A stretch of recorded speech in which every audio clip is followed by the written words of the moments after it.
Yo! How's it going, everybody? How's it going? How's it going? Cranchery with the 20-watt streak. Pyro, Ank, Blaze, JDI. How you doing? JW with the 5-watt streak. Herky Derp, Loki, Kid Icarus. How you doing, my dude? Scott Moper, Vegeta.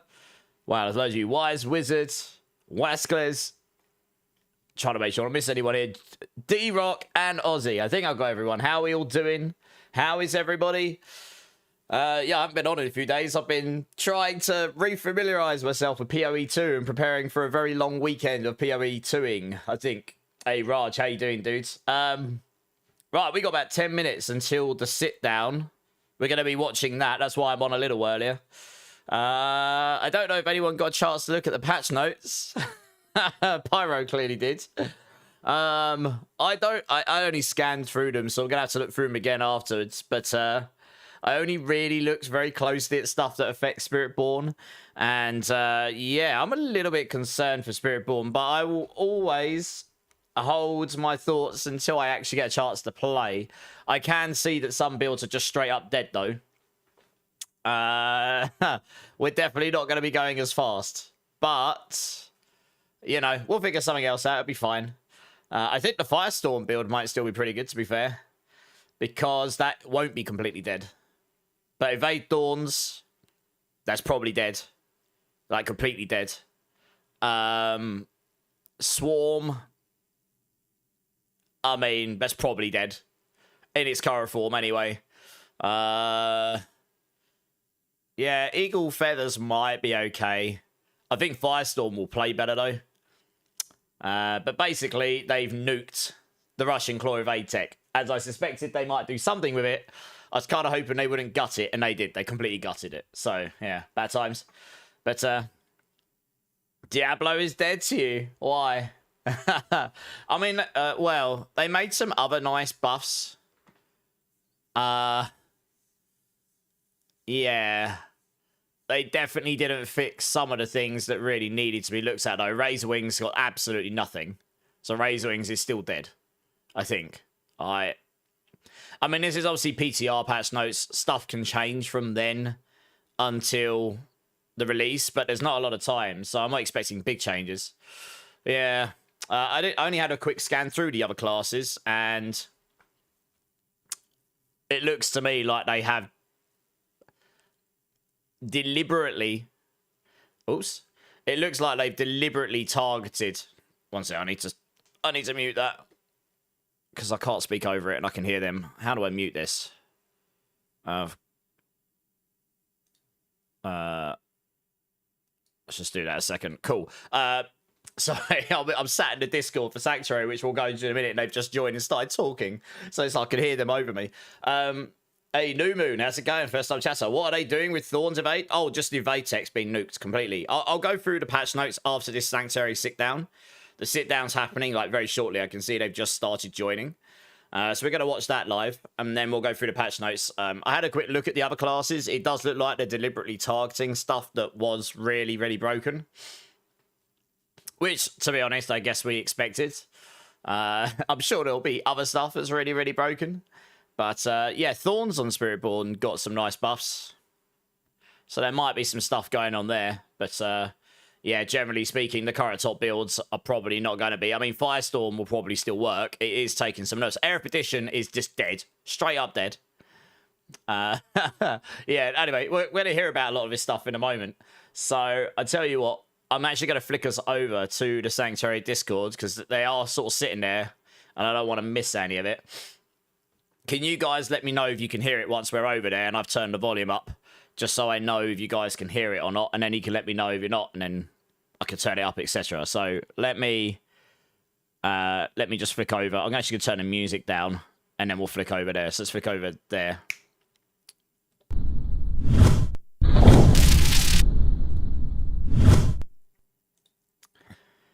Cool. I need to turn the volume up for it so we can actually hear it. PTR block. I think that's a bit loud, maybe. I don't think it'd be the end of the world if we start a few minutes early, right, Ben? Yeah, this is what I thought. They're starting early. Can you guys let me know if it's too loud for you or not? Yeah, I think we're just waiting for Art to hop on in. I haven't got a dial volume for the Oh, it's not happening until next season, New Moons. You've got nothing to worry about immediately. When they start talking, just let me know. Okay, it's good. Okay, cool. If it's too quiet, just let me know. I've turned it to about 80%. I don't want to deafen everyone. Hey, There he is. what's up? Full screen What's this going thing? on? Just getting things all ready. I was just saying, I was like, you know what? We're supposed to start at 1, but I'm a fan of breaking the rules. Starting a little early, chit-chatting it up. It's happening But now, you know Trey. what? We do have a few minutes, if anything. I do want to give a big shout out, love and appreciation for all the folks over at Sanctuary. The pandas over here, as well as folks on our side with the rest of our community team setting this up, getting us all ready so I don't sound too much like a silly goose. And of course, for all of you, it's been a lot of hype since the release of Lord of Hatred, and you know, Sanctuary is definitely one of the places where I go for like looking for games, for like for runs and rotas. But then just being able to host us for this conversation, really appreciate it. I think the big thing, just to kind of set the stage a little bit, is PTR blog drop released today. Obviously, there's been a lot of stuff that's been going on since the release of Lord of Hatred. So we do foresee that there's probably questions that overlap between those that exist for PTR season 14 content and things that are going on right now in the world of the current state of the current build for retail season 13. But yeah, I will be doing this lightning round style. So for those in chat, just drop your questions. The chat moves pretty fast. I don't think there is like a slow mode or anything. So we're just going to try to attend to as many questions as possible. We have been scanning places like Sanctuary, Discord, forums, etc. So we have a general idea of things that are going on and things that people are looking to get more information on. But yeah, I'll just be taking the questions in. We have the amazing crew of Art and Ben, and I think what we could do is, yeah, we'll pause for a second. Let's just jump right into it. So, I mean, Art, Ben, you down to get into it? Do it. Yeah, let's do Let's it. do it. You know what? I'll kick off first with just an icebreaker question. We have a little bit of time, so if you don't mind filling everybody in on what you do for the team and what did you roll for season 13? I'm Ben Fletcher. I'm the lead seasons designer, and for 13, I actually played on my base game Druid as a Storm Companion build, which is fortunately a lot more viable after the skill tree rework. So that was a lot of fun. All right, hey everybody, I am Art Peshkov. I'm the lead systems designer. For season 13, I rolled Warlock as my first character. I did like this homebrew Dreadclaws thing, and then I respect Command Fallen at like when I hit tier 10 or 11 or whatever. Awesome. Yeah, and for everybody here, my name's Rich Bantegi. You might have seen me on the forums or any blue posts as Filthy Rich. For this season, yeah, similar to you, I rolled Warlock first, went Dread Claws, APOC, and then had some fun even with Eviscerate. Rolled into Sork, and then now, funny enough, I'm rolling. I just started a Rogue going for a pen build. So yeah, I'm just gonna jump right into it. There's no warm up here. I think we can go. What I'd like to do is call out the people's names as well as the questions that they have. So let me just siphon through. I'm gonna go back because I saw some questions started to come up. For those curious, we'd love to answer questions that are very much related to the most recent set of news, which is around season 14 PTR. So I know that the team over here wants to answer questions, but also kind of like within the rhythm of answering that question, provide some information on things that we would love to have tested from folks. So yeah, let's go into it. Um, all right. Always get overwhelmed. Once we get the ball rolling, we'll go. Okay. You know what? Let's kind of like go in with an easier questions just to get the words rolling off the tongue. So Locke Reindeer was asking, what's the design philosophy for Warlock? There doesn't seem to be a direction in terms of power scaling or functionality. Any response on that? Thanks for the question, Locke. Yeah, I mean, at a high level, the warlock, philosophy and fantasy is that you are a demon summoner, right? You are summoning the powers of hell and as disposable resources to kill the powers of hell. We're generally relatively happy with where warlock landed as a brand new class. Obviously, it's kind of overshadowed by some of the more uh, I'm not going to say overpowered, but interactions and builds in other classes that are kind of scaling past where warlocks can right now. We're looking to adjust things in season 14. Iggy is asking, is there a new benchmark for class builds to hit now? Previously, Colin said that they wanted each coherent build to be able to hit pit 80 to 85.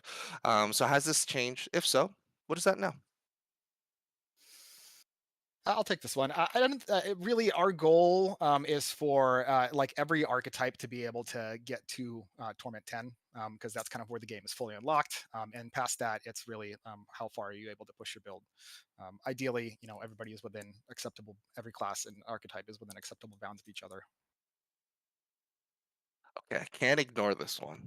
We may not have a full response, so please direct your throwing knives and swords to me. But Warland was asking, actually, no, let me see. Oh, no, I missed it, but it was around war plans. Sorry, I missed the question and the user, but the question was just generally around any current plans around making war plans account wide, and any other thoughts on that. I can take this one as well. No, fine. Lightning round. So we made some changes to war plans progression in season 14. That should be reflected in the PTR notes. We are investigating expanding the way that war plans saves to be not just per hero, but we don't have any more concrete news at the time. All right, this might be okay. Xinf was asking, will Realm Walker be better this time? Looks like he took some time to check out the PTR. See, Ben, some reactions from you. Yeah. Any changes to our Realm Walker, buddy?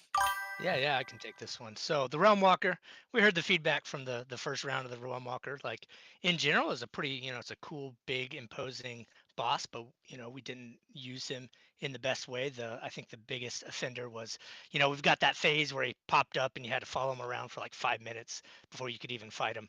It's all streamlined now. The fight is almost completely reworked. So when you encounter the Realm Walker, you go right into the fight, and it's a lot more elaborate fight now. It's almost like a world boss that you can encounter out in the world in Helltides, outside of just a boss arena as a surprise, not just on a timer. And yeah, he's just kind of a badass dude now, looking to wreck some folks. Let's see here. Dante is asking, is your goal for the changes presented in patch notes intended to make the game harder to wear? Oh, God. Where'd it go? Dante, where'd your question go? I got wrecked by chat. I might have to alter. Oh, Dante, I'm sorry. I'm just going to have to owe you one. I lost it. The chat kind of just ate the question. I will find it again. All right. Okay. Let me try to hold this. So Petronius is asking, can you elaborate on the new way mythics work and how they're similar and different than the existing mythics?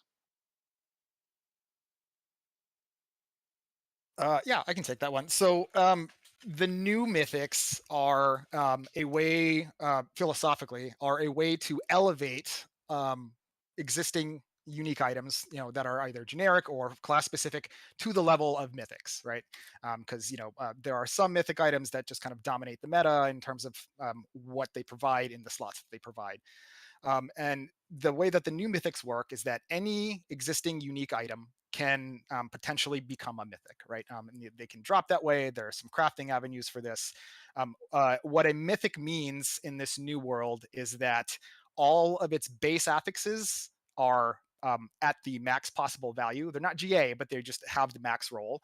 And then the the unique power has a boost of 30%. So Yeah, it's 30% better. Interesting. I thought that might be What the we've case. done, one other thing we've done is that we've given so there's that iconic mythics is what we're calling the old mythics. Those still exist. You can still get them. They have been a few of the kind of exceptionally good ones have been brought down to be competitive with the rest of the crew, just so that we're actually fixing the problem of like nobody or not everybody slotting the exact same item regardless of build in the same slot, because it's the clear only answer. Thanks for that, Art. Oh, and one other thing, I guess it's pertinent. We've the new mythics will be craftable in the cube just like unique items are, or modifiable in the cube with affix modification, just like unique items are now in season 14. But iconic mythics are not able to be modified, and not able to have their affixes modified in the cube. Gotcha. I think somewhat of a tie-in, I guess, related to specifics around the mythics. For this is from K League. For the new mythic object done within the cube, will it be a mythic unique with fixed stats like uniques? How with fixed stats like uniques used to be pre-expansion, or will this have the random stats like the newer uniques? The new mythics follow unique rules where they have one fixed stat, one fixed base affix, and then 3 randomized affixes. But like I mentioned, in season 14, we are adding the ability for the cube to modify the affixes on unique items and new mythics. Awesome. Yeah, curious to the community's response with that one. I think I did like internally, even though like that got some eyebrows to perk up, some excitement around that. So yes, thank you for that. Let's see. Uh,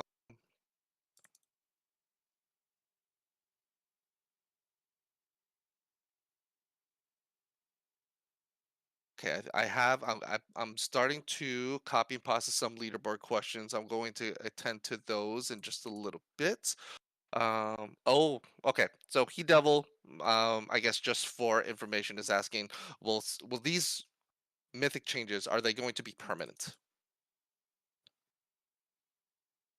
Or are they seasonal? Sorry, I was muted. The new mythic unique rarity is permanent.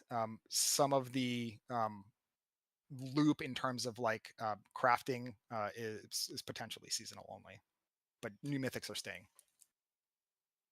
Interesting. Thank you, Art. Thank you. All right. Have some, let's see. Okay. This one might be controversial, but it is coming up. We are seeing a lot of tower and leaderboard questions coming out. So if we again, it's one of those where like, hey, if we don't have a response, no worries. Like I think we can always follow up on it. But I guess just to present to the group over here, with tower going out of beta, now will there be a ladder reset or purges whenever exploits are found? Similar to like what we've seen with some of the classes, or will it be similar, or will it be? Yeah, let me pause it right there. Yeah, with tower going out, how are we approaching things like exploits and and essentially some bugs that might be affecting leaderboards?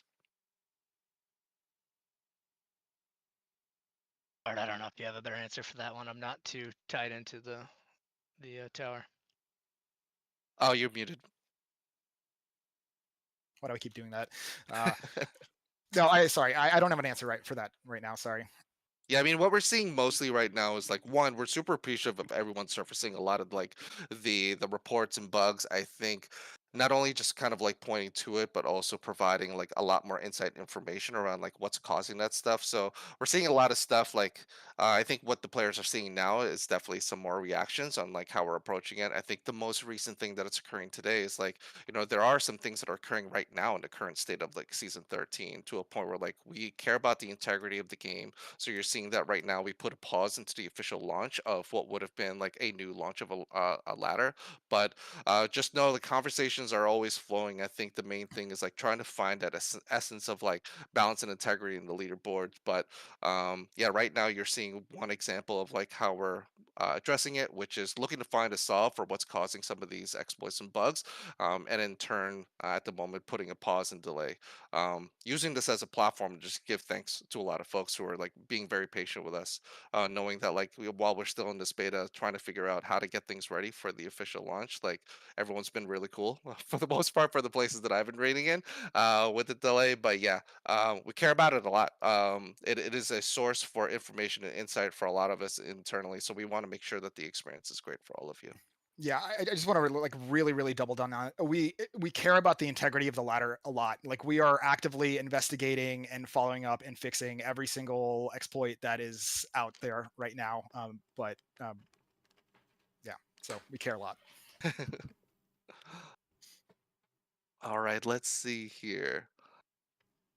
Hopefully that answered a handful of some of the leaderboard questions, and I think we'll have more. I think one thing that we're planning down the line is like as we get closer to major announcements and like showcases like a developer update, and of course after the PTR, a lot of things are going to be taken into consideration as far as like learnings from gameplay experiences.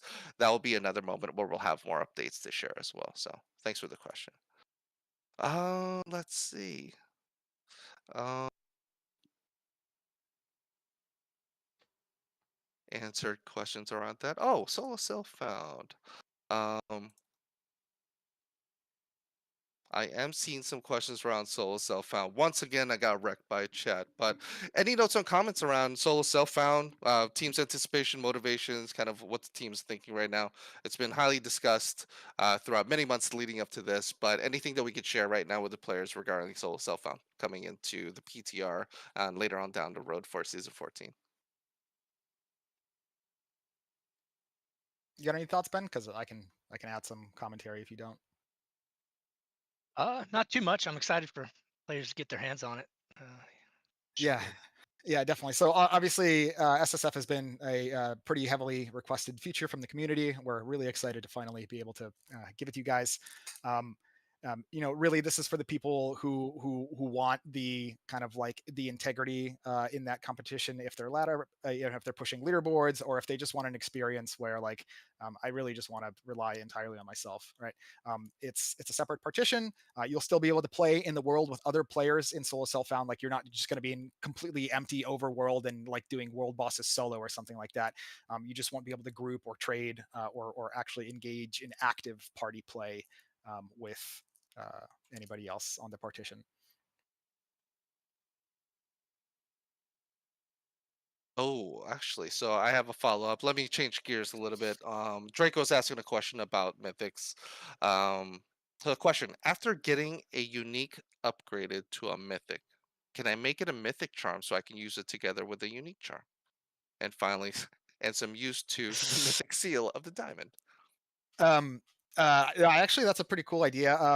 We're not doing anything with unique and mythic charms in season 14, but if it's something that we're looking at extending support for in the future. Yeah, that's a really cool idea.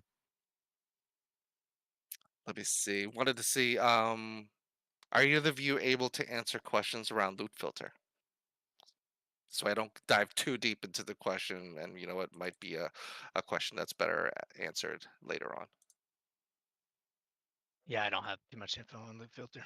I can answer No. some high level questions, but I don't know. Depends on Yeah. what the question is, I guess. So Aoi Miko was asking, really love the loot filter. It helps so much. Are you planning to expand its functionality, like allowing us to change the size of the text labels, color saturation, and such, as well as settings for conditions per tournament level? Um, yeah, just curious about how the team is thinking about like loot filter and the expansion towards it. Yeah, I'm glad people are excited about the loot filter. I use it. Yeah, everybody uses it basically. We are definitely looking at extending support, largely based on feedback provided us from you guys. We're not doing anything in season 14, but keep sending us your feedback, and we'll look to build out the feature set in the future. Awesome.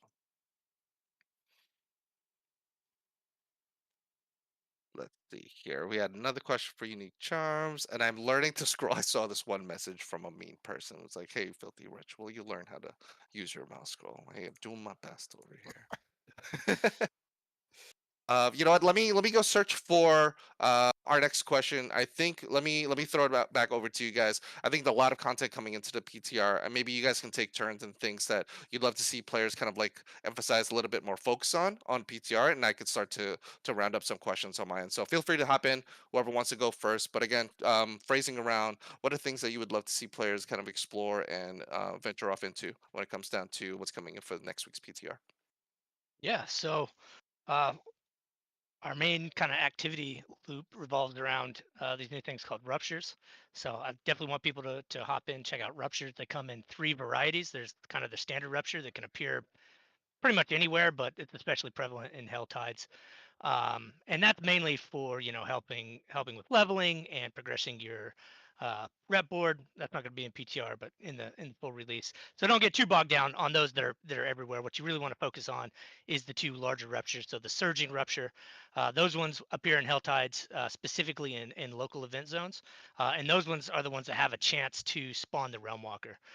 So when you do that, you have that chance. If it does spawn the realm walker, it pings everybody in the hell tide on that shard, and then so everyone can rush and work together to bring the realm walker down.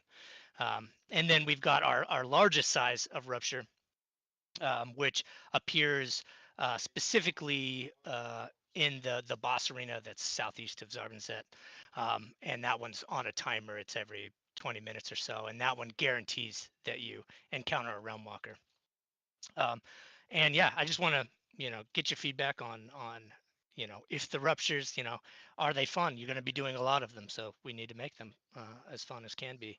And how those work is, yeah, you interact with them, so they're opt into activity. It expands, makes a circle on the ground that expands, and then that circle starts shrinking. And the idea is kind of the opposite of a lot of activities that we do, where you want to close the thing as fast as possible. This is the opposite of that. You want to keep the rupture open as long as you can, so you kill enemies inside the rupture and close these tears that appear in the rupture, and that pushes the bubble back out as it's shrinking. You're not going to be able to keep it open forever, because the rate that it closes keeps speeding up until you can't keep up with it. But you want to keep it open as long as you can, and that's how you earn the most rewards. And then the different versions are just kind of different takes on that. We've also got these a version of these that appear in nightmare dungeons with the rupture affix. So that kind of spices things up in that it's that circle, but you're in a confined space now, and you're having to deal with the walls and enemies in a lot smaller area. Let's see here. Oh, Also, you know what, Ben? While you're on that thought, I actually yes, have a comment here by Clarith. Clarith was basically commenting on how it was prior, saying that chasing the Realm Walker who moves slowly and spewed out few mobs every now and then wasn't as fun. Curious to know if there are any improvements, and I know we have a few things to kind of update in that regard. yeah. You no longer chase it around. It's a No more. fight. When it erupts from the ground, either from a surging rupture or a colossal rupture. You just go straight into the fight, and you're not just following around slowly as it's like spawning in guys. It's like a pretty intense fight now, and you need to focus on it. Um, and yeah, that's all. There's not any extra phases where you're like following it around. It's just a straight up kind of world boss fight almost now. Sorry for interrupting. I figure like we're just gonna segue into some comments that are coming in from players as you're explaining. Yeah. So another real exciting thing for this season is we're reintroducing Reapers into into D4, or introducing Reapers into D4. We haven't seen the Reapers since D3. So we've got our main boss is a Reaper. So yeah, take on that boss. And we're trying to lean into kind of the angelic Reaper side of things. So this boss is like highly mobile. So yeah, check that out. Let us know if it's fun. Like, is the mobility of the boss, does that feel novel and make it feel different than the seasonal bosses that we've done in the past? Um, let's see here. Oh, I guess one more note about the Nightmare Dungeon sigils with the Rupture affix. Like the normal way of getting those in the full season launch will also be closing ruptures. You can occasionally get the sigils that you need, but that's tied to the quest line, so you're not going to be able to get them the normal route. But Marak uh, has you get the season cash or whatever from Marak, and that gives you just a ton of the sigils, and you can run those as much as you want. Awesome. Thanks, man. But for you, Art, anything kind of like top of mind, things that we're looking to get feedback on from players during the PTR experience? Yeah, I mean, I think the obvious one is like the new mythics, right? Like, how do they feel? How are they affecting like overall build crafting across classes and archetypes, and like the larger meta? Like, we're hoping we open things up a good bit and make there be more options and more variety at that helps you scale at the top end, right? Definitely looking for feedback on the war plans changes. Like we added party board sync, which should help playing in a party. So feedback around how that flows and works would be very much appreciated.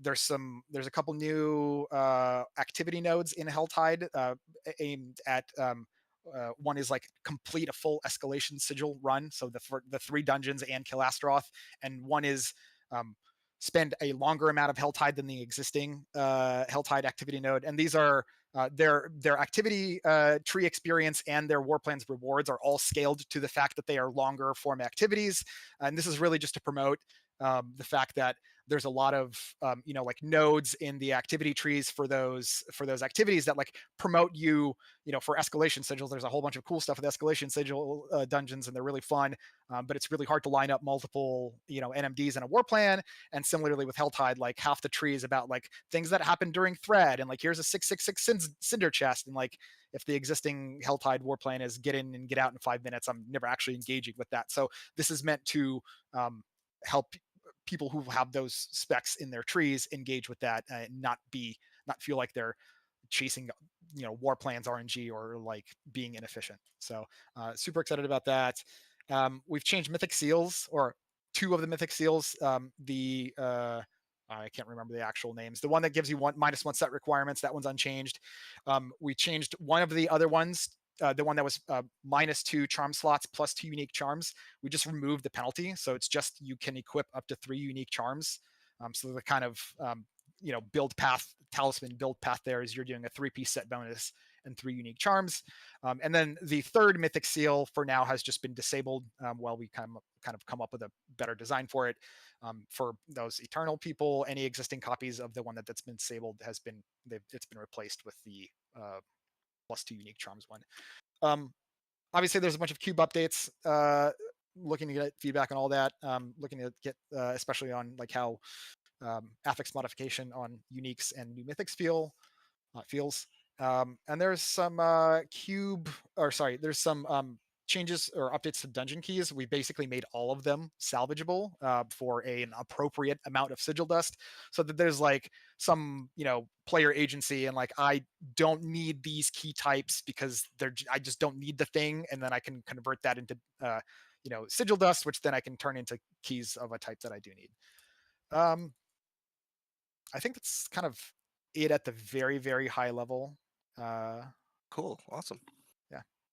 Yeah, I mean the blog itself, if anybody wasn't sure, we have it up on diablo4.com. Just feel free to hop in to check that out. Obviously it's occurring next week, so we aren't expecting the most amount of questions because obviously it did get just posted up this morning. But yeah, if there's anything top of mind, that's why we are taking in some questions around like season 13 or just general lay of the land for D4 overall. I did have a question. Sorry, I wasn't able to copy and paste the name, but it was around cube. Question was, do you feel that cube crafting hit the mark you were going for, and do you plan on adding any more crafting options for the future?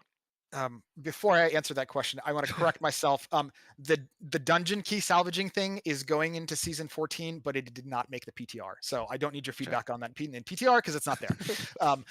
As far as the cube, honestly, yeah, I'm in big picture, I'm really happy with where Cube landed. I love the community reception. I love that people love playing around with it. I like I like that people have figured out the kind of like little tricks and interactions between other crafting systems and like how I think that's all very cool.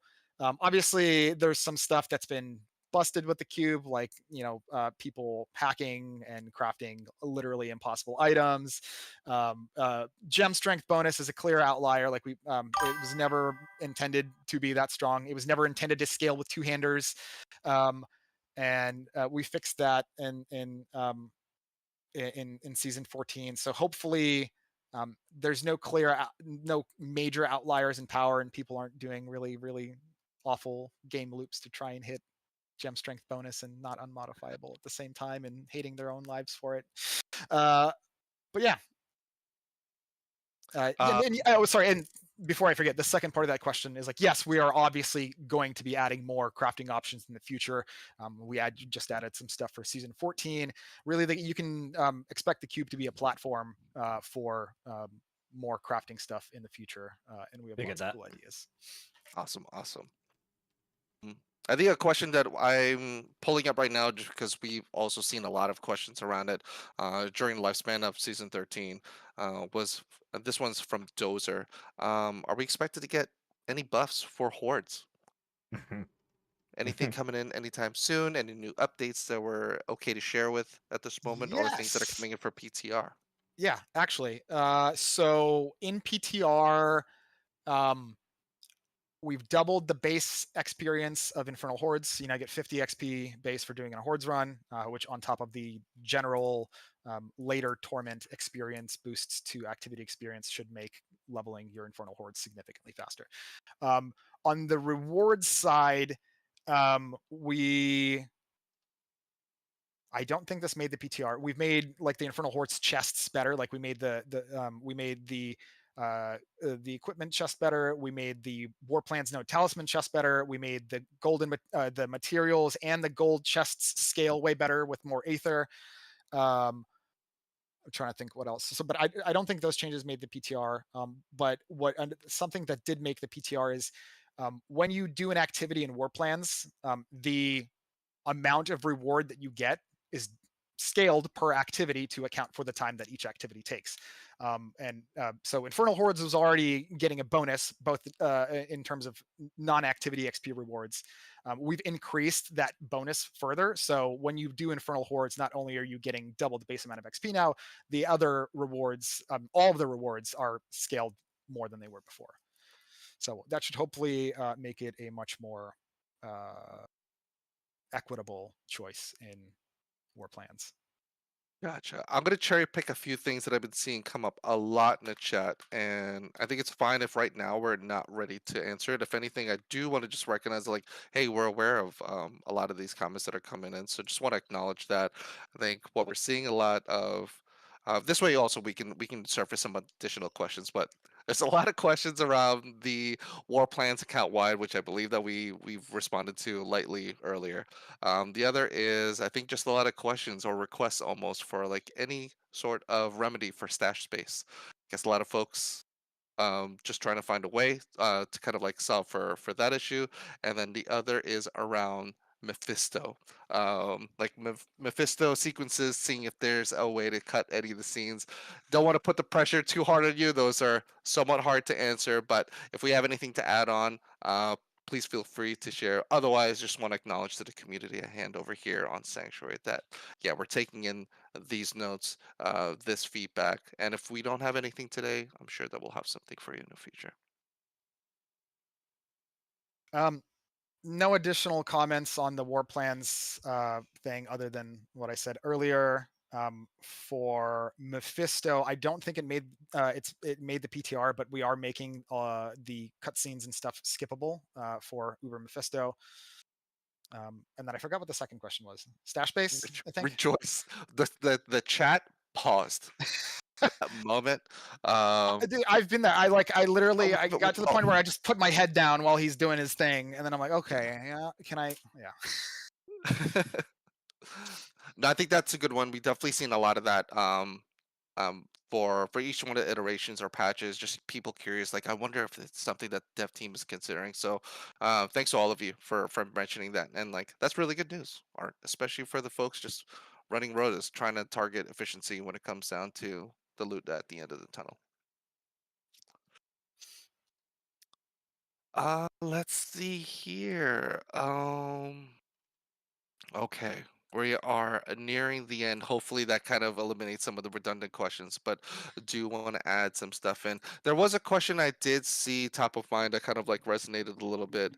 Might be around leaderboards. I don't know if anyone here can answer it, but the comment was around fishing. Is there anything that we're doing to kind of like resolve for any any iterations for leaderboards and how we can smooth out the experience for folks, especially for those looking to optimize or try to find that ideal kind of like map set via fishing. So, one, I just want to acknowledge that the team is aware that, yeah, this is something that Collins called out in the past, but curious to see like where we are today, if we have any additional comments on things that players can expect regarding like fishing and the experience with trying to get on top of the leaderboards. If not, we will reserve an answer in our dev update. Yeah, I don't have an Yeah. answer for that. Yeah, I don't think we have any specific answers, but in general, I think philosophically, like the goal is to make sure that the variations of permutations of things that can happen in the pit, none of them are too egregiously spiky in either direction, so that like the need and desire to fish is diminished. Obviously, to some extent, like it's RNG, it's a random based game. uh, you know, Yep. there are lower rolls and there are better rolls, but fishing is a problem that we are kind of always looking at. So thank you for that, Art. I think we have time and space for about two more. Um, so let me pull some stuff. Chat, trolling to the level 1,000. Oh no, we may not.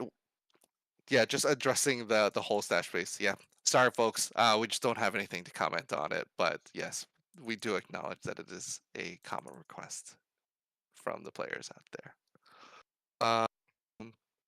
All right, let's see. There was a question around unique charms.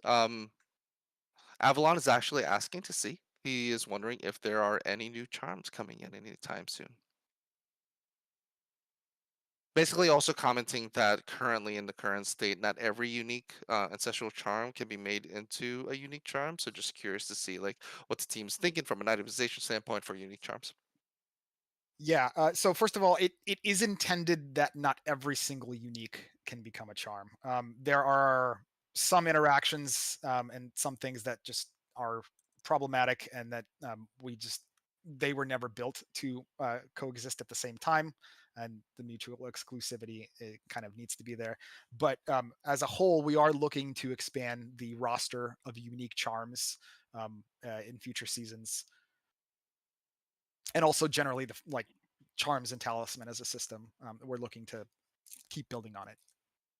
Gotcha. I think this might have been a relative topic that I might have skipped earlier, but Shagrat is asking, Echoing Hatred, can it please stack so you don't lose the chance to run it?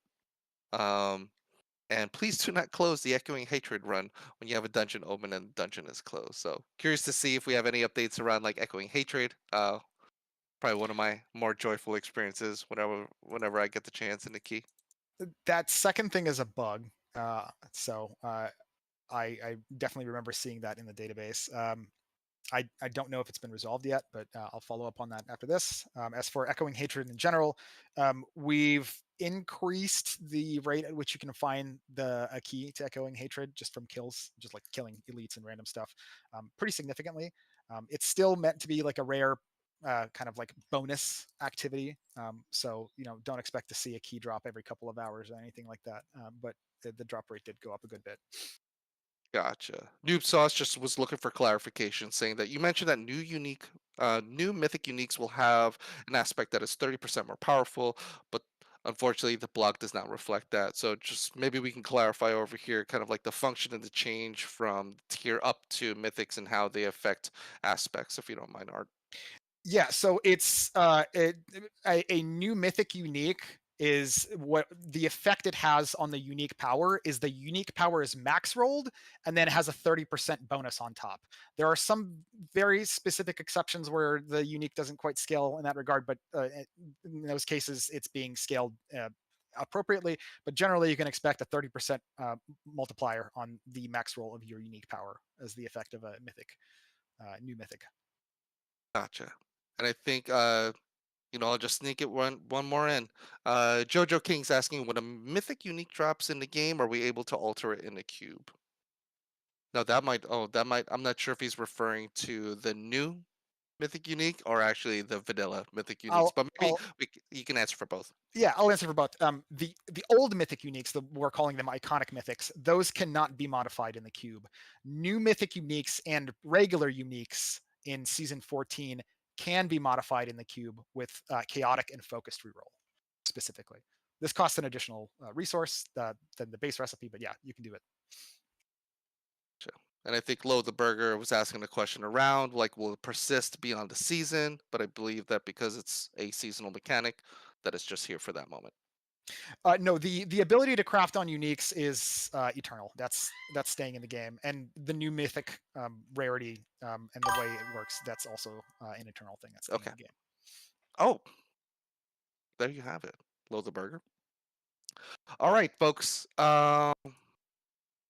I think that kind of takes us to the end. Next week's gonna be a pretty big moment for the PTR stuff. Really looking forward to everybody checking it out. We will, per the usual, have places and stages set up so that we can take in a lot of feedback, bugs, reports, the whole nine around everything for what's coming in for the season 14 PTR. Looking to figure out how we can continue to do these. I think right now we're taking time to go through it. Slow mode was a huge help this time around. Big thanks to all the mods and everyone. And I think we're gonna take a moment here to figure out like how we can make the sanctuary sit down and all the ones moving forward like more efficient and like direct to you guys. We didn't want to just blatantly ignore some of the things that we saw up in chat that are hyper prominent. Although some of those things we didn't have responses for, I think it's important that we at least acknowledge it. And there might be moments in the future, such as developer updates or even through just blue posts, where we can address some of these things. But want you to know that we're here. Really appreciate everybody that's been hanging out, playing the game, hanging out on every one of the channels that exist for all conversations for Diablo. But Ben, Art, any final words before we take off? Double muted, Art. I swear to God, it's not like I'm not on voice calls like half the day. No, I'm just excited for you guys to get in there, give us feedback, test the stuff out, and yeah. Yeah, break it. Heck yeah. In the meantime, wish you all the 4 GAs possible. Get all the seals to make your days great. And from all of us from the Blizzard Diablo team, thank you so much. We'll see y'all next time. See you guys.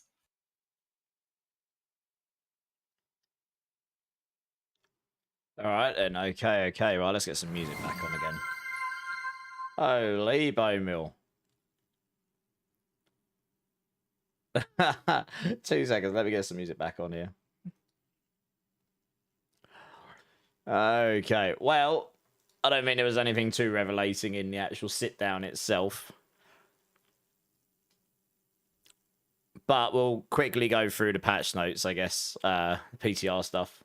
Hey, Ellie, how's it going? What a waste of time. I wouldn't say that, Triello.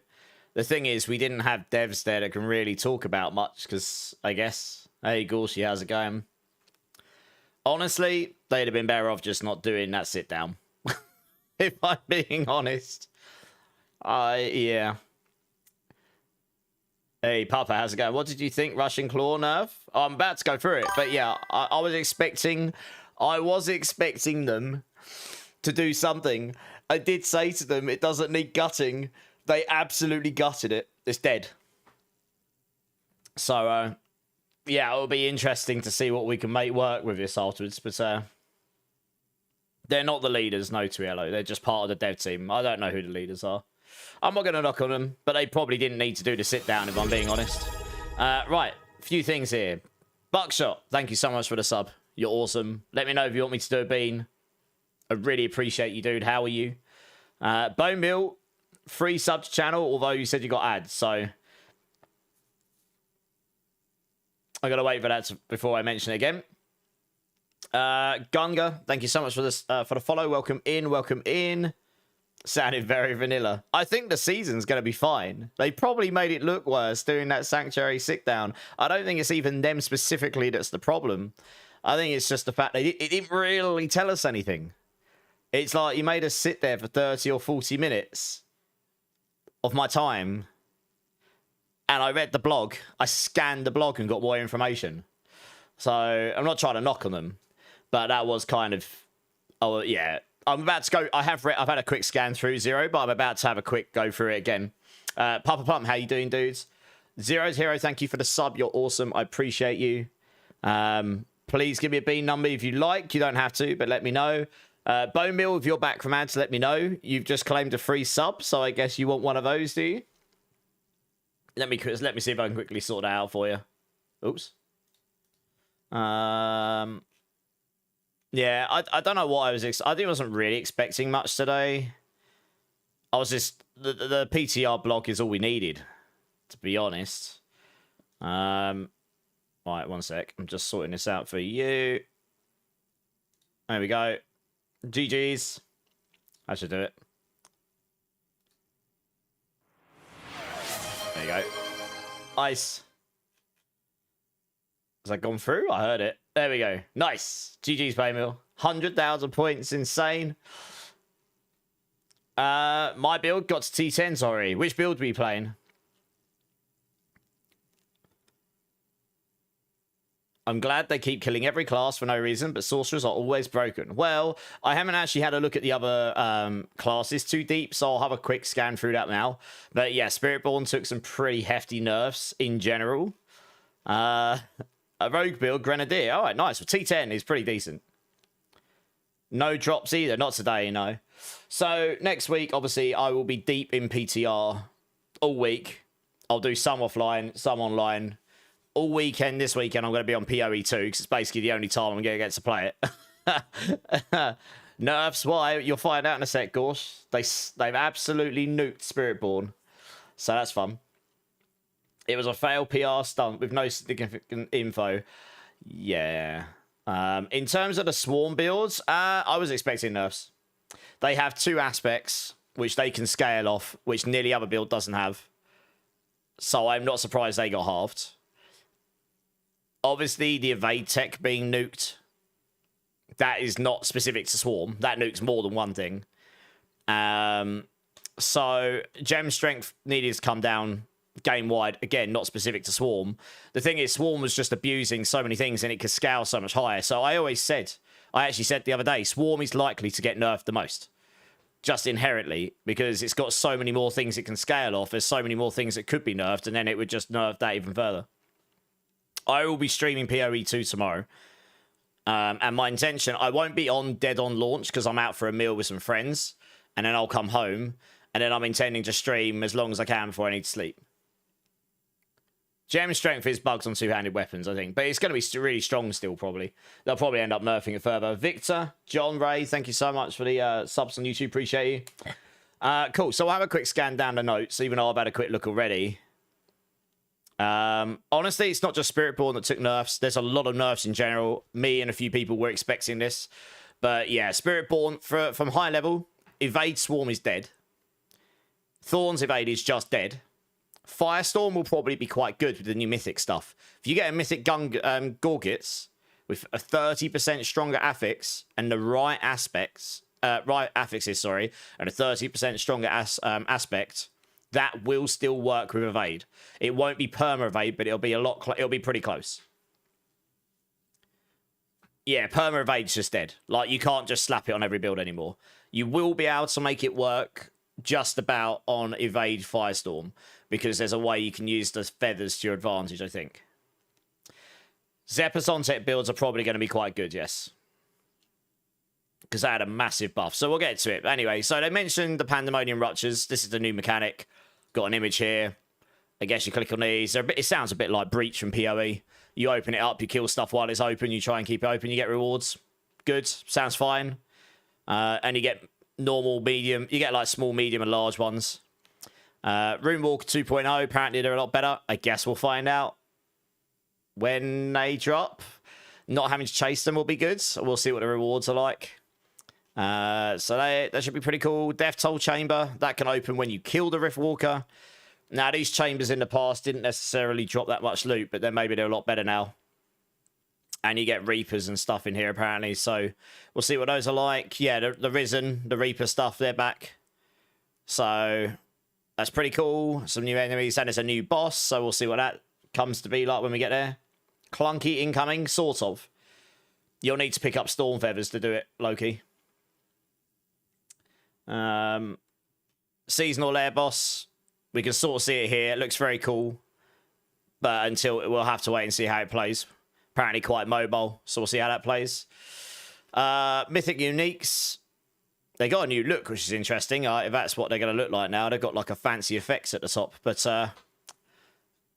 yeah, basically, it looks like all your uniques can be turned into mythics now, and that's what a mythic is. Maybe there are some items that can only be mythic still. But most of the base mythics, they're also getting random rolled stats, apart from one now as well. So, yeah, you're going to end up... But you can do some crafting on these in the cube now. You can use the crafting mechanics to modify these. So if you don't get the right affixes, you might be able to roll it to be better. So it's probably not as bad as it sounds. The stronger aspects is something I wanted to know, and it does sound like that's going to be the thing. So that will change some builds a little bit, because 30% stronger aspects might be the difference between using a unique as a mythic and a unique, you know, and a unique without the mythic stuff. Like you probably wouldn't have used the unique after a while because it wasn't as strong as something else, for example. So I think this is okay. I mean, one of the issues with mythics has been they have overshadowed everything else for such a long time. So I don't know. It's tricky, isn't it? Stormfang, how you doing? You want the wings from the new boss? They will probably be in the battle pass. You watch. What wings? These ones here. I bet you those will be in the battle pass. With the frequency, I thought regular mythics were on the way out. Yeah, well, that's true, Ellie. Yeah, they were in frequent nature, weren't they? Yeah, obviously upgrading to a mythic, so you can upgrade a unique to a mythic, but if you craft it that way, you can only use one. Now, this is going to be great for Firestorm, for example, because it means you can slap on you slap a Gorgets and the Sunbirds in there and just upgrade it. So that'd be good, as long as you've got the right materials. I think the crafting, some of this stuff is permanent, so the mythic rarity is staying the same. But whether all the uniques will be able to be mythic after this season, we'll have to see. Scrolling down, tower and leaderboard stuff, we're getting rewards, blah, blah, blah. I mean, unless they fix all the exploits, this will just be the same as what it is now. But there's like a new Halo you get and stuff. So, you know, there's some show-off stuff. That'd be pretty cool. War plans, they'll work across teams. New plan for party, that's pretty cool. Although it uses 2 tokens rather than 1 for some reason, so when you've locked in, you pretty much got to use it. Heraldic cube updates. Mainly that unique items can be crafted upon. Unique charms and non-ancestral uniques can be crafted upon with their powers. And chromatic shooting prisms will be able to give you all resist. Solo self-found mode is coming to the game for any of those people that don't want to be on leaderboards that aren't tarnished by trading. So I think there will be a few people that will be interested in this. So you can see here, parties are disabled, trading is disabled. You get solo self-found leaderboards. Yeah, that kind of stuff. So yeah, that's been long awaited, so that's coming. So that's pretty big. Some people are going to really enjoy that. I probably won't start on it, to be honest. Ovals are going up to 25,000 cap. That's a big win. That's a big W. F for Spiritborn's best build, Mal. I mean, F for Spiritborn mostly in general, I think. We'll get to that shortly. But yeah, the Swarm build is pretty much dead, I think. Hey, Tiny T, thanks for subbing YouTube. Yeah, they needed to up the Oval cap, so make it... They should have... I mean, 25,000 is a good start. A few nice quality of life things here, like war plans just being a bit better. They went through that stuff. PCR boost, all that kind of things, blah, blah, blah. And then we're into the patch notes. Now, I didn't really look too deep into the other classes. I'm a Spiritborn. The general consensus I was getting from the other class leads was that most classes have been nerfed in big ways. Yeah, I mean, there's some buffs here to some stuff. For Paladin, but that's been capped at 16 stacks of Resolve. There's going to be a lot of capping going on with Resolve, I think. They're fixing the Resolve temper bug as well, and they've nuked Glins as well. It's like capped at 40%, so it's not absolutely insane anymore. Shield charge. That's a buff. I mean, there'll be some skills that get buffs, like shield charge here. We didn't get much, really, on Spiritborn, which was sad. Like, it really is forgotten about the class, for the most part. No matter how much feedback we give. Here we go. So, this is really funny, this one. How a Spiritborn gonna go live? Well. Solo self-found is basically when you play on PlayStation and don't have PlayStation Plus. Basically, you're gonna love it, sure. Can't do team stuff, but just to get rid of once an hour random party invite. That's true. But it also means your leaderboards will be solo self-found. Now, this one's really funny, the armored hide change. I literally made a bug about this, saying you get unstoppable by default, so the variant is useless. And what they've done is they just removed unstoppable from the skill. So now you have to take the variant for armored hide to give you unstoppable. So, I mean, I kind of expected them to do that. That's the easiest change. Toxic skin got buffed. The armor it gives you, but this isn't going to make the difference to you staying alive. It's just not. It just won't. You will not get enough armor to stay alive with this, I don't think. Payback break free variant now also triggers on becoming injured. Oh, this is when you get crowd controlled. Damage reduction duration increased from 3 to 4 seconds. The problem is, if you get one shot, it never kicks in. So it's useless. Because you get one shot all the time in the end game. Pretty much. Rushing Claw, absolutely dead. Pretty much. Look at this. Charge refund upgrade was just changed. It now gives you +1 charge rather than the reset mechanic. And evasive swipe no longer counts as an evade anymore for some reason. So it's not really evasive swipe anymore, but yeah. So that got absolutely gutted. The damage across the board needs to be nerfed. I agree. I agree things need to be nerfed, yeah. I don't think the mobs are going to be nerfed. I just think everyone's going to be doing much lower pit next season, honestly. So with all these nerfs, there will be classes that can do pit 100. There will be classes that can do pit 100 plus. Yeah, I mean, we'll still be able to do 100 plus. Yeah, having it for the leaderboards is a big W, yeah, for sure. Necro. Oh, Necro got nerfed as well, apparently. I think they're really trying to bring the base power of the game down. So, aspects of forest power was increased. I did try using this, but it was never... Yeah, I don't know. We'll see. It's much stronger now, so this is great. But the Mystic Circle stuff... Oh, I don't know. I don't know if we'd end up using that still. Both of the Swarm aspects were nuked. Like, Pestilence has been halved, more than halved on the bottom end, and 40% lower on the top end. And Infestation, the one that makes it do the poisoning, reduced by more than 50% on both the minimum and maximum. So yeah, that's a significant nerf to Swarms in general. I mean, basically, Stinger Swarm is dead straight away, because that didn't get any buffs, I don't think. But yeah, that does make the current Swarm build much weaker. Zepazontech got a huge buff, 40% on the minimum, 60 on the maximum. So that any Zepazontech build's probably going to be okay. So Thorns, Rock Splitter, Thrash, to mention two, they'll probably be okay.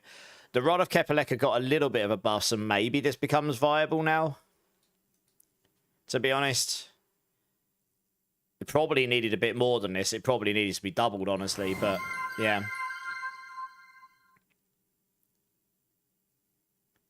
The playlist ace. I just stuck on the playlist that came up top. So my childhood, yeah. Why does it matter on damage? It's relative to the content. That's true, yeah. It's relative to the content, yeah. But yeah, I mean, don't get me wrong. This is a PTR. Things can change between the PTR and the final things, so I'm not too worried. We'll go in. We'll figure out what works, what doesn't. We'll give feedback, and then hopefully it changes things for the actual release, right?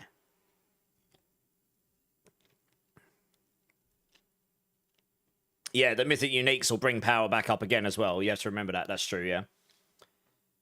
Drink City Streamer hooked up. Cheers, man. Druid seems buffed, does it? Okay, we'll get to that shortly. I didn't look much at Druid. Finally, they listened and they buffed the Spiny Skin Legendary node to 60. So this will be actually used in Thorns builds now. And not only that, the Thorns nodes on there are being buffed majorly as well. Like I said, they probably needed to be about 3 seasons ago. So they're not 19 based on normal nodes anymore. They're 100 or something, or way higher. So yeah, the Spiny Skin, I think Thorn stuff's going to be okay. Not necessarily going to be really fast, but Evade Thorns will be very hard to activate now. You'll have to use actual Evade for it, probably. Yeah, I don't know. I'll have to play around with it. I do know a way we can make Evade Thorns work, maybe. But it depends at what cost.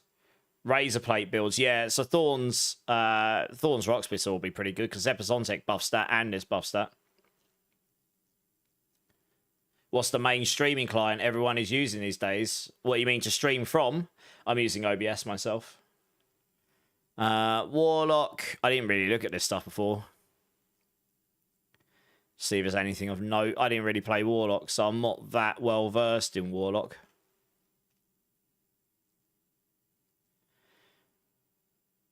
Oh wow, Terror Swarm Nightmare variant got majorly buffed. I don't know really if that makes a big difference, but Agron Schism increased from 30 to 50 to 120 to 150. Wow, that's a big buff.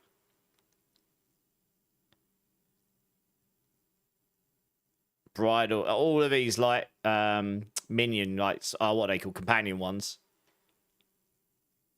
They all been buffed. So this is quite an important change. They've changed some of the runes. So the Spirit Wolves in the rune no longer makes enemies vulnerable. So that will not solve vulnerable for you anymore. And the chill amount was reduced massively. 5 times less. And the maximum walls has been reduced from 10 to 6. So that's actually a massive, humongous nerf for Companion Druid. And anything that was relying on those to scale anything or to solve freeze or vulnerable. Massive nerf. The Vex rune is going to be very, very hard to get 3 skill points on now. It used to be 100 to use Seer, but now it's 300 offerings. So getting that, if that's 300 per skill rank, that's going to be really, you can't get 900 very easily. So that's going to be really hard. And I guess, I don't know if Dark Prison was really used much, but it's been doubled for some reason. This is an interesting one, though. You could probably use this to buff some builds in the current client. So it turns out the Yom rune doesn't actually restore primary resource. What it actually does is it gives you increased critical strike damage. Except it didn't say that on the rune, and it will do in Season 14. So I don't know. I'd have to go check to see how much more critical strike damage this is meant to be giving. But the Yom rune actually gives you damage to crit damage. So we'll probably end up using that next season. Area Perdition got absolutely bent over and surgically violated. There's no other way of putting it. Installing OBS increases your luck in the cube by 500%. I wish. Right, Talisman, all classes. So yeah, they've made it... The Seal of the Golden Epiphany just means you can equip 3 unique charms now with no penalty. The Seal of the Severed Finger is gone. So no one's going to get fingered repeatedly next season. Except me, because I didn't get fingered at all. AAA trash. So are all... Not all, no. Infinite Russian Claw is dead. But not all evade builds will be dead. I think the Firestorm build I've been playing will still be viable. Because you'll still get 3 charges. You'll stack cooldown reduction. And then... there's aspects where when you pick up Storm Feathers, it will reduce your mobility skill cooldown.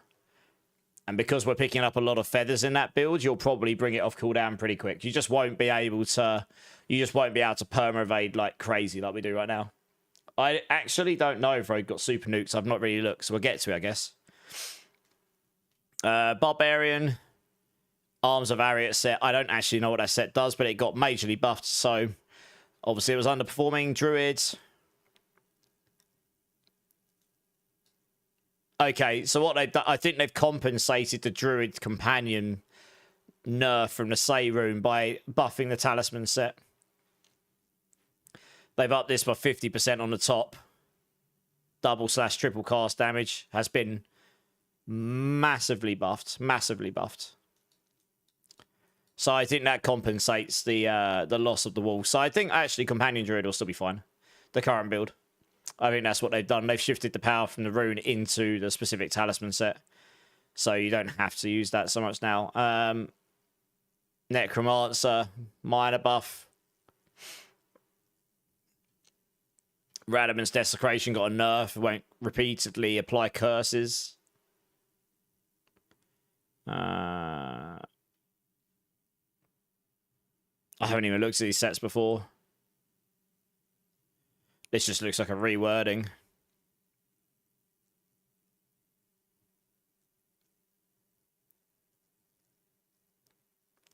Oh, I see. It makes your blood skills always deal more damage, and it's the cost is only to trigger twice. Fair enough. So I guess it's kind of a buff overall, but it's semantically the same otherwise.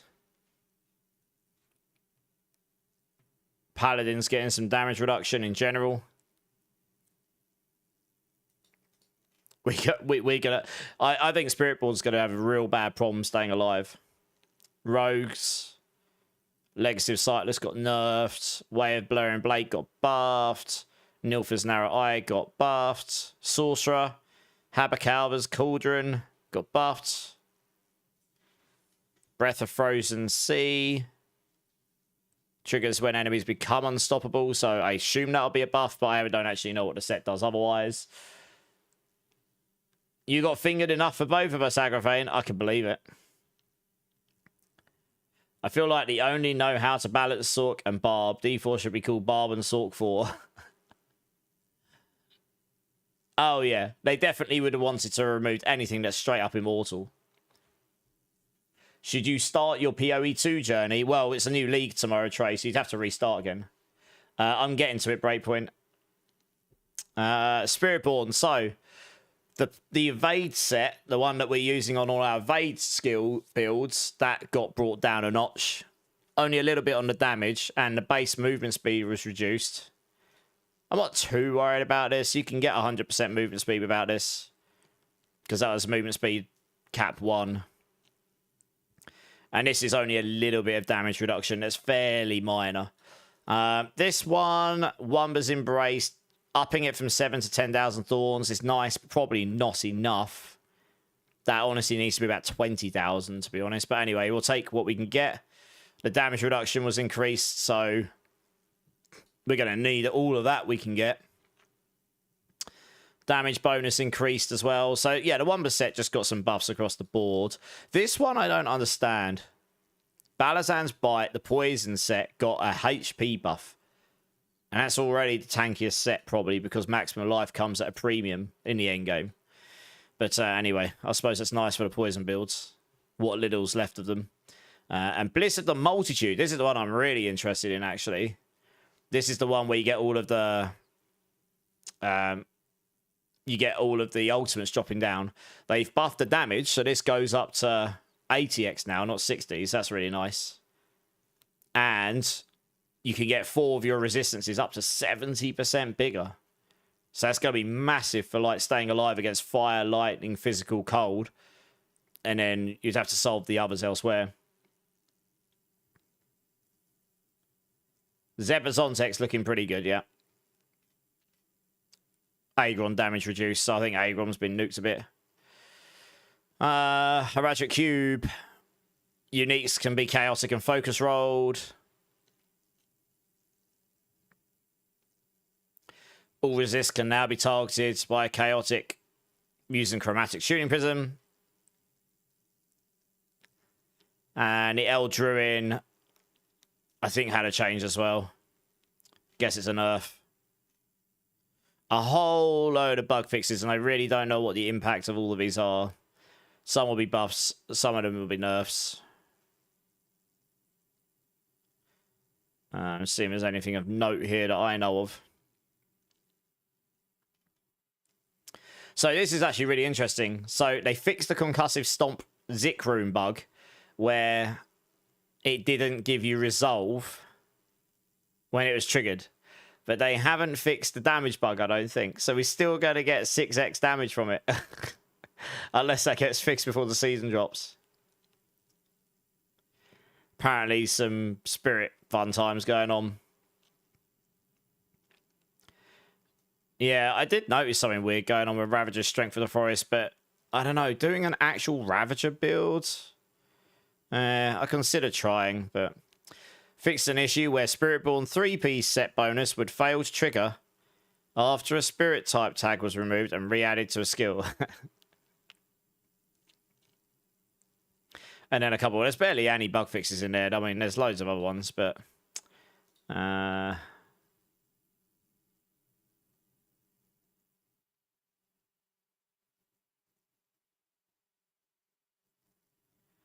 Okay, I mean, some of this is just visual fixes. Talisman stuff. So you have to look down these and look for the sets you care about, I guess. I don't think there was any Spiritborn stuff in here.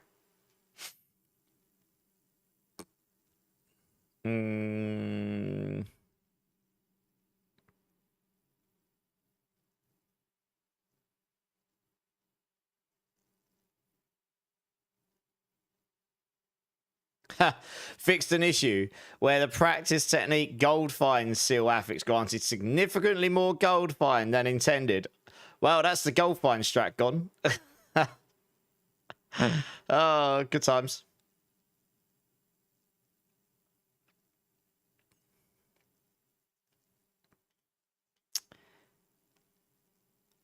Fixed an issue where the gem strength bonus affix could scale incorrectly when applied to two-handed weapons and grant more power than intended.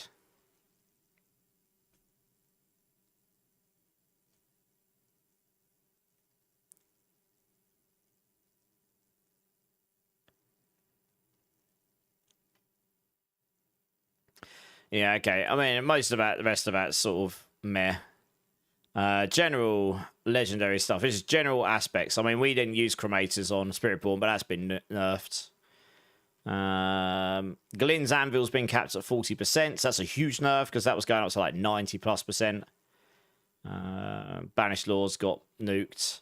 Increased the damage enemies deal to your resource on the Melted Heart. Endurance Faith got halved, so that got nerfed hard. This is just so because your mythics can only roll one guaranteed affix, it's telling you which ones. Grandfather got brought down a notch as well.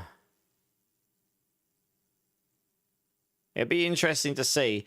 Nessicum now only guarantees, I think this is multiplicative critical strike damage. If that's the multiplier as opposed to the additive, that's already a buff to that weapon. But the Nessicum aspect still sucks, to be honest, I think. So we'll see. Harlequins no longer gives damage reduction, but it gives you 6 all skills.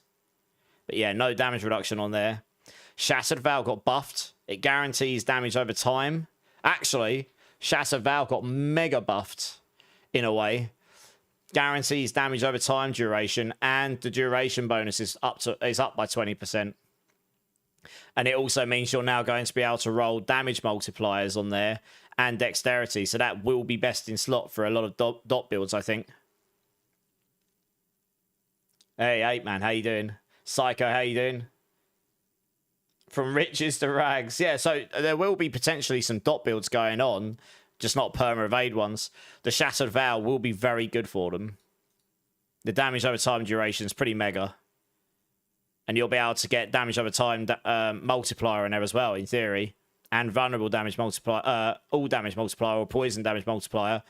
And dexterity, you could just go full damage on it. Or you could take the life and 2 damage things if you want to be tankier. Probably going to need that, to be honest. And Dario's Visage has lost its Giga life on hit and attack speed. God knows how that's going to fall out. Erudition was absolutely destroyed. It's gone from 80% damage to 15. Yeah. Massive nerf. Doing cleaning PC room, getting ready for PoE 2 tomorrow. Nice. Yeah, I'll be playing. Colossal didn't get nerfed, but I am half expecting that to get nerfed after the PTR. Tyrell's Might only guarantees all resistance and has damage reduction as part of its mythic power. But the rest can all roll randomly. Shroud of False Death just got some semantical changes. Ring of Starless only guarantees attack speed. Melted Heart guarantees the resource gen. Godslayer's got massively nerfed on the damage. Crown of Lucian got halved as well. Like, these two got absolutely smashed. Overpower stuff in general got brought down massively again. Thorns in the Paragon board got a massive buff. Normal nodes from 19 to 100. Rare nodes from 38 to 150. Huge buffs. Barbarian's Fury gained from taking damage is now capped up to 0.5 Fury per 1% of your maximum life and no longer benefits from increased resource generation. So that's probably a massive nerf to Barbarian survivability side of things. Skills. Just having a quick look. The Call of the Ancient stuff looked like it got some nice buffs. For each ancient summoned. Like, if you have more than 4 ancients, this will be stronger than what it was before.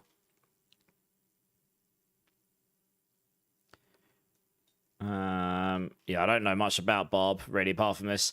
Aspects of Limitless Rage was one of the really strong ones. That got absolutely nerfed into the ground. Each point of Fury you generate increases your damage up to 1.5%, but the bonus is lost after 4 seconds. And now, each point of Fury you generate increases your damage by up to 0.2%, so it's been reduced by 7.5 times, but it can go up to 350 Fury. It's been capped as well. So I'm guessing this was A, going higher than 350, and it was 7.5 times stronger. So that's a massive nerf. Yeah, Thorns might be a bit better, yeah.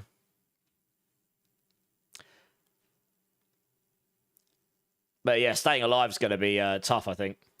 Pavel, how's it going? Can I ask,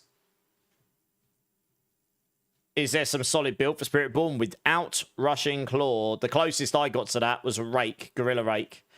I think that's probably the only build I put up that doesn't use the evade stuff. I'll link the guide here.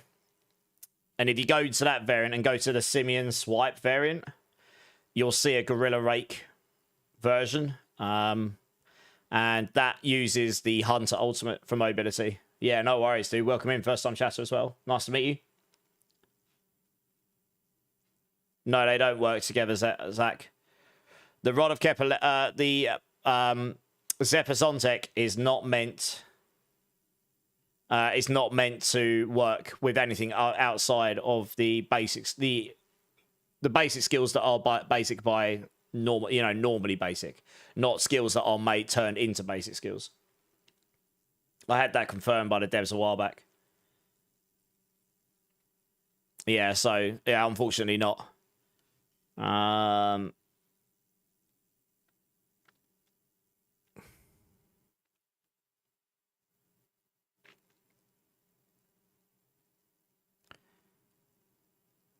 mean, the battle charts looks like got a pretty nice buffs. That got buffs. The Dominate glyph, which is the overpower one, I think got heavily nerfed from 23.6% damage per overpower stack to 1.8. That's a cap at level 150.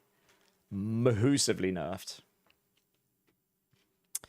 Druids. Little buff to Stoneburst, nothing crazy. Shepherd's aspect got absolutely murdered.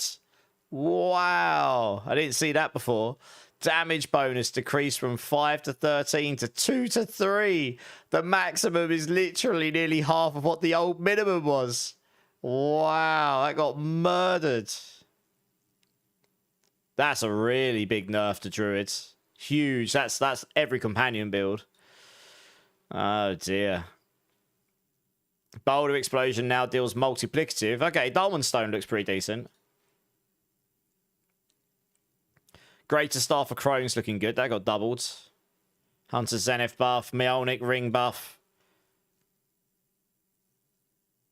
petrified enemies. Oh, it's crowd control stuff, but still buff, I guess. Waxing gibbous. Just buffed. So, I mean, there's quite a lot of druid buffs there, but not the companion build. The companion build's had that's a heavy nerf. That's a humongous nerf, because that's a exponential gain. That multiplies by every... Well, at least the way it worked before. Multiplies by every single companion you've got. So you're losing 10% multiplied by multiplicative damage per companion you get. It'll probably still be viable. I don't think it'll be your top build, though. But it was miles ahead, right?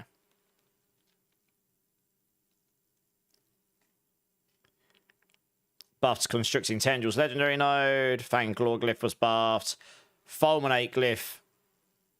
Damage to healthy and injured increased from 12 to 35. That's a huge buff. But it only works for 2 sides of their HP bar. Why didn't they do that for Spiritborn as well? Spiritborn's got exactly the same glyph. But for lightning damage. I might have to mention that to them. They did nerf Spirit, though. Okay. Oh, dear, oh dear. It's getting hot over here. There's so many nerfs going on.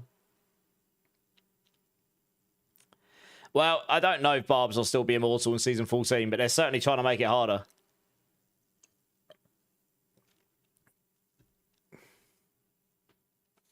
I know, Ellie, I know. Yeah, teased you with overpowered and took it away. Corpse explosion, buffs across the board, literally. Blood mist. Okay, just that's a rewording. Red Blessing was nerfed, halved. Crew's Embrace, buffed. That's the... Oh, what's Crew's Embrace skill? Blood Explosion. Blood Nova, or whatever it's called. Isn't it? Deathless Visage. Buffed, so that's Bone Spear. Wow, Mace of King Leoric was hugely buffed. Golem damage. Massively buffed up here. Ebon Piercer. When using Blight's Piercing Darkness variant, Ebon Piercer deals double damage.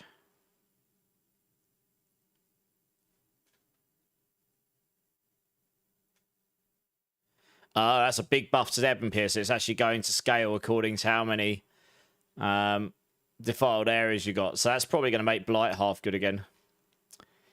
Paragon. Yeah, the overpower was nuked as well. Same as Barb.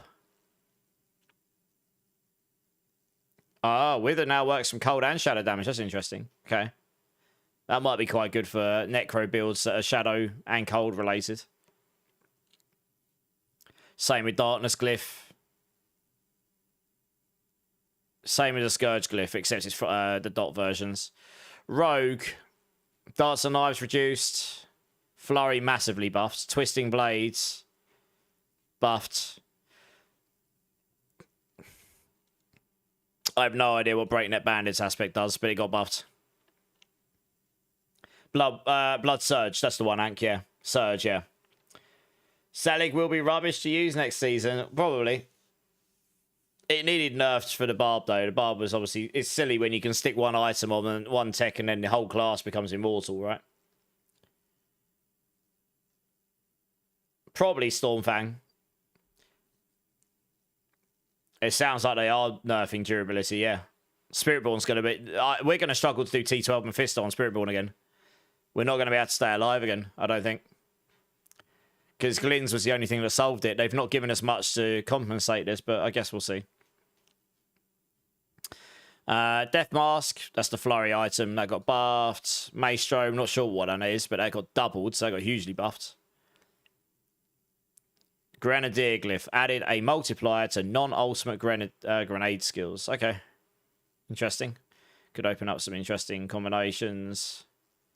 And the Pride Glyph buffed as well. Yeah, we need to get the Fulminate Glyph on Spiritborn buff to this. Same as what they've done with the others. They didn't do it for Spiritborn, I don't think. They missed it. Surprise, surprise. Right, Sork. Yes, on Stable Currents. Now has diminishing returns on its skill rank scaling for baseline and all variants. And Boundless variant. I'm not sure what that does off the top of my head, but it now only increases crackling energy damage. I'm guessing that was a lot of damage for lightning skills in general.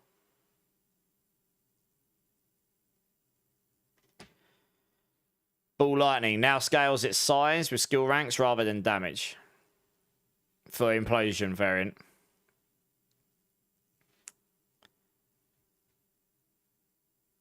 Okay, familiar overpower stuff, nerf. Flame Shield overpowers buffed. Frozen Orb. Number of overpower stacks consumed increased from 1 to 1. Oh, from 1 to 1 per additional explosion. That's a nerf for Frozen Orb. You're going to need more overpower for that. Firebolt. Buff for the Firefly. Nerf for the overpower stuff. Teleport. Blaze variant. Okay, it's just a texting. Chain Lightning.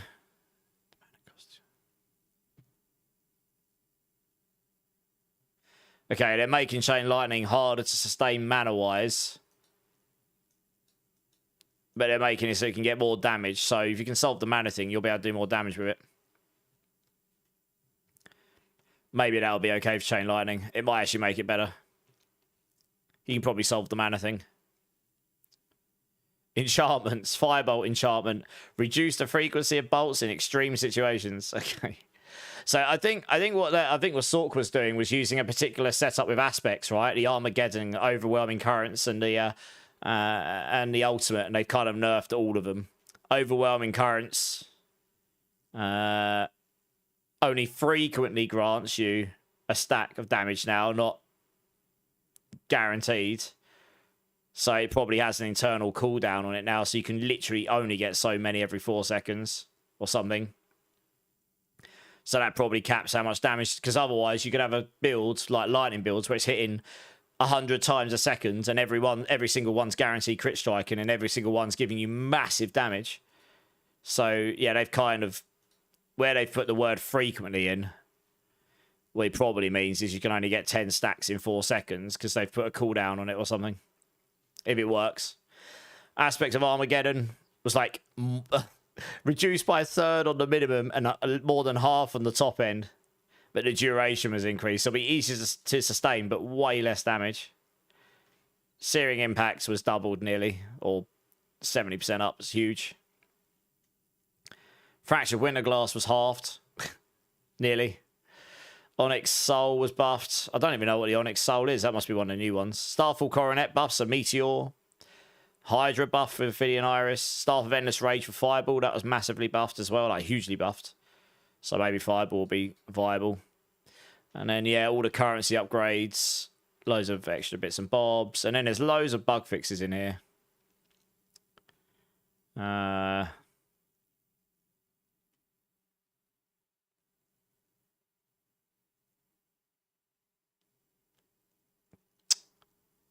Yeah, I don't really know what the impact of some of those are going to be, to be honest. I don't play Barb enough.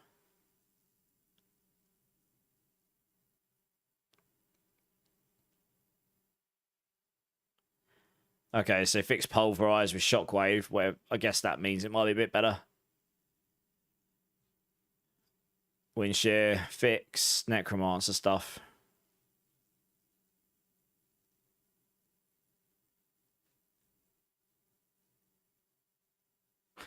Fixed an issue where desecrated ground could trigger lucky hit effects.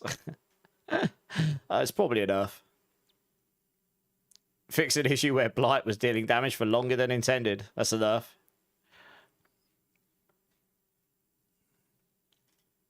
Rogues. Fixed an issue where Rogue's shade skills could sometimes deal an incorrect amount of damage. Fixed an issue where the Umbercrux unique would not replicate damage over time effects. Okay. I don't know which one. I'm hoping they fixed the one that allows them to do 150s on all these builds. I don't know what one that is.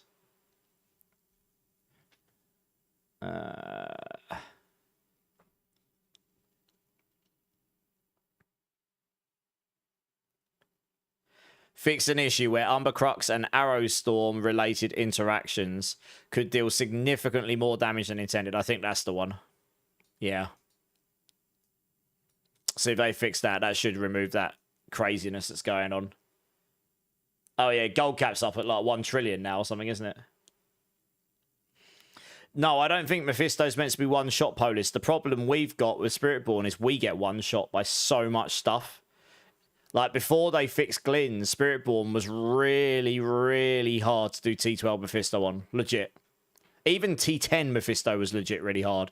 T10 Mephisto was basically one-shotting us in stage 2 with everything.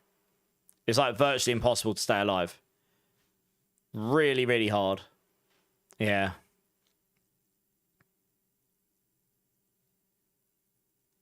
Fixed an issue where teleport could be reset when using wormhole variant and teleport enchantment. I'm guessing that's a nerf to perma teleport. They might be trying to get rid of perma mobility stuff in general, because it's gone a bit silly.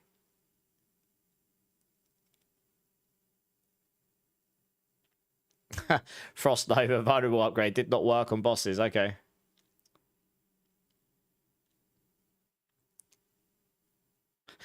Firebolt enchantment did not work with any of the Firebolt upgrades. Oh, good.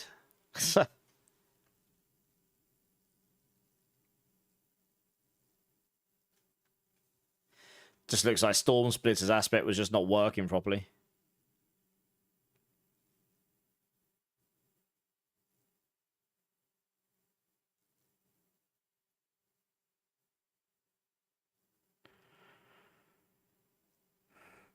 Fix an issue where chain lightning could target enemies behind walls. Oh dear.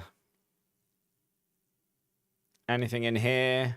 Fixed an issue where the resolve temper was scaling with item types and much more than intended with masterworking ranks. So yeah, that's a nerf to resolve stacking. So I mean, that's going to hit damage as well on the colossal glyph, but anything that requires resolve stacking is getting hit by that anyway. So you won't be getting anywhere near as much resolve.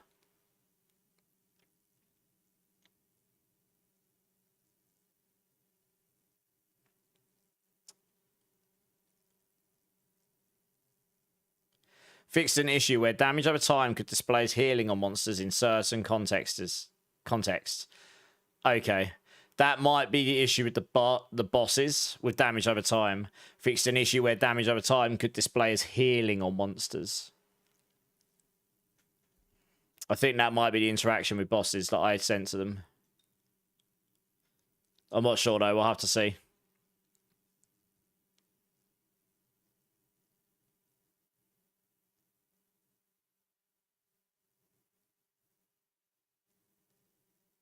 Fixed an issue where capstone dungeon bosses could drop excessive rewards, including unintended amount of high tier gems. Rip gem farming.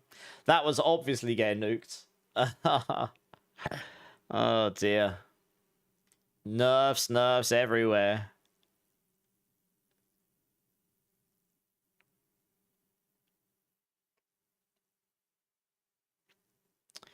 Well, that's kind of it.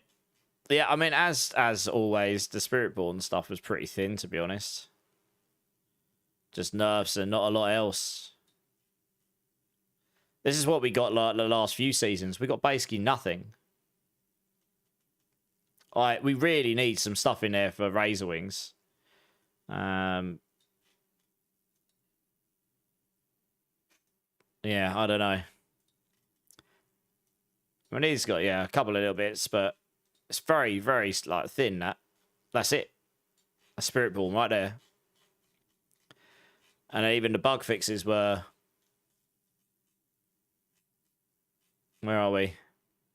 I guess the set's got a little bit. Although Rizoka's really needed some love, if I'm being honest. And then bug fixes. So yeah, it's not a lot. Oh. That hill from the dot's been around forever. Yeah, exactly. I reported it a few times, but I sent them a video clip of it.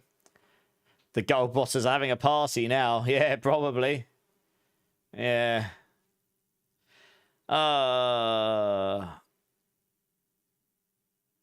I did make Mount superfluous. Yes, it was fantastic. We loved it.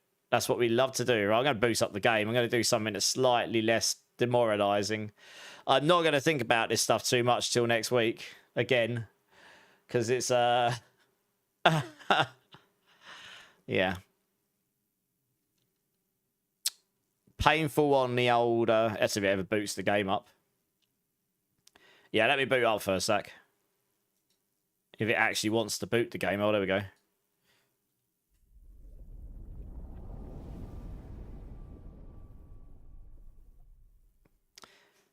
Alright, I'll tell you what, I'm just going to go quickly use the restroom while I'm waiting for this to boot up, guys. I'll be back in 1 minute, BRB.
Okay, I'm back. Oh, that's right. We completed this challenge, didn't we, with all the Paragon points? I haven't claimed the thing yet. Tower's closed until the 4th, is it? Yeah. I mean, the tower might as well have been closed to half a week ago. It was basically just... Yeah, it was basically just people doing things on it they shouldn't have been, right? Hey, Tatus, how you doing? You ended up with 3 mythics. Luckily, 2 I can use in your sword. Nice. Alpha, how's it going? Right. I'm only going to stay on and play for a couple hours tonight because I'm intending on doing a really, really long PoE2 stream tomorrow. And I'm trying to get off caffeine again, so it's killing me a bit. It was that way with both resets, true, yeah. I stopped engaging with the leaderboards a little while ago because yeah, it was just busted, right? Fortunate finds. Oh, rip. It started recommending me non-Spiritborn skins because I've got nearly all of them. If that was 50% off, I might have bought it. Rip. Yeah, look, Spiritborn, look, there's like nothing left. Oh yeah, good times. So it's got to a point where it actually has to recommend me non-Spiritborn stuff now. I don't have this one, but I've got most of them.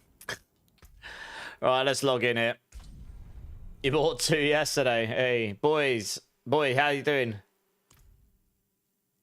Well, you're using my full names. Either I know you or you've got that from my About Me.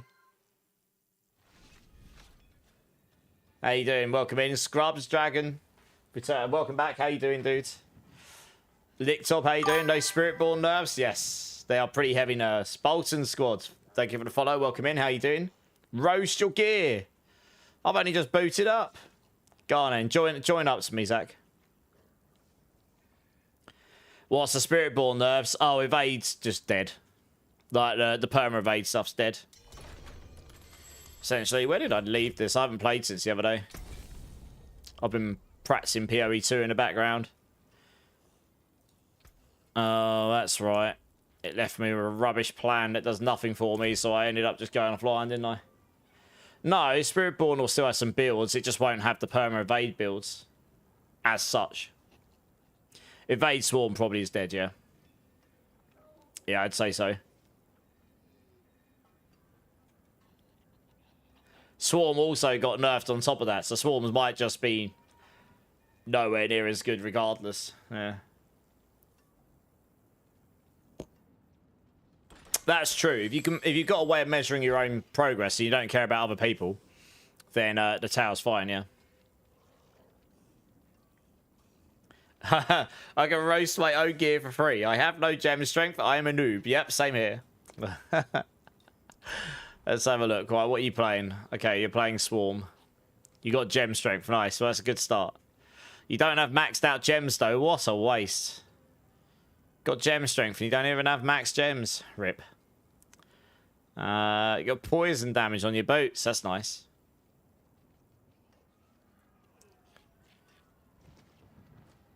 Oh, no. Oh no! Why did you masterwork into resist all elements and not max resolve stacks and then transfigure this? Oh rip! You've lost damage there and defense probably. Yeah, that's a rip. Gloves. Your gloves are nice. You've done the same here. Oh no! You've done the same on chest as well. Rip. You've lost damage there as well. Helm. Oh, you got poison damage on there. That's nice. Yeah, that's really nice. You got that one right. You got the max resolve stacks there. That's good. Although, actually, in this case, maybe it would have been better to have gone into poison. Oh, no, you wouldn't have been able to go in poison damage because you got that after the fact, didn't you? So, yeah, no, this is fun. Amulet.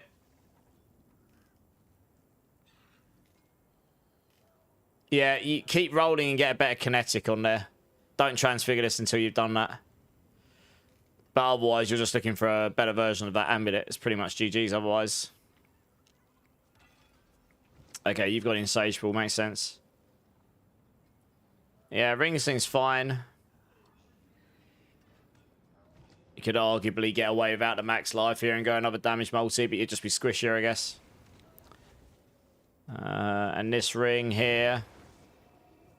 You've not even got a maxed writhing on it. What are you doing? You're going to put writhing on your amulet and then put supremacy on your ring. But never mind. Yeah, gear's not too bad. Right, what did you get the other day? You said you want to show me something.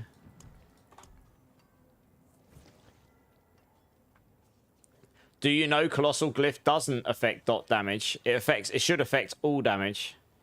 But we do know that it's not affecting the Pestilent Swarm stuff. Yes, that's been reported.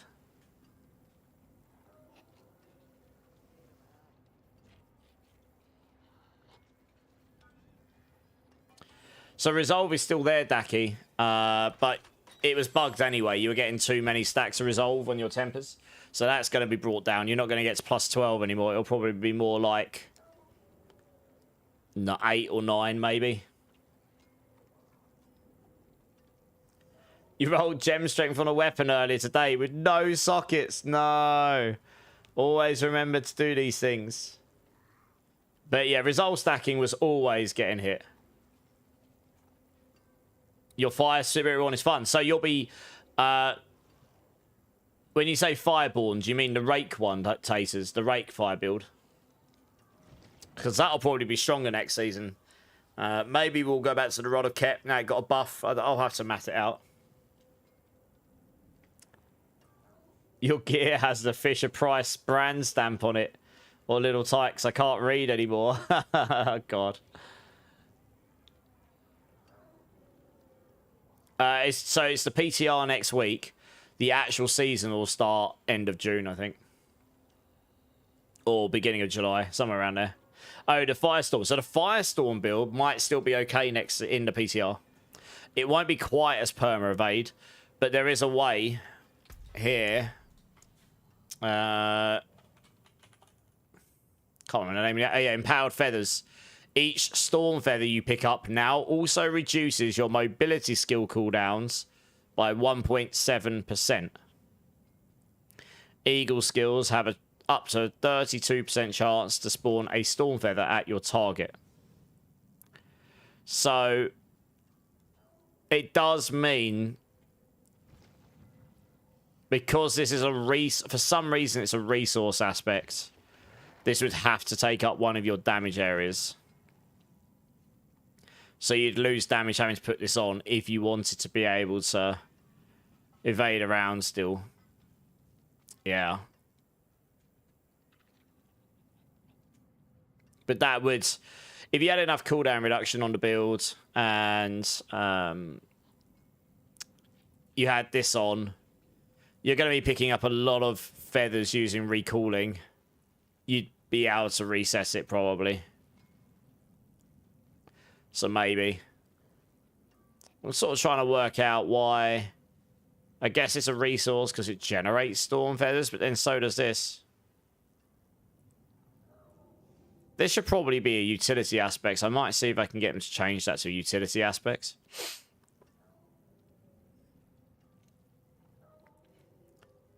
Because then that would be much more viable on the storm feather build, on the Firestorm build. But yeah, so there is a way of doing it. 32 days left to the next season. Yeah, so you're looking at beginning of July then. Or... no, right at the end of June. Yeah. June the 30th. Yeah, yeah. You roll every weapon you find trying to get gem strength. And modifiable. Yeah, well, gem strength is coming down, isn't it? Did you say you've got something to show me, Zach? Because I still haven't seen... oh, the gem strength from the weapon. Oh, I see. Okay, yeah. Yeah, not as... well, when that's the...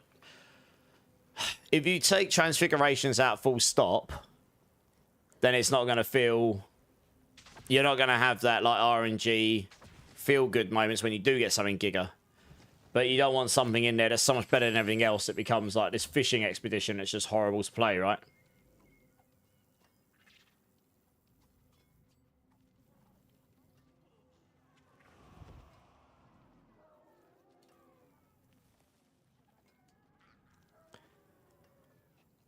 You don't want to send me into a cardiac arrest. What with? Your gear.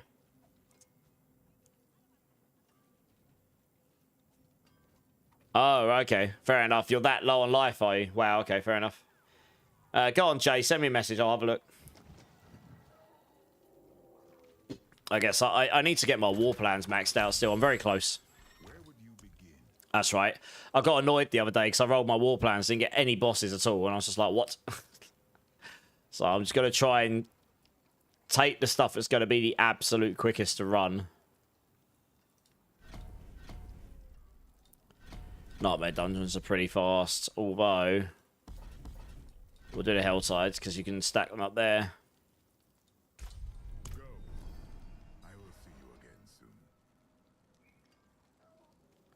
Right, the Harmony. Got ya. Let's have a look, Jay.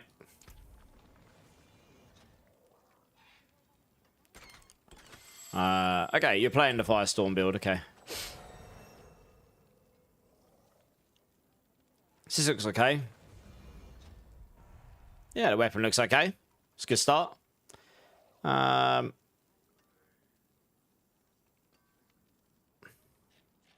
Boots look fine. You haven't got max life on your pants. That would help with staying alive a bit, I suppose. Hang on a minute. You haven't got a fourth affix on here. Can you not add one? Or does it have to be rare? No, you can add one.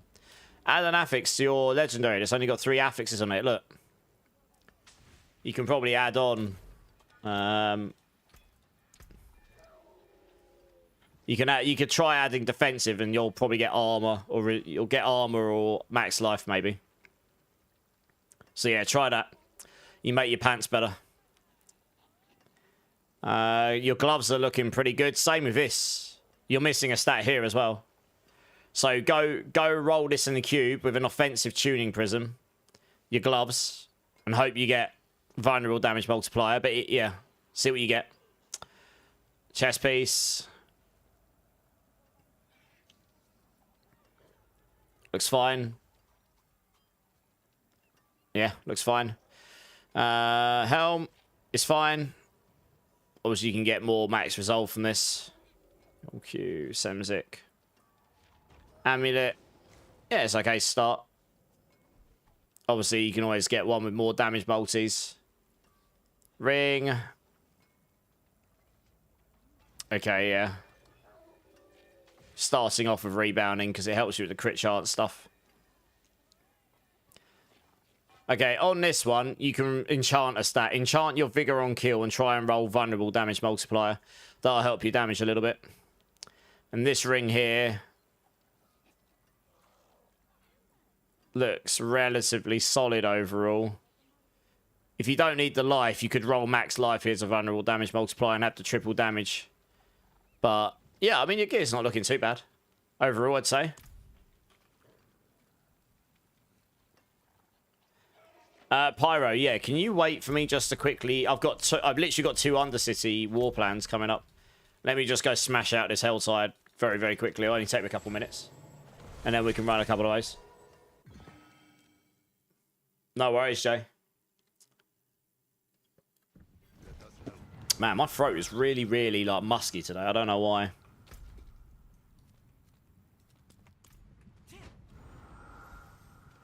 Yeah, I got to smash through this war plan super fast so I can try and get some more bosses and get it to level 10. See if I can remember how to play here. Yeah, it's been a hot minute. So yeah, all these feathers we're generating. It's just it's a bit annoying that that aspect's a resource aspect, and we have to sacrifice damage for it. To be honest, we can't take off Reapers. You need that for the crit.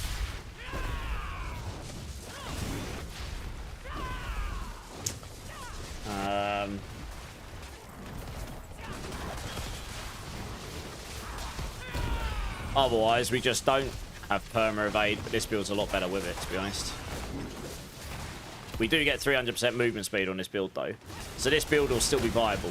You just won't necessarily have perma evade in it. But because you get the 300% movement speed quite easily, you'll be able to run around like this. You'll still be able to run around like a nutter and get all your Firestorm pretty easily. So this build will absolutely be viable. It's just a matter of whether it's worth doing the evade stuff in it or not. I'll have to play around with it on the PTR. Sacrificing a whole offensive aspect for that is going to be rough, I'd say.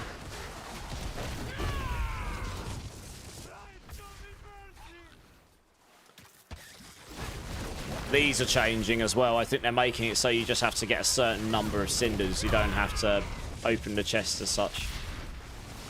That's what the war plan's going to be. Gain a certain number of cinders, and it's up to you if you open the chests or not.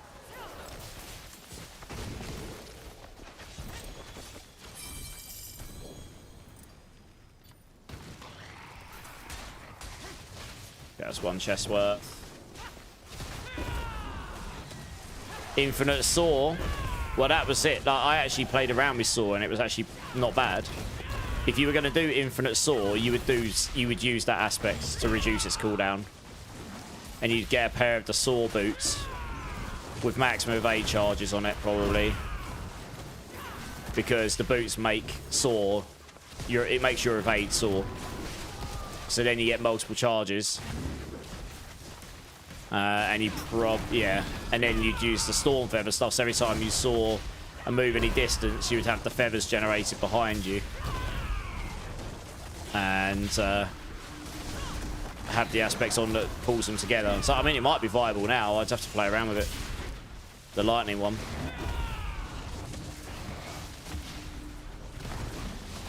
So, yeah, maybe there'll be a Saw build, honestly. Is Crushing Hand good this season, Bacons? It's okay.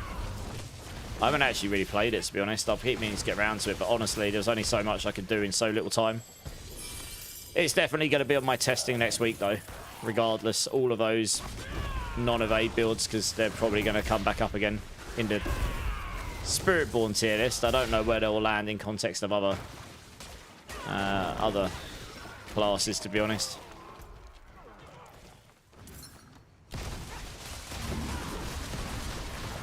Yeah, this is a bit bonkers, to be honest. This is fine. Like, look how fast I'm running. If you can move this fast, you're good to go.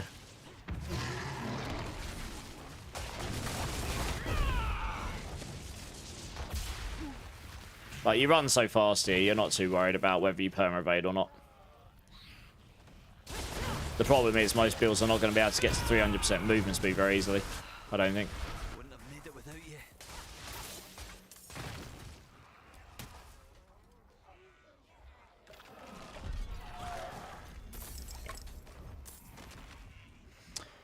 Right, okay. Do you want to come and join, Pyro?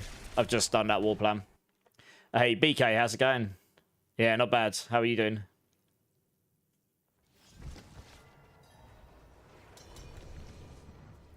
Yeah, nothing's changed with Saw. I mean, Saw would probably be viable now, honestly. But you'd have to use that. When I tested it before, it was very hard to get perma Saw. Even with attacks reduce evade cooldown.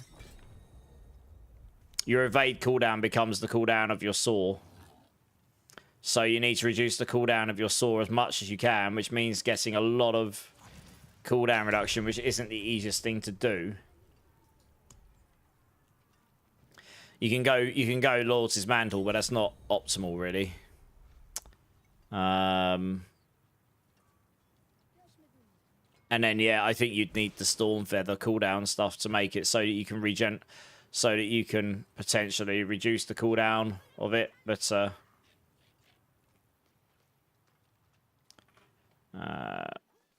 right, guys, we need one more. I think. One sec. Andrew, yeah, we need one more of some mythic Undercities. Does anyone want to come join?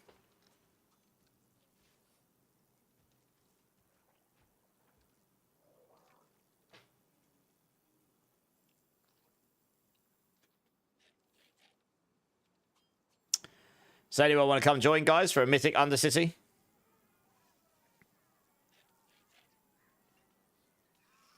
It does, Mr. Andro, and you would take that. But you still can't get the cooldown down low enough so that you can literally perma-saw. But the Storm Feathers reducing its cooldown would help a bit. You're playing with your daughter, BK. Fair enough. Hey, Marksman, how you doing, dude? Alright, we're good to go, I think. Actually, just wait for everyone to get here. We're just waiting for one of the Drakes to get here.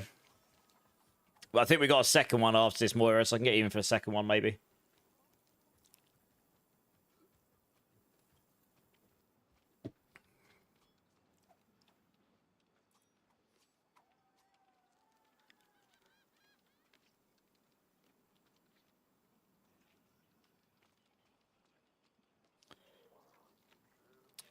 Right, we're all here. Let's go. Let's do it. I'm going to focus on getting my war plans max first, Moira. That really shouldn't take me too long. I think I need to do, like, 6 bosses or something. Is it 6? Yeah, maybe 5. It might be 6. 6 bosses in war plans. Finish the war plans, and then I'll be at level 10 war plans, finally. And then I'm pretty free to do whatever, really. So I'm not going to be on as long tonight. I know I've not been on that much the last week or so, but it's just because I'm planning on doing a pretty long PoE2 stream tomorrow. I'm actually feeling quite tired tonight. It's partly because I'm trying to get off caffeine again. And I've got a long day tomorrow preparing, and then I'll need to get some decent sleep if I want to do a long PoE2 stream tomorrow. So I'll be on for a little while though.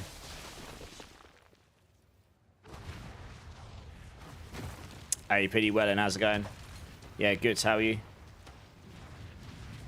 Over here. Over here. Yeah, don't hang up. Just go straight to the exit. If you're not super fast, just go straight to the exit. Because we don't have a lot of time in these. We will clear these so fast. So just go straight to the exit if you're not like super giga fast. Because we'll clear it in no time. It just means we shouldn't end up in a situation where we can't finish it in time.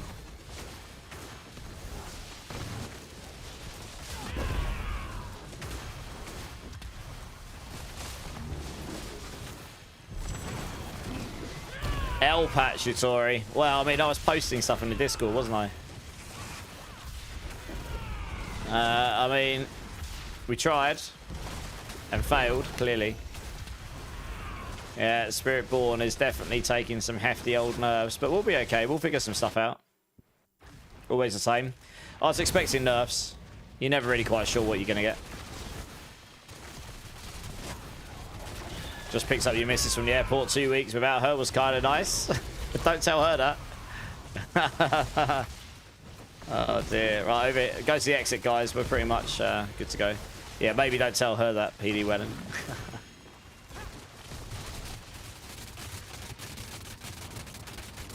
There was barb nerfs, Yutori. Big ones. Really big damage nerf, and I don't think they're immortal anymore. Well, it should be much harder to get to that point. There were some pretty big nerfs in there. Oh. And you've got me on speaker, PD Wellen. Rip. You can blast E4 without being moaned at. Yeah, the Limitless Rage got nuked, I think, Yutori. Like, massively.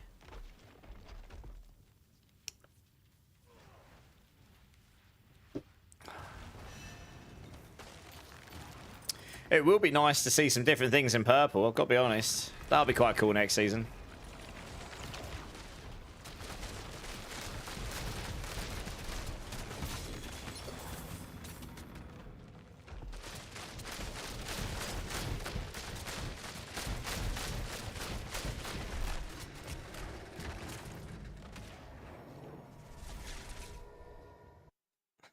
My wife was gone for a month. I had the best time.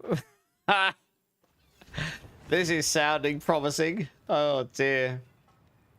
What's the season mechanic? It's like breaches from PoE in a nutshell. So somewhat. And then you'll get the realm walkers, but better this time. And then it opens up like a realm to another realm. And there's a new boss, and yeah, loads of stuff by the looks of it. It seems pretty cool. We'll see how it plays when we get to the PTR. It seems pretty fun. No stash space increases. Big sad. Oh, we got a second one of these, I think.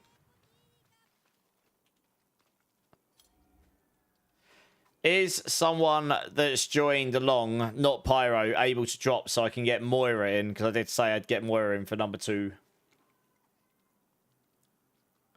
I will be playing PoE tomorrow, so I'm not going to be on mega late tonight. I'll go to a few hours. I know I've not been streaming a lot the last week and a half. I've just been really ground down, really tired. But I've also been doing quite a lot of PoE research in the background because I've not played in ages. And I've never played anything but Sork. I was planning on playing Monk, but it looks like so many people are doing Monk. I've changed my mind. So I'm going to be playing full zoo. We are going to be building a zoo in PoE. That's what we're going to be doing on a Huntress. But I have to start off with a Twister because you can't do the zoo stuff until like midway through Act 2. So I've been practicing. I've got a guide together. I'm planning on blasting. I'll be on a little bit after release tomorrow because I'm out for a meal. And then I'm intending to be on until I fall asleep. So it'll be a long stream, which is one of the reasons I won't stream late tonight because I'm going to need to get some good sleep tonight. Otherwise, I'll be wrecked tomorrow. And then that'll be the weekend. But then obviously the PTR's next week, so it's really poor timing for PoE 2 again for me. Because from Tuesday onwards next week, it'll all be D4 again. Okay, we can do another one in a bit more. I've got a bunch myself, if you don't mind. I'm only doing one more right now. We're good to go once everyone's here. I'm just going to do one more because I want to get my war plans leveled up. I'll tell you, what we're waiting for, I don't know. I'm just going to get a drink, guys, because it's really hot tonight, and I don't know, my throat's really dry, so I'll be back in one sec. BRB.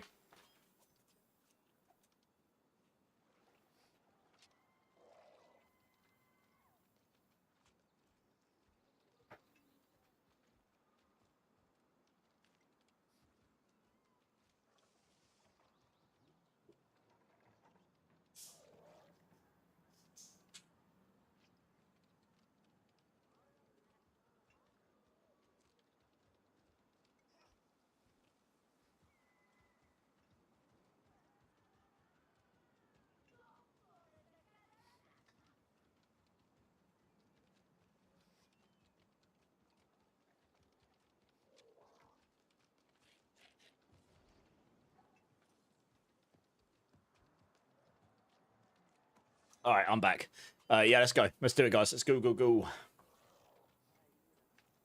I say I'm trying to get off caffeine. I'm probably going to have to get some for tomorrow night because it's going to be a long-ass stream, probably.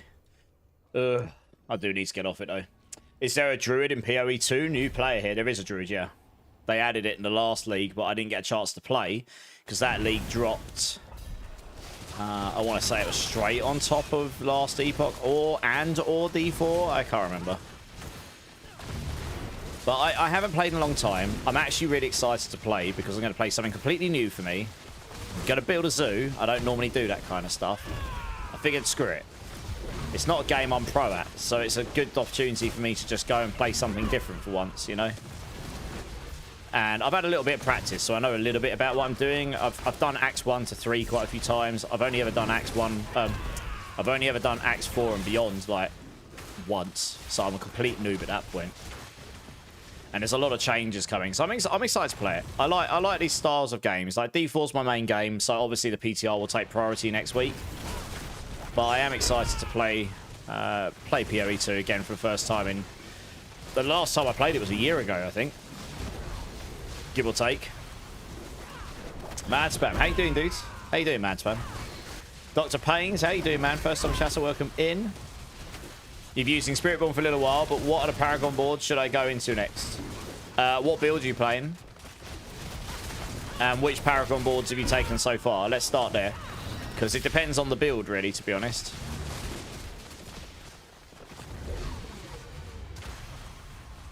So what talismans are needed for the Rushing Claw build?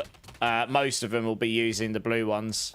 Unless you're playing Counter Swarm. That'll be using the green ones. And some of the blue ones, maybe.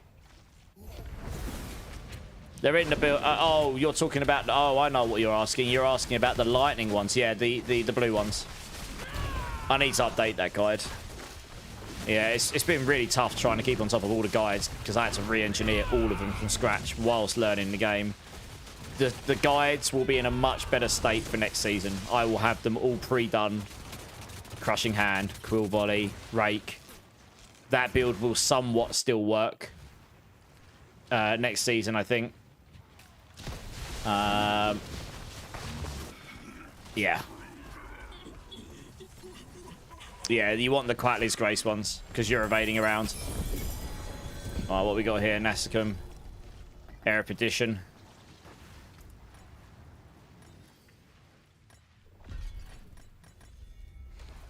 Okay, nice. Right, onto a Nightmare Dungeon. I mean, you guys are more welcome to join or drop. It's up to you. But I'm just trying to smash through these war plans. I only do 6 bosses and war plans, and then my war plans are finally maxed. Anna, how's it going? From Richest... Oh, from Richest to Rags, yeah. Cystix, thank you so much for the sub on YouTube. I appreciate you. Yeah, I appreciate my YouTube output was a little bit lower this week, but I needed a rest. If I'm being completely honest. I was working no end of hours every single day. And although I haven't been streaming much the last week, I've been playing PoE 2 in the background. I've just started from Acts. I've done Acts 1 and 2 a few times just to sort of get my... I haven't played it in such a long time. It's a bit of a shock to the system. But yeah, it's going to be fun. I'm looking forward to it. Right, I need a random... Did we activate this dungeon? Oh yeah, we did. It's over here somewhere. Can't believe season 14 is coming around so fast. It's crazy. You're level 70 Paragon right now, and you're using Quill Volley build. Okay, which Quill Volley build are you playing? Are you playing the max roll one, Dr. Pains? Am I melting with my PC or Mad Spam? I've got a really big fan blasting into my face, but yes, it's warm. There was a lot of nerfs, yep. Yes, there was. I think the Zepazonzet builds will be up there. I think Rock Splitter builds and Thrash probably are probably likely to be half decent next season. The Zepazonzet buffs were pretty big. This build here, I think the Firestorm build will be viable. We'll have to see how big the damage can be and as to how we actually want to play it. I mean, we get 300% movement speed. We don't need the perma-evade stuff like this. Like, you can just run around and pick up your feathers if you want. You know what I mean? The perma-evade stuff just makes that easier, in a way. Obviously, crazy mobility. You probably still take the evade tech. You'll just make it so that you just won't be able to perma-evade. You'll... Oh, is it done, is it? you'll just be able to evade when it comes off cooldown, I guess. Maybe. I don't know if we'd invest into that or not.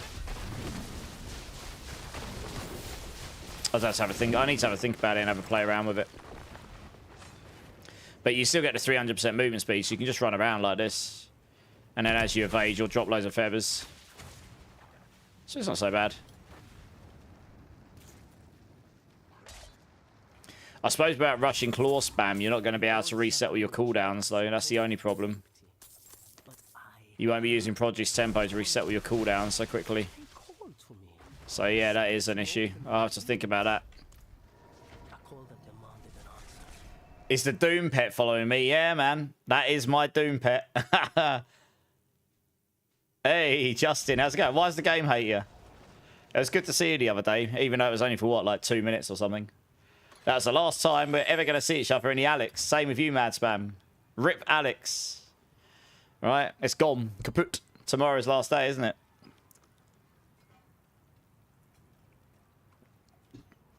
Big sad. Big part of my life. I met John back there. God knows how many years ago. It's opening up in 2 weeks. Yeah, is it going to be massively different? Do we know?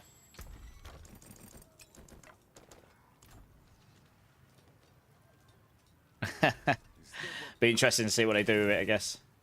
Hopefully improve the toilets because they're in a dire state, that's for sure. New patch notes effed them all crazy. Yeah, I know, right? Gojo, loads of classes got mega effed. Yeah. Surgically violated.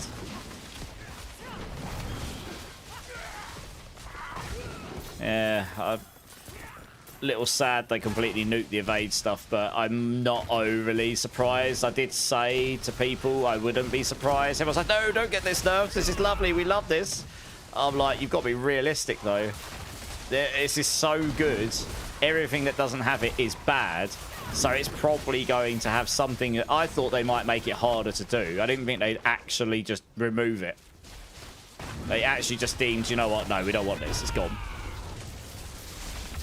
So, yeah. Bad times, I guess. Well, Mad Spam, yeah. Yes, indeed. How's life anyway, Mad Spam? I don't think I've seen you around for a hot minute. Right, this war plan's nearly done. I need one more chest. Oh, I haven't got a mythic seal either, Justin. I'm 267. I'm only just ahead of you, and I'm the same. I have not had a mythic seal yet. Not one. Yeah, and I've got to make builds for mobilytics. So I've had to... I don't typically put stuff in my builds. I haven't been able to test myself. Bit hard when you can't drop the items, but yeah. Never mind. It's all part of the fun. Ah, dear.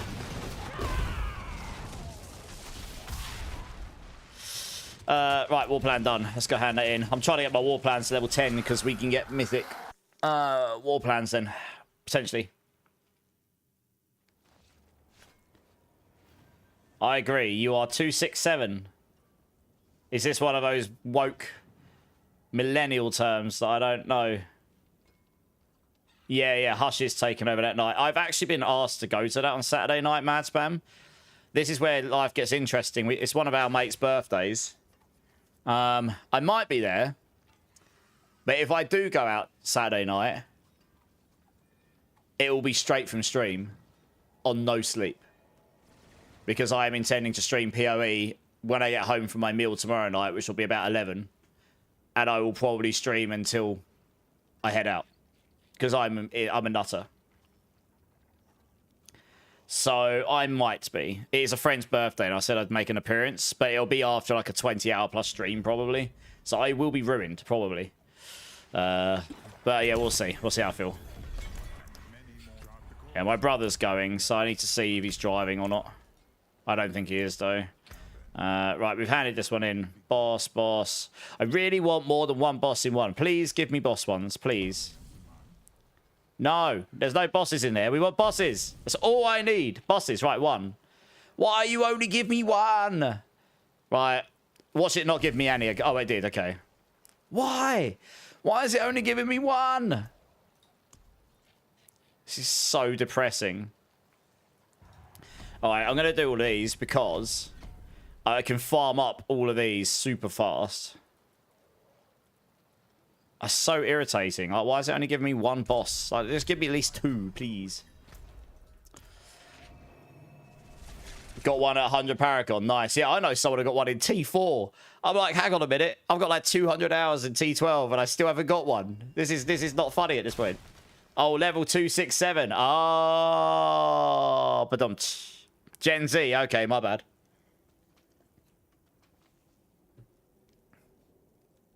They demolished him all completely. All the classes got damage divided by... Yeah, I know, right? It's all right. Gojo, we'll figure something out. This build here will still be viable. Look how fast we run. We'll still be able to do this. This build will be viable even without evade. We'll have to figure out how to do cooldowns. But we don't really need to worry about cooldowns too much on this anyway, to be honest. We can figure that out, though. It will need some re-engineering. This will get a buff in the damage side of things for the most part. We could potentially solve the evade thing as well with the storm feathers. We're picking up so many storm feathers, we could potentially solve that on this build. There is a way to reduce your mobility cooldowns, and this is a mobility skill. So there is a way we might be able to do it. But we'd have to build slightly differently, but it is possible anyway. Oh, yours was the 4-slot one. Ah, yeah. Yeah. I think they've just gotten rid of that, right? They've just gotten rid of the penalty ones. So they all give you 6 slots now, but one means you can equip 3 unique charms, and one means you can equip 2 different sets and get the benefits of... You get the full benefits of one set and 2 out of 3 on the other. And then the other one's just been removed for now. So both those mythic seals I can see being useful in certain cases. There are certain builds that don't want to make use of 2 different sets. Got a mythic. I got a mythic helm. Oh, good. Oh, Gojo. I was in the middle of practicing PoE 2 campaign run, and I was reading the patch notes, laughing to myself. I was sitting there going, "Oh no, Erepedition's been pooped on." I was like, Erepedition's been put in the bag, crapped on, swung around, and thrown at someone's doorstep and then set on fire. That's what's happened to the Erepedition. It's giga dead. Yeah, there's no better way of putting it. It got absolutely demolished. Do you know what? There's something I actually want to try here. Oh, I actually have a pole armor right now. One sec, I need to test something. Does the damage on this 56,427? Someone mentioned something to me. Ah, interesting. Ha, I should probably update that in the guide.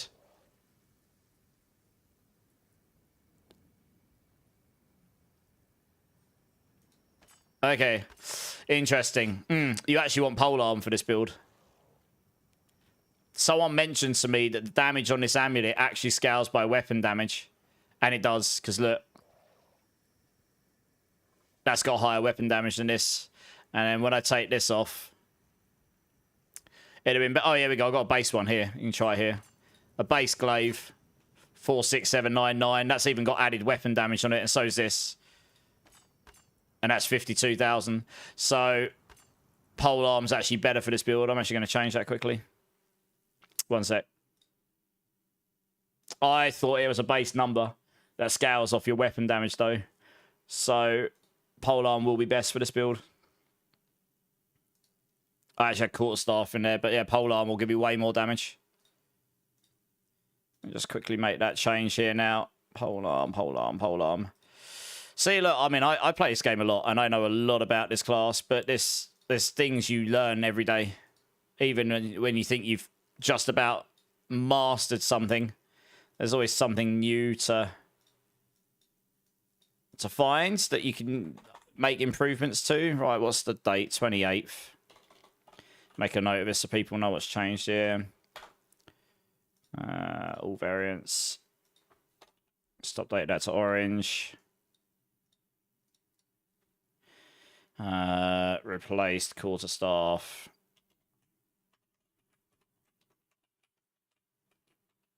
with polearm because the sunbirds gorge it. Damage scales from weapon damage, and that probably means actually you'd be better off taking weapon damage as an affix on the weapon as well, since that's your base damage. But that would be at the sacrifice of... That would still be at the sacrifice of dexterity or max life. And both... Dexterity will be better for damage. And max life is kind of needed if you want to stay alive. We're definitely going to need that next season. So, yeah. You feel it, Gojo, yeah? Yeah. Right, what we got? 3 Helltides. So if I just farm a giga amount of cinders here, and then we go do a really quick Undercity, so I can get Moira to come join me afterwards, we can run an Undercity again, then I can basically farm up enough of these right now for 6 chests. And then I can do 1 Undercity, come back, complete the war plan, and then we can be on the next one. These war plans should be a bit quicker to complete next season. They're not making them account-wide, I don't think, before next season. It's obviously a bigger technical challenge than what they can do now, but they are making it so that in a higher torment you'll complete them quicker, so that in itself will make life a bit better. Hey, Lord Soul, how you doing? You're told weapon damage is stronger than Dex. For which build and who told you that?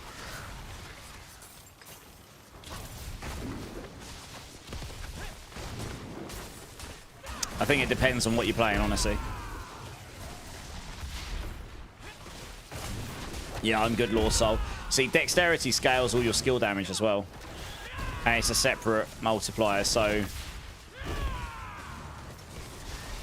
From Woody and Macro. I'd have to get 2 side by side and see which one actually gives me more damage, because I'm not sure I believe that getting 300 weapon damage would be better than getting 420 dexterity, but I could be wrong. It depends on the scaler. On the Sunbirds, it could be better, because Sunbirds is a percentage of your weapon damage, right? I've got a weapon on that's averaging 4,445 damage. Its average middle damage is 4,500.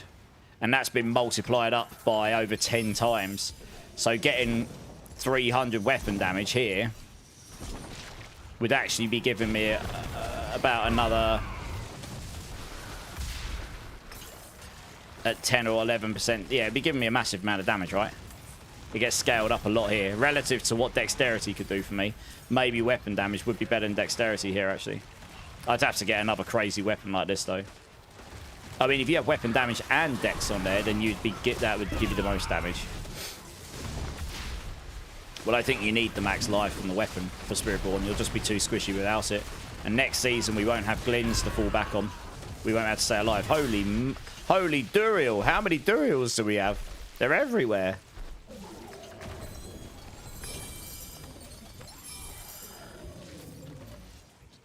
Wow. Duriels for days. Right.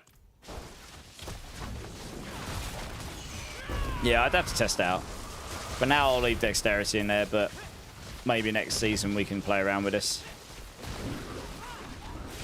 It'll be pretty close, I think. That's quite a chunk. Because we're using... Actually, on this build, it would make sense to go dex, because we're using Protean Heart here. So the dexterity gets doubled up. If you're not using... On other classes where you don't have that unique, then weapon damage may, in a lot of cases, be better. But having that extra... Being able to double that value gives you a huge amount of extra damage and a separate damage multiplier. And we won't... So it gives me double value on my dex. That probably does make it a bit better.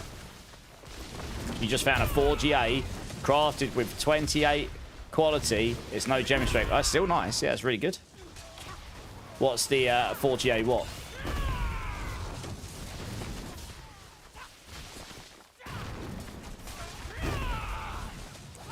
Hey, Legendary Mike, how's it going? What's up? How's everyone doing? I'm good, mate. I'm good. How are you doing? Made in Dad, how you doing? Beware the loss of great power in the world that comes to fill the void, made it worse. The Diablo 4 team. Yeah, there is definitely a few nerfs coming next season for sure, yeah. Hey, Mercius, don't want to be an ass, but I'm glad they nerfed the crap out of Barb. They nerfed the crap out of us too. They nerfed the crap out of everyone. Hey, Dr. Baron coming in with the raid. How's it going? Welcome in, welcome in. Let me get to a place where I can stop for a second and not get spanked. That'll be good. Let me give you a follow here, because I'm not sure we've crossed paths before. And if we have, I apologise. Oh, God. I really don't want to die. I'm going to have to go back to town. Because, oh, my gosh. One sec. Oh, no, yeah, give me a second. I'll give you a shout out when I can. I don't want to lose the cinders because I'm trying to farm up my war plans here. Just let me out there and then we'll be fine. Okay. No! Let me leave the Helltide. I'll tell you what, they really need to change the cooldown here on the teleporting. They need to make this 2 seconds shorter. It annoys the hell out of me that I can't teleport out of places quicker. Like, this is just so slow. Like, why? God damn it. Stressing me out. Right. Let's try this again. Wow, that didn't scroll down at all. Oh, thanks for the shout out. Guys, go check out the Dr. Baron. Thank you for the kind raid. How was your stream? What were you up to? And I'll give you a follow. I'll come check you out sometime when I get a chance. Appreciate the raid as well. Appreciate it. Your idea, Dr. Renee. Nice. How you doing, Renee? All damage. Oh, nice. Glad to keep the love going. Yeah, for sure. I like to spread. I like to show support where I can and stuff. But yeah, that cooldown for teleporting out of dungeons, they really need to reduce that. It's just too long. Irritates me when I can't get out of somewhere because I keep getting hit by things. But they're not doing any damage to me, you know. They're not dangerous. It's just annoying. Right, I just need to... I'm going to farm up about 600 cinders and then I'll have enough to complete all 3 of these Helltide war plans. And then we'll quickly go do an Undercity. Hey, Razor, thanks for the Prime, man. 10 months already. How you doing, dude? It was a long 8-hour D4 stream. Looking for sort gear and helping leveling gear. It's nice. Yeah, I've not been actually on stream as much the last week or so myself. I was hitting streams pretty darn hard for a couple of months, so I took a little bit of a breather. I've also been doing some PoE2 practice. I do build guides for Mobalytics and PoE2 and some potentially other games in future. So yeah, I've just been taking some time to chill and get re-familiarised with that and figure out a plan for what I'm doing to start with. You made Paragon 300 is softcore. Nice. GG's. Hey, Baron, thanks for the follow. Appreciate it, dude. Appreciate it.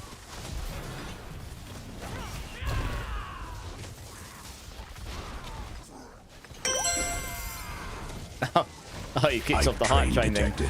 Party mode awaits at level 2. You know what to do. Optimus is like, you know what to do. Oh dear. We're supposed to be hit a few times before it interrupts. I know. It doesn't seem to work that way though. You did some broken glyph rogue carries. Nice. I don't actually know how... It does look like some of the Giga rogue interactions are being nuked. To be honest, I think they're just nuking a lot of stuff in the next season. It'll be very interesting to see what other stuff's broken. Yeah, we'll see, I guess.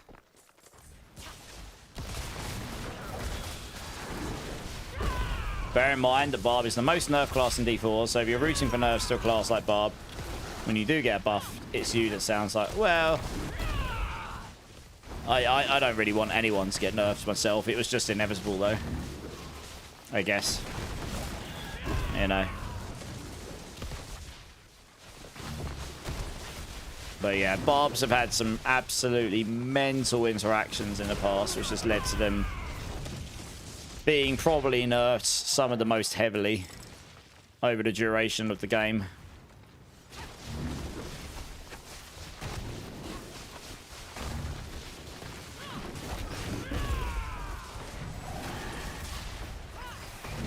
Mother's Blessing. Have we got Mother's Blessing right now? I don't see it.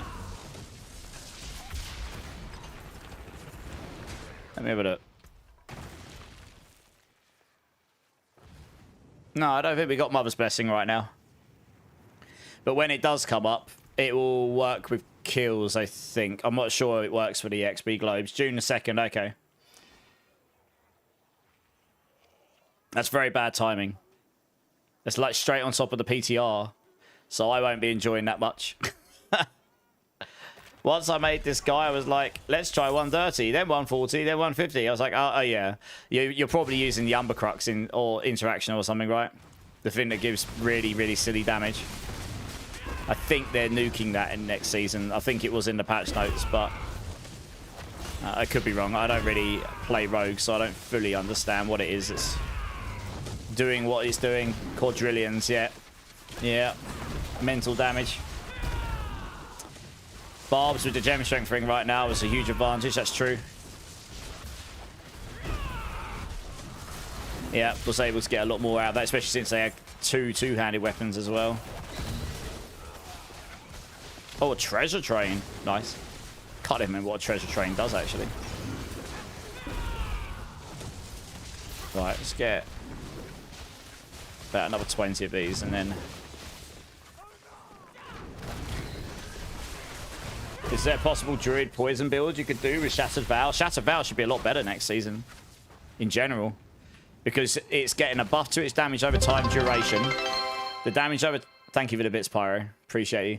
The damage over time duration is going to be guaranteed, always on there. It's getting buffed. And then the other affixes can all be different. So you're not going to get the attack speed anymore. But you're going to be able to roll damage multipliers, like damage over time multiplier, poison damage multiplier, dexterity, the things we couldn't get on there before. Okay, the aspects can't be rolled. But the damage over time duration is pretty huge. It's basically an aspect's worth of damage. So I think that'll be pretty good for a lot of dot builds. Okraz, how's it going, man? First time chat, so welcome in. Right, Moira, do you want to come join? Gonna run an Undercity quickly. And anyone else that wants to run a Mythic Undercity quickly. I think Druids do have dot stuff in their arsenal. I just don't think they use it much right now. 30 seconds. Time is running out. Spiritborn dead next season. I wouldn't say they're dead, but I'd say a lot of the stuff, the perma-evade stuff, will be dead as it currently is. The build I'm playing right now, you might be able to make evade work pretty well still. It won't be perma, but it'll be pretty close. Yeah, just join, Jay. Just join up. Got 2 spots. Oh, I'll have 1 spot left after you joined. But yeah, how about Druid? Never mind. It looks to me like Companion's got some relatively meaty changes. I haven't really played Druid since the expansion, so I only go based on my limited knowledge. There were some nice buffs to skills that are outside the Companion region, right? But the Companion stuff did look like it got some pretty mega changes.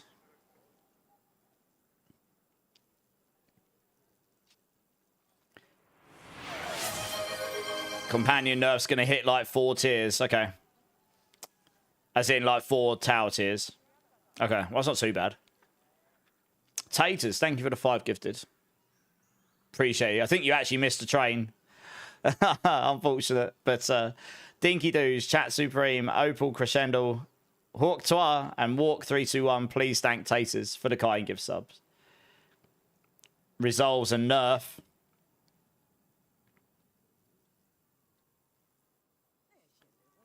Oh, 10 cheers in general, but the Shepherd... Yeah, Shepherd stood out to me, and Sayrune, yeah.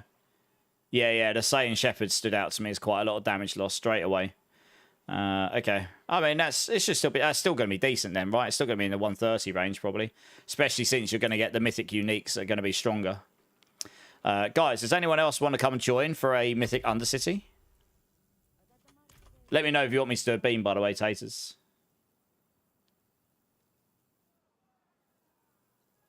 Disgusting gameplay. What, the Companion build? Well, got Nevermind in my Twitch chat who's like one of the Druid masters, I suppose. Have I played Hades 1 or 2? Yes, a lot. I've completed Hades 1 entirely. Hades 2 I've nearly completed entirely. 80% damage loss. Depends how many companions you got. Shepherds was a massive damage loss, but it scales... based on how many minions you've got, doesn't it? Or companions, doesn't it? I think. Glyn's has been capped to 40. That's less than half. Defensively, Spiritborn's in a very bad spot next season, I think. Again. I think we're just going to get one shot by everything again in the high end, like we currently do. Oh, good. I can't invite anyone. Good. Right, everyone's going to have to rejoin me. The party's been nuked. Yeah, I think, honestly, never mind. I think they're trying to push the game towards no class having perma raid. No class being immortal. Because that's two things that basically every class got to, right? Oh, thank you, Taters. I appreciate you. Yes, do Rushing Claw ASAP. This build I'm playing right now, we might still use Rushing Claw because you can reduce its cooldown with feathers, and we're using a lot of feathers in this build, but not many builds will use that tech. So this build might still be able to use it.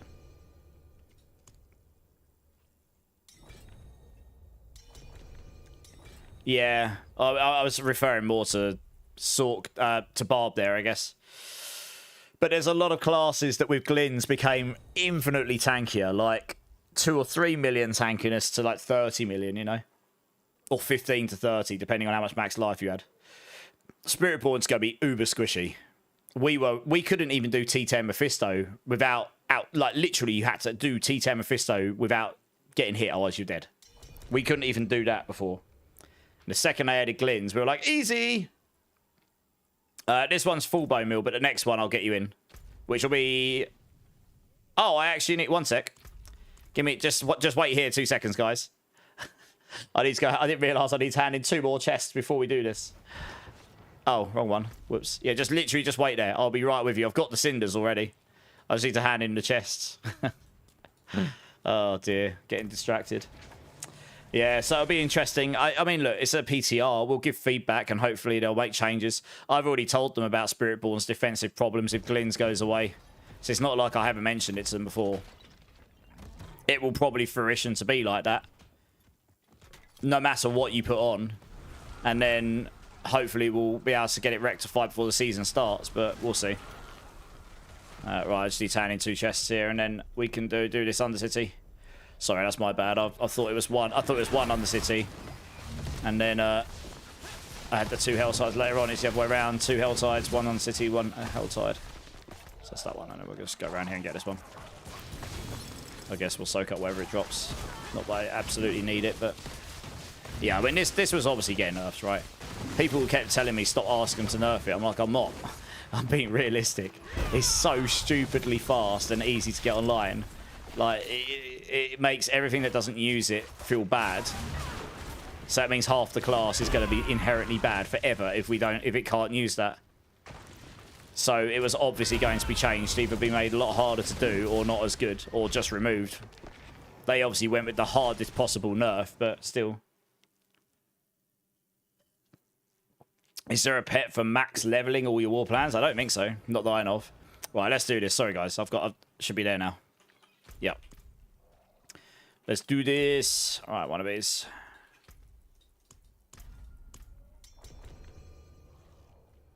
Yeah, I mean, main one for us. We only had Glins, so they literally nerfed our main source defense. We've got other defensive aspects, but the reason Glins was really good for Spiritborn is because it allowed us so much damage reduction.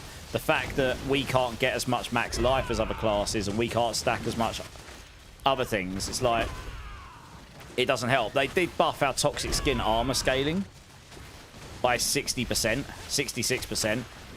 If that scales on levels as well, so we can get a lot more armor that way, then I guess that counters it a bit, but it won't be the same. We'll still be really squishy, I think. We can't get as much max life. That's the problem. A lot of builds don't have access to all the max life. Oh, did you mean to leave, Moira? Rip. Your internet evaporated. Oh, that's sad. That's really unfortunate timing. It's alright. I've got more of these. I'll probably be doing some more before I go off tonight, so... Yeah. Anyway, to be honest, never mind. My take on this is you'll see what is doom and gloom. And yes, it might be doom and gloom. But there's no point sitting here kicking and crying too hard yet until we've actually played it, you know. I put a message in the Spiritborn partner channel and I was just like, well, just going to express, like, just after a quick glaze, I think we're going to have a problem with defenses. But I always withhold judgment until I can play. And then I'll give feedback based on what actually happens, you know. We actually just went through that without completing the big thing. Rip. Never mind. We should be fine still, I think. Yeah, because, I mean, look, I understand from their point of view, they don't really want classes and builds doing pit 140 plus. I don't think they ever intended builds to be nuking that stuff like it is right now. They probably want builds and classes to get to 120, 130 at their epitome, and then anything that can go higher, it really is very strong.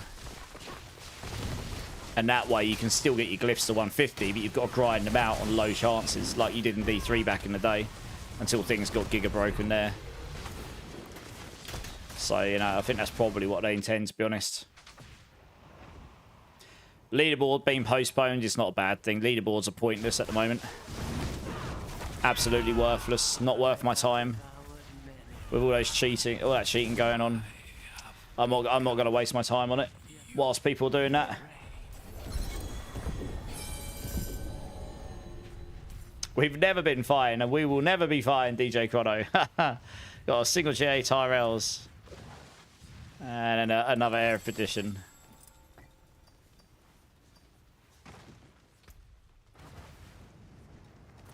Guess I can YOLO another one of those.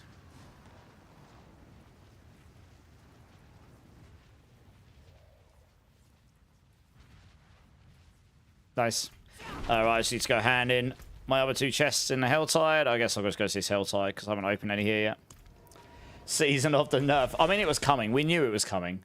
There's so much stuff that's so strong in the game right now. You could only get nerfs, really, on a lot of stuff. Some stuff did get buffed, but, you know, everyone only talks about the nerfs, don't they? Because they like what they like. Pulverize is probably going to be okay. Yeah, if that shockwave thing wasn't working, that was one of the reasons Pulverize worked well in the past, to be honest. Right, I need to find two small chests. Where are they? Where the hell are all the chests? Right, there's one down there.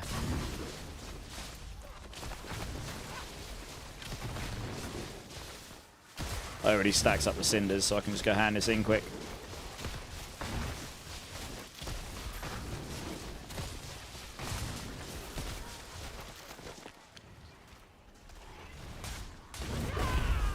Even your internet's hating the heat waves. Oh god, it is pretty hot here at the moment as well. Oh my gosh, please let me open the chest. No, oh my gosh. Oh my word. Let me open the chest. Oh god.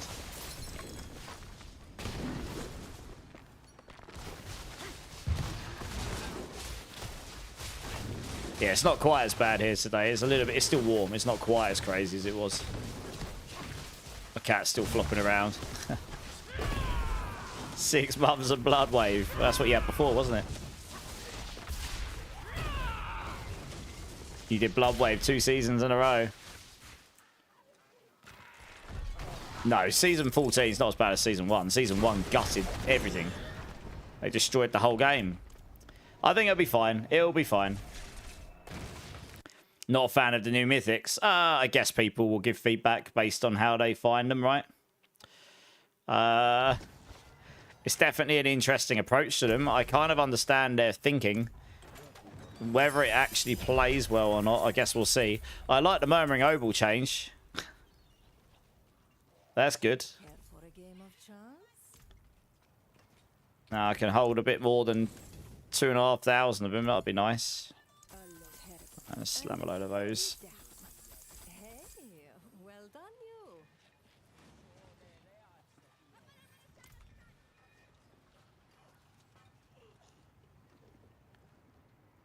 Yeah, I don't know. It kind of... The thing is, right, there's 2 ways of looking at it.